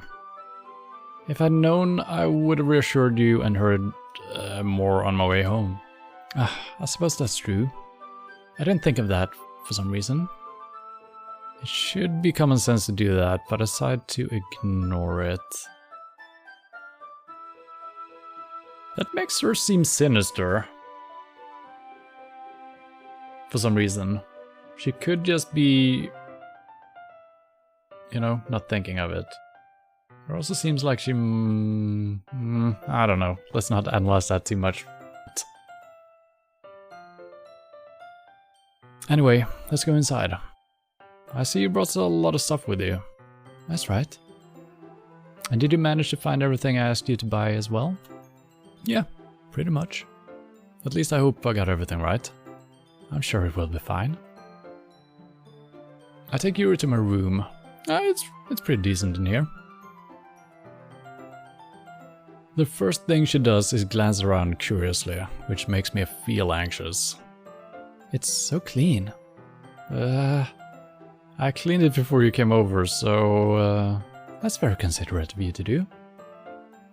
No. I would be really embarrassed for my room to be a mess while you were here. Well, I do enjoy cleaning.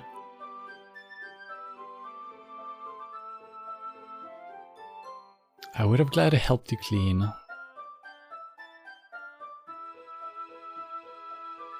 Okay. I mean, we have helped Sayuri. I keep forgetting her name. I'm sorry. She's my best friend, but I can't remember what her name is. Sayuri? Sayuri, that's her name. We have helped her clean, so I mean, it's not a strange thing to do between friends, you know? But we're not that close to this lady.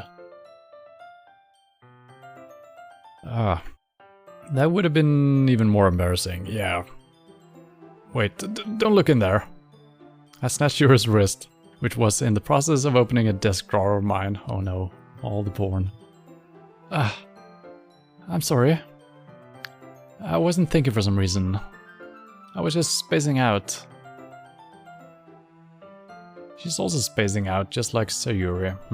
It's fine, it's fine. I let go of Yuri's wrist. She puts both her hands firmly in her lap, as if making sure she's keeping track of them. You're telling me to save. Can I save anytime? I guess I can. I guess we haven't saved in a while, so sure. I still don't understand how the save points are gonna come in. Can I actually reach a fail state? I will see. She puts both of her hands firmly in her lap, as if making sure she's keeping track of them. So, should we get started? Yeah. I have a few things planned that you can help with. Decorations and other atmospheric enhancements. Atmospheric enhancements? You know, mood lighting, aromatherapy candles. Oh wow. I didn't know you planned on taking it that far. Of course. I want to help take our guests to a faraway place. Although, many will stop by just out of curiosity. And for cupcakes, I guess. I'm determined to provide an experience that will leave them wanting more. That's great. It's easy to forget that you're a pretty intense person. Intense? I guess that's the best way to put it. Is that a bad thing? No, not at all. It's something that I like about you, actually. Is that so? That makes me feel relieved. And kind of happy. Yeah, no need to be so anxious. You can relax a little. Relax. I brought some things for relaxation. And this is all taking place just after our best friend told us that she's depressed. This feels wrong. I was going to use them during the poetry event. Oh yeah? Like what? Let's see. Yuri rummages through her bag. She pulls out a few candles and a wooden cylinder-shaped object. A wooden dildo. I did some shopping on the way here, so I happen to have these in my bag. I plan to cover the windows in black paper and use the candles to light the room. Okay, I see. Don't kiss her, she's far too young for you. But not my character. I think that would be amazing, don't you? Yeah, that would be really neat. What's that wooden thing, though? Oh, this? It's a diffuser for essential oils. Okay. How familiar are you with aromatherapy? Not familiar at all. Is that so? It's one of my favorite contributors to a positive atmosphere. Depending on the oils and the herbs you choose, you can change the mood of the air itself. You can even feel it permeate through your body. Relaxation, positive energy, romance, reflection. She seems very secure right now. And very to the point. She must be relaxed. Hello, ghosts. Guess who's the school's local soda dealer? I'm not sure what that means, I'm sorry.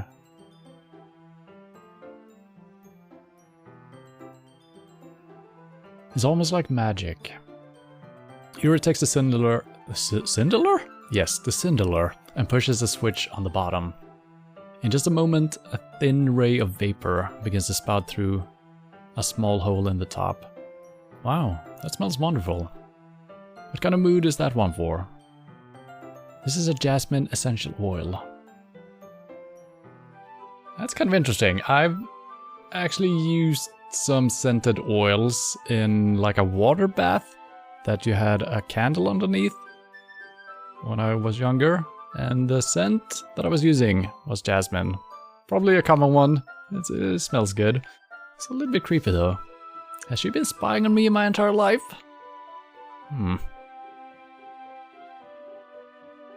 AKA soda, the drink.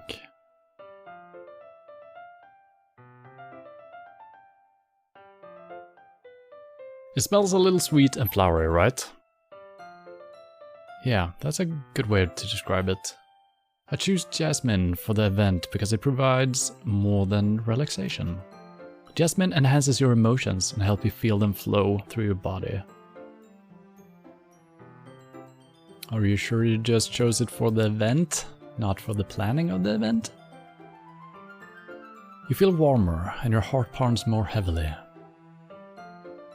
Did you think that will be perfect for sharing our poems? I mean, that makes sense, if it's because of that. It does sound suitable. But you seem to know a lot about this, so I'll trust your opinion with anything. Yuri smiles gently, clearly enjoying herself. She again reaches into her bag and pulls out several spools of thin ribbon. What are those for? Well, did you purchase the origami paper I asked you to get? Yeah, I have it over here. We won't be using the paper for folding origami. What I like to do is write a different word on each paper. We need about 100 of them. Oh yeah? What will those be used for? Well, I'm going to cut pieces of ribbon to hang from the doorway of the classroom. Then, we can fasten the paper onto ribbons and create a doorway curtain. Wouldn't that be beautiful? It would also catch the eye of those passing by the room. It may attract some to peek inside. That's really creative. Yeah, I don't think she needed any help. I think I'm contributing nothing to this thing.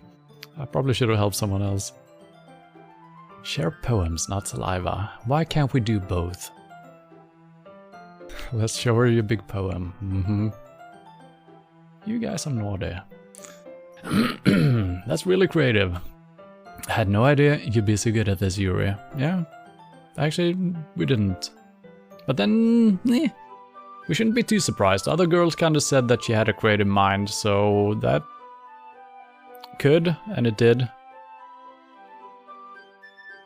you know, spill into other than words. Is that so?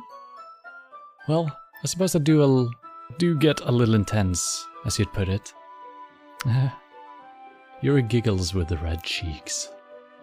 Is it just me, or is she more relaxed when it's just the two of us? No? It's me too, which I guess is me. So yeah, it's just me.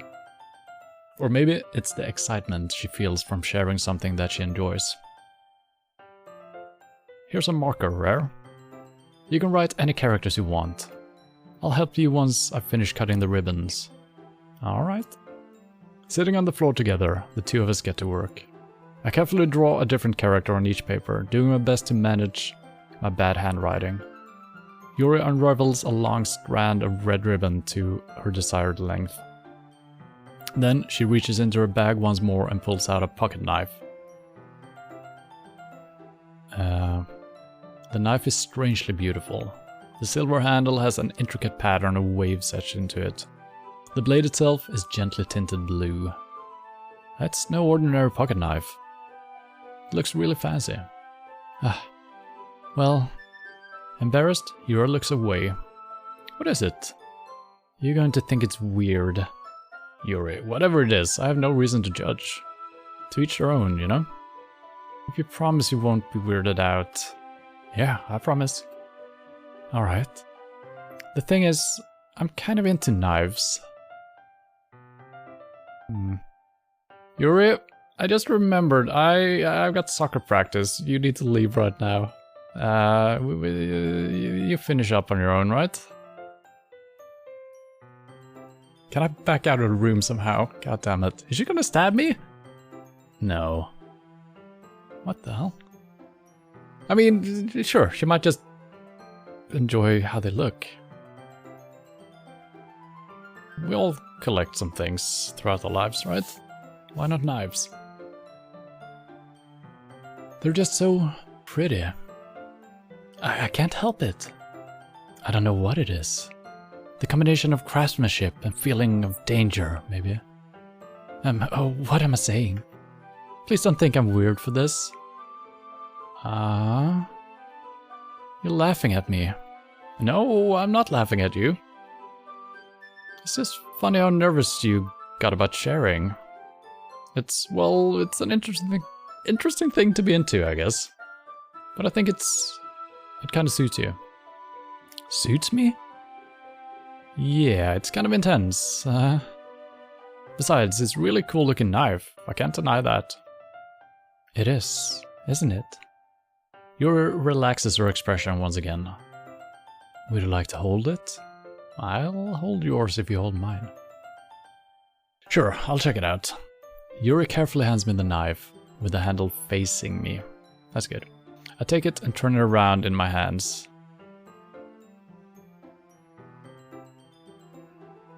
Oh, okay. It feels heavy and extremely solid. Where do you even get a knife like this? Curious of its sharpness, I feel the point of the knife with my index finger. Ow! Where? Why did you do that? I didn't expect it to be that sharp. I barely touched it at all. It's my fault. I should have warned you. This knife is extremely sharp. It can cut through skin like it's paper. Oh no. A small drop of blood trickles down the side of my finger. Yuri takes my hand and gives the wound a closer look. She stares at it and noticeably fidgets. If you're squeamish, I'll go wash it off now. Without warning, Yuri puts my finger in her mouth and licks the wound.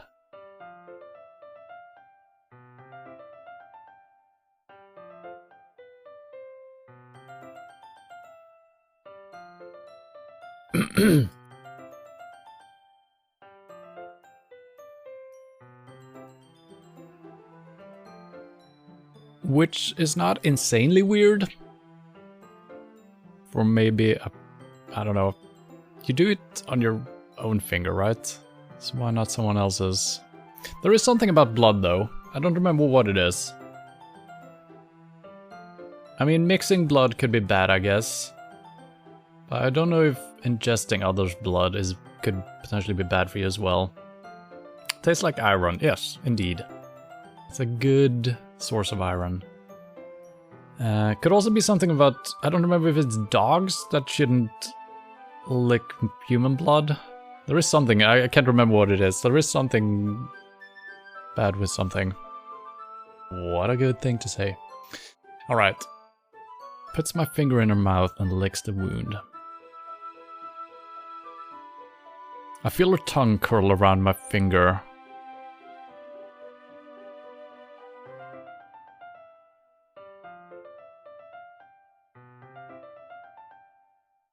I don't know what the appropriate feeling is right now. Startled, I instinctively pull my hand back. Oh, please forgive me. I wasn't thinking. Yuri lowers his head, her face burning up. Yuri, that's the most embarrassing thing I've ever done. How could I do something like that? I'm sorry. Sure, it was a little weird, and it took me by surprise. But I guess she was just trying to help, right?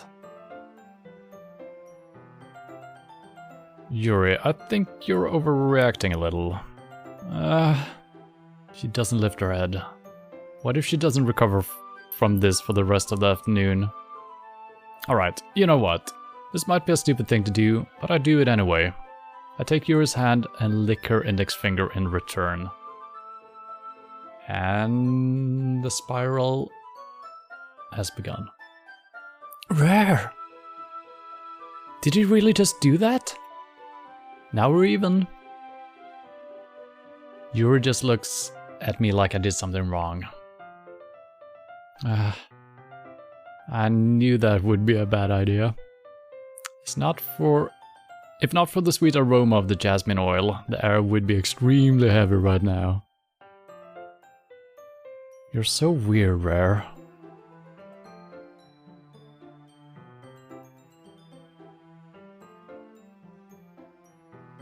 I usually read stuff like this in privacy of my own head.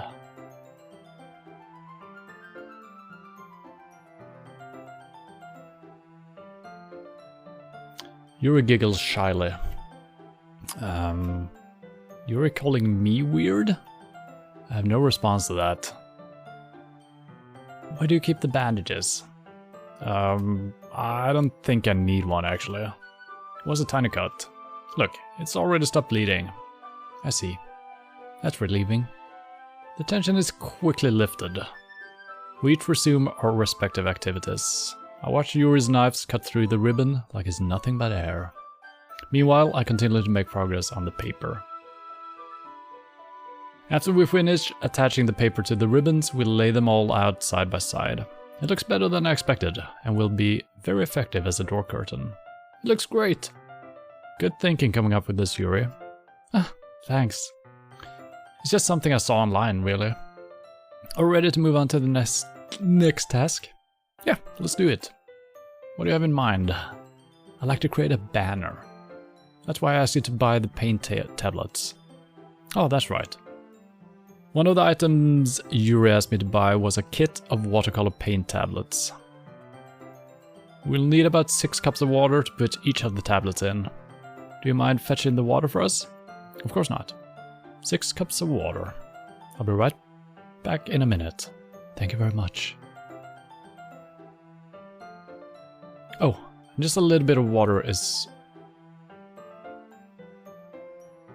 And just a little bit of water is okay. For her to drink, or... Wasn't... Wait, was 6 cups, wasn't it? If you fill the cups too much, it will be too diluted. Okay. So per cup, not too much water. Got it. Taking Yuri's advice, I decided to use small plastic bathroom cups rather than full-size glasses. I put them on a plate to catch any paint that drips, then bring it back into my room. Yuri? Yes? I come in to see Yuri quickly unrolling her sleeve, pulling it back over her arm.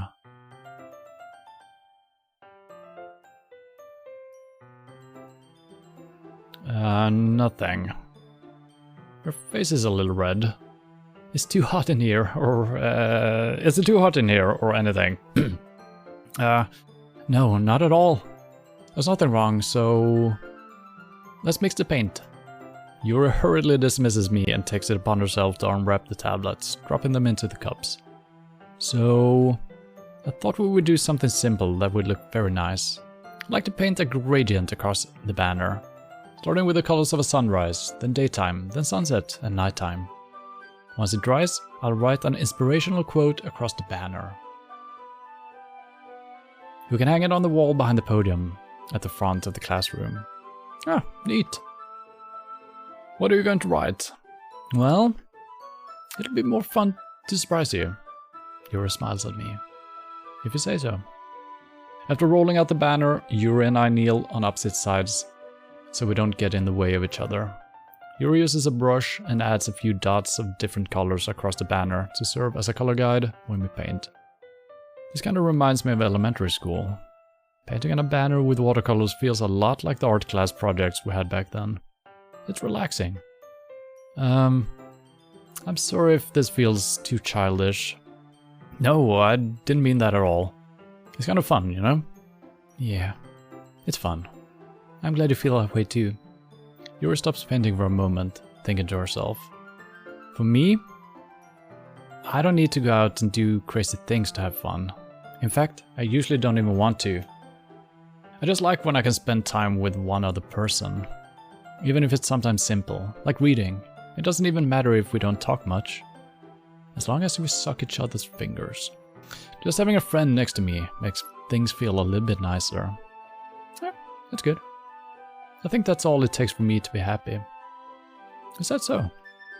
Even if Juri and I are quite different, I can understand where she's coming from. I feel that way about things like anime and games, where simply sharing the experience with someone can make me happy. I think I feel the same way. Yuri smiles gently. I knew you'd understand. Yuri leans over the banner to grab an unused paintbrush.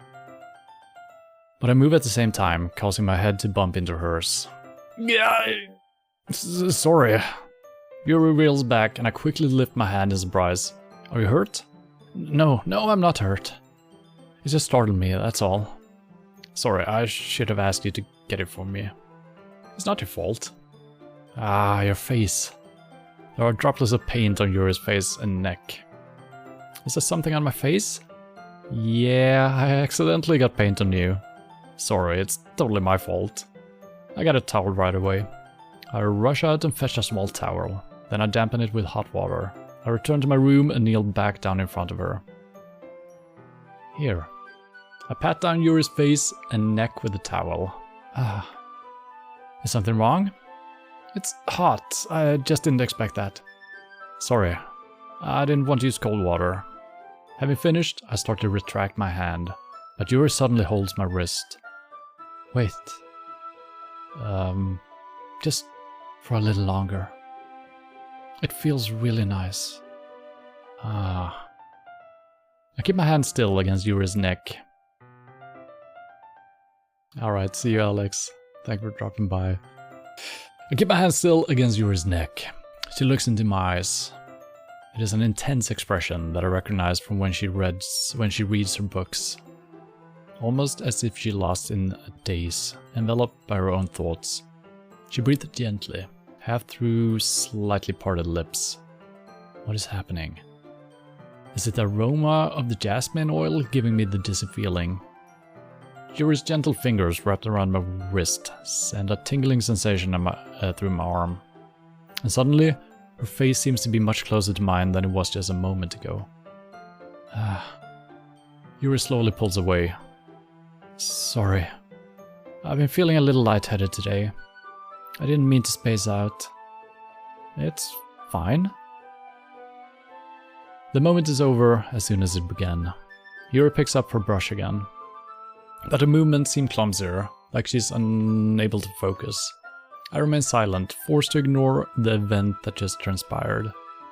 I hesitantly retrieve my own brush and continue following Yuri's example. That should do it. I finish filling the night sky with white dots that look like stars. Looking at the banner as a whole, it's very pretty and natural looking. I think it came out better than I expected. I'm really happy with the result. Yeah, me too. Are we going to add the lettering now? Not yet. It needs to dry first. That's true, but won't that take a while? Well, perhaps it would be best to leave it here.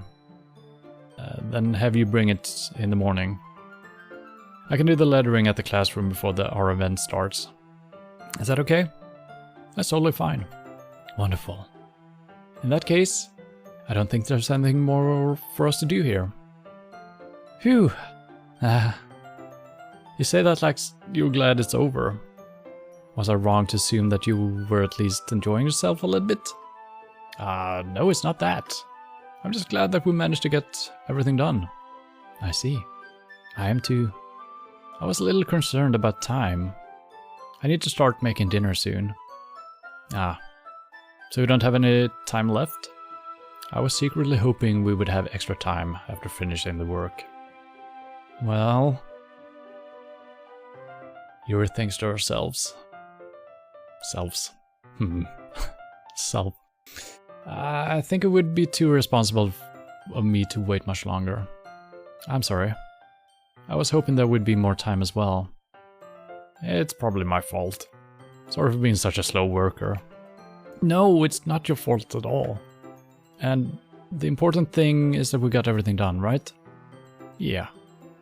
So... I shouldn't be disappointed or anything.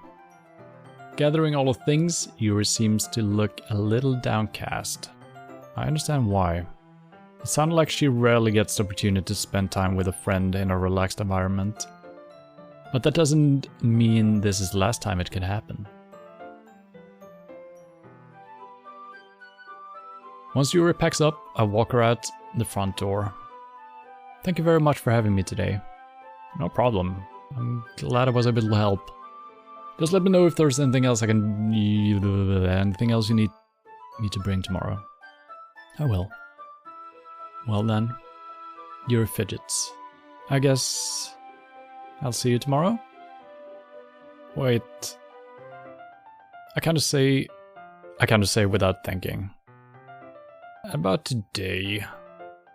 It's fine that we didn't have as much time as we wanted, because we can do this again.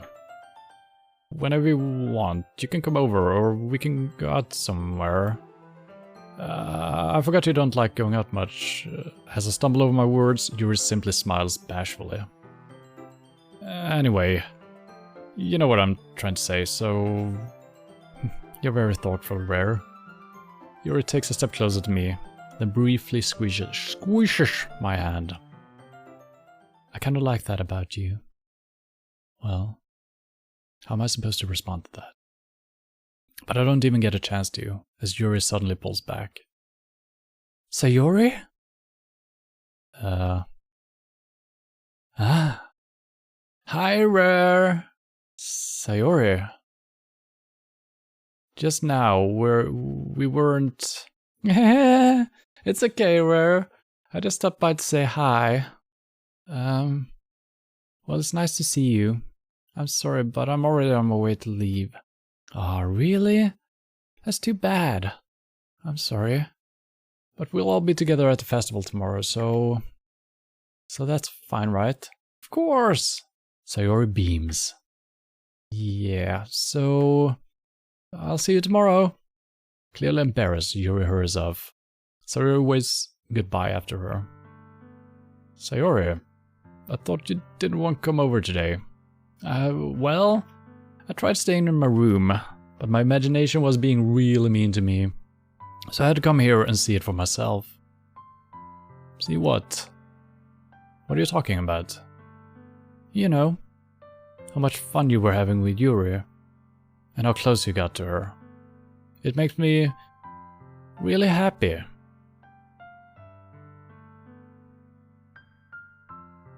That you made such good friends. That's all that matters to me. I cannot tell if she means that or not. Tears start to fall down Sayori's face. That's all that matters to me. Why am I feeling this way, Rare? I'm supposed to be happy for you. Why does it feel like my heart is splitting in half? It hurts so much. Everything hurts so much. This would be so much better if I could just disappear. Sayori, don't say that. It's true, Rare. If I wasn't here, then you wouldn't have to waste your sympathy on me. You wouldn't have to put up with me being selfish. Monica was right. I should just...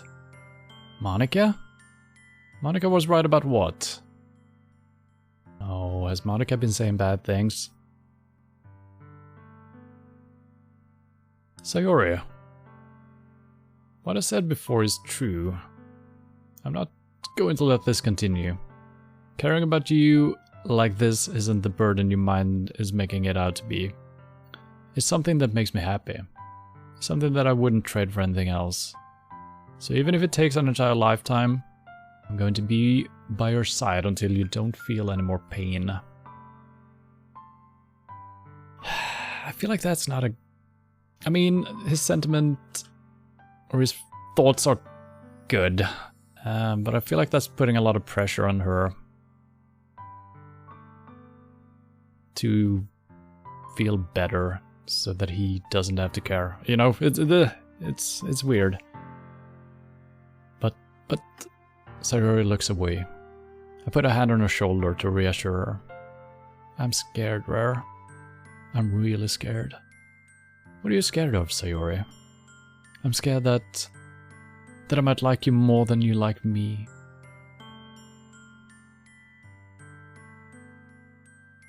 Sayori? It's true, isn't it? I was weak and started to like you too much. I did this to myself. Where? I like you so much that I want to die. That's how I feel. And that's enough, Sayori. I don't want you to hurt anymore. I slide my hand down Sayori's arm and squeeze her hand in my own. Do you remember how I said I always know what's best for you? Do you still believe me? Wordlessly, Sayori nods. Even if you don't understand all of your own feelings, I know what you need the most right now. And that's what I'm going to give you.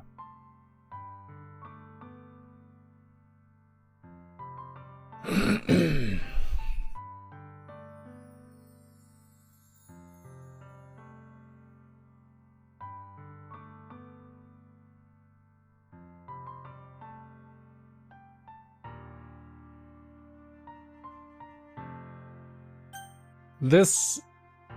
Ugh. I mean, we do like her, don't we? Then again, we're just recently found out that the girl we thought we knew is not the girl who she is. So, if our character, we actually care about her, we do care about a side of her that is not the true her.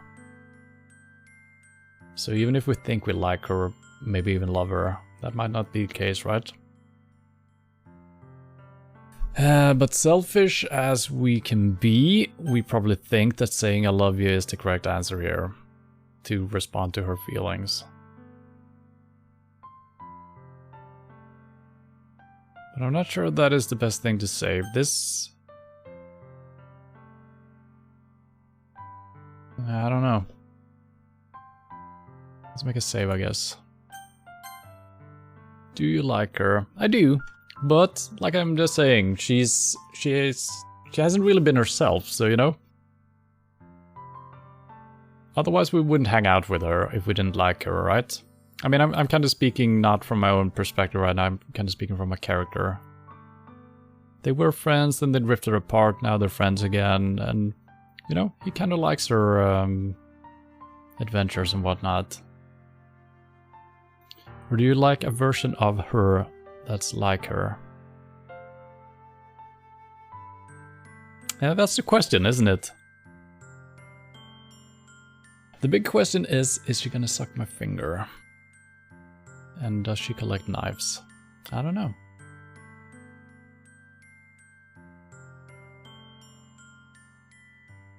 I'm a little bit scared as well that if we say we love her and we start going out with her, maybe Yuri will pay us a visit with her knives, and that might be bad. I also feel like if they would have ever become romantically involved, they would have done so a long time ago, right? They've been friends for their entire life. Sometimes it takes a while to figure those things out, but our character doesn't seem to have that interest at all.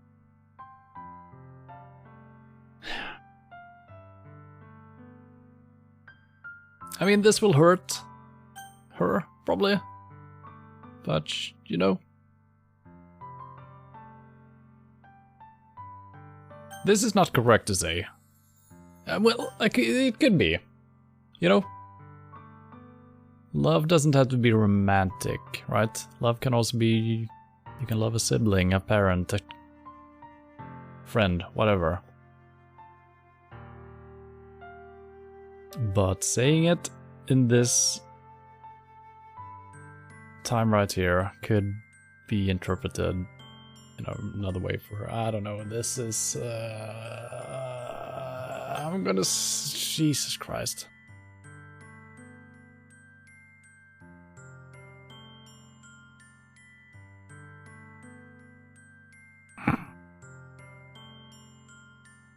Because if we say we love her and she takes it as a romantic love, and that might not be what we were ending up doing, that could be her, that could hurt her even more than just saying this, right? I'm gonna go with this. You'll always be my dearest friend. What you need most is for things to be like they've always been. Monica told me the truth.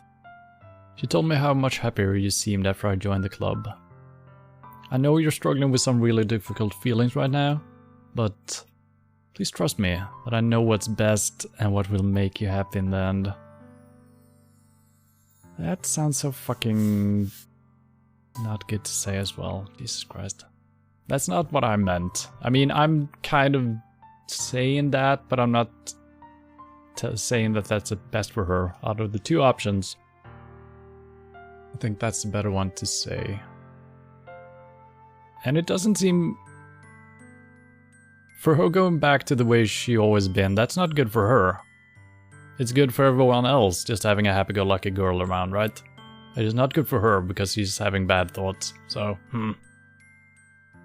I promise, I'll help get things back to the way they were. I see. Sayori forces a smile through an incredibly pained expression. Is this what it feels like? To get stabbed in the chest? I should write a poem about this. Sayori, it's okay. This is just my punishment, remember? For being so selfish? So please, don't worry about these stupid feelings. I know you're right. I knew this whole time that there's no happiness down that path. That's why I came here. Just so I could get the answer I needed to hear. And the other thing, you're also right that I just wanted to go back to the way it was. I realize that now. You really do know me better than anyone, Rare. I'll trust you with anything. Anything at all. So... Sayori's smile finally breaks. All of a sudden, she turns around and drops to her knees. Ah! Clutching her head with both hands, she screams as loudly as she can. I'm so shocked that I don't know how to react. Sayori looks over her shoulder and flashes me one more weak smile before turning around and running off. Sayori! I'm left helplessly standing in front of my own house. Why am I feeling so horrible about this? There's nothing more than I could have done. The most I could do is support Sayori through her feelings and help her on the path. On the path, that's right. But I'm having as much trouble understanding Sayori's feelings as she is. Even though I can comfort her, I keep wondering if I should be doing something more. Or something different. I know these thoughts will continue to plague me until things are back to the way they were. I'm going to give it everything I've got.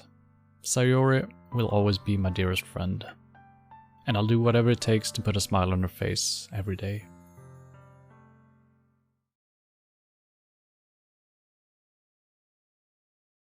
Alright, well, I think that's a good place to end it. Do I need to... Yeah, let's just make new saves, I guess. But yeah. It's been interesting. And already we've seen, you know, some minor twists and turns, and I don't know, maybe I'm not going to speculate too much, and I don't want to get spoiled or anything like that.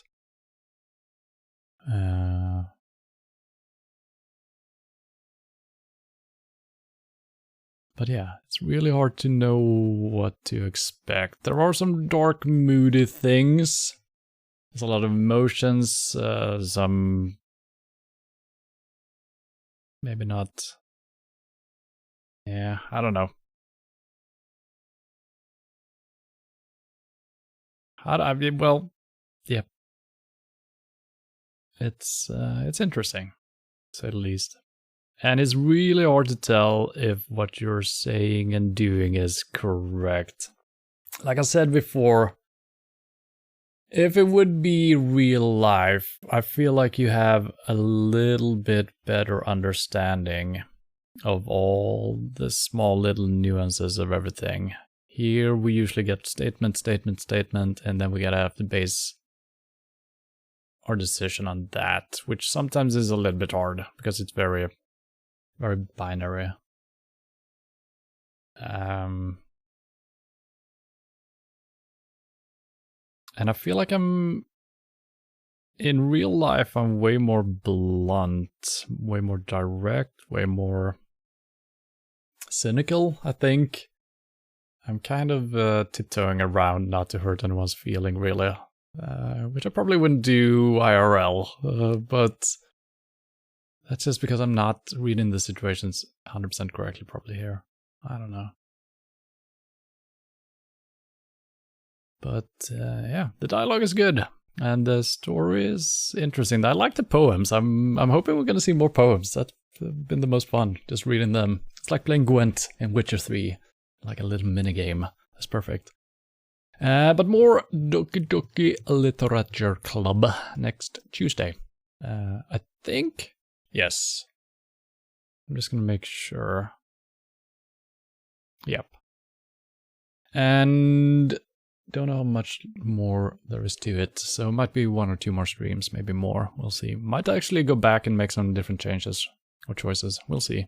It's been fun. I'm glad I'm playing it, and it's gonna be exciting to see where it goes from here and how much we fuck up. So yeah.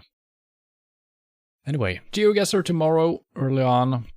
No second stream, and more PUBG on Thursday, and truck driving Sunday, of course. So thank you for hanging out, and hope to see you soon. Bye bye.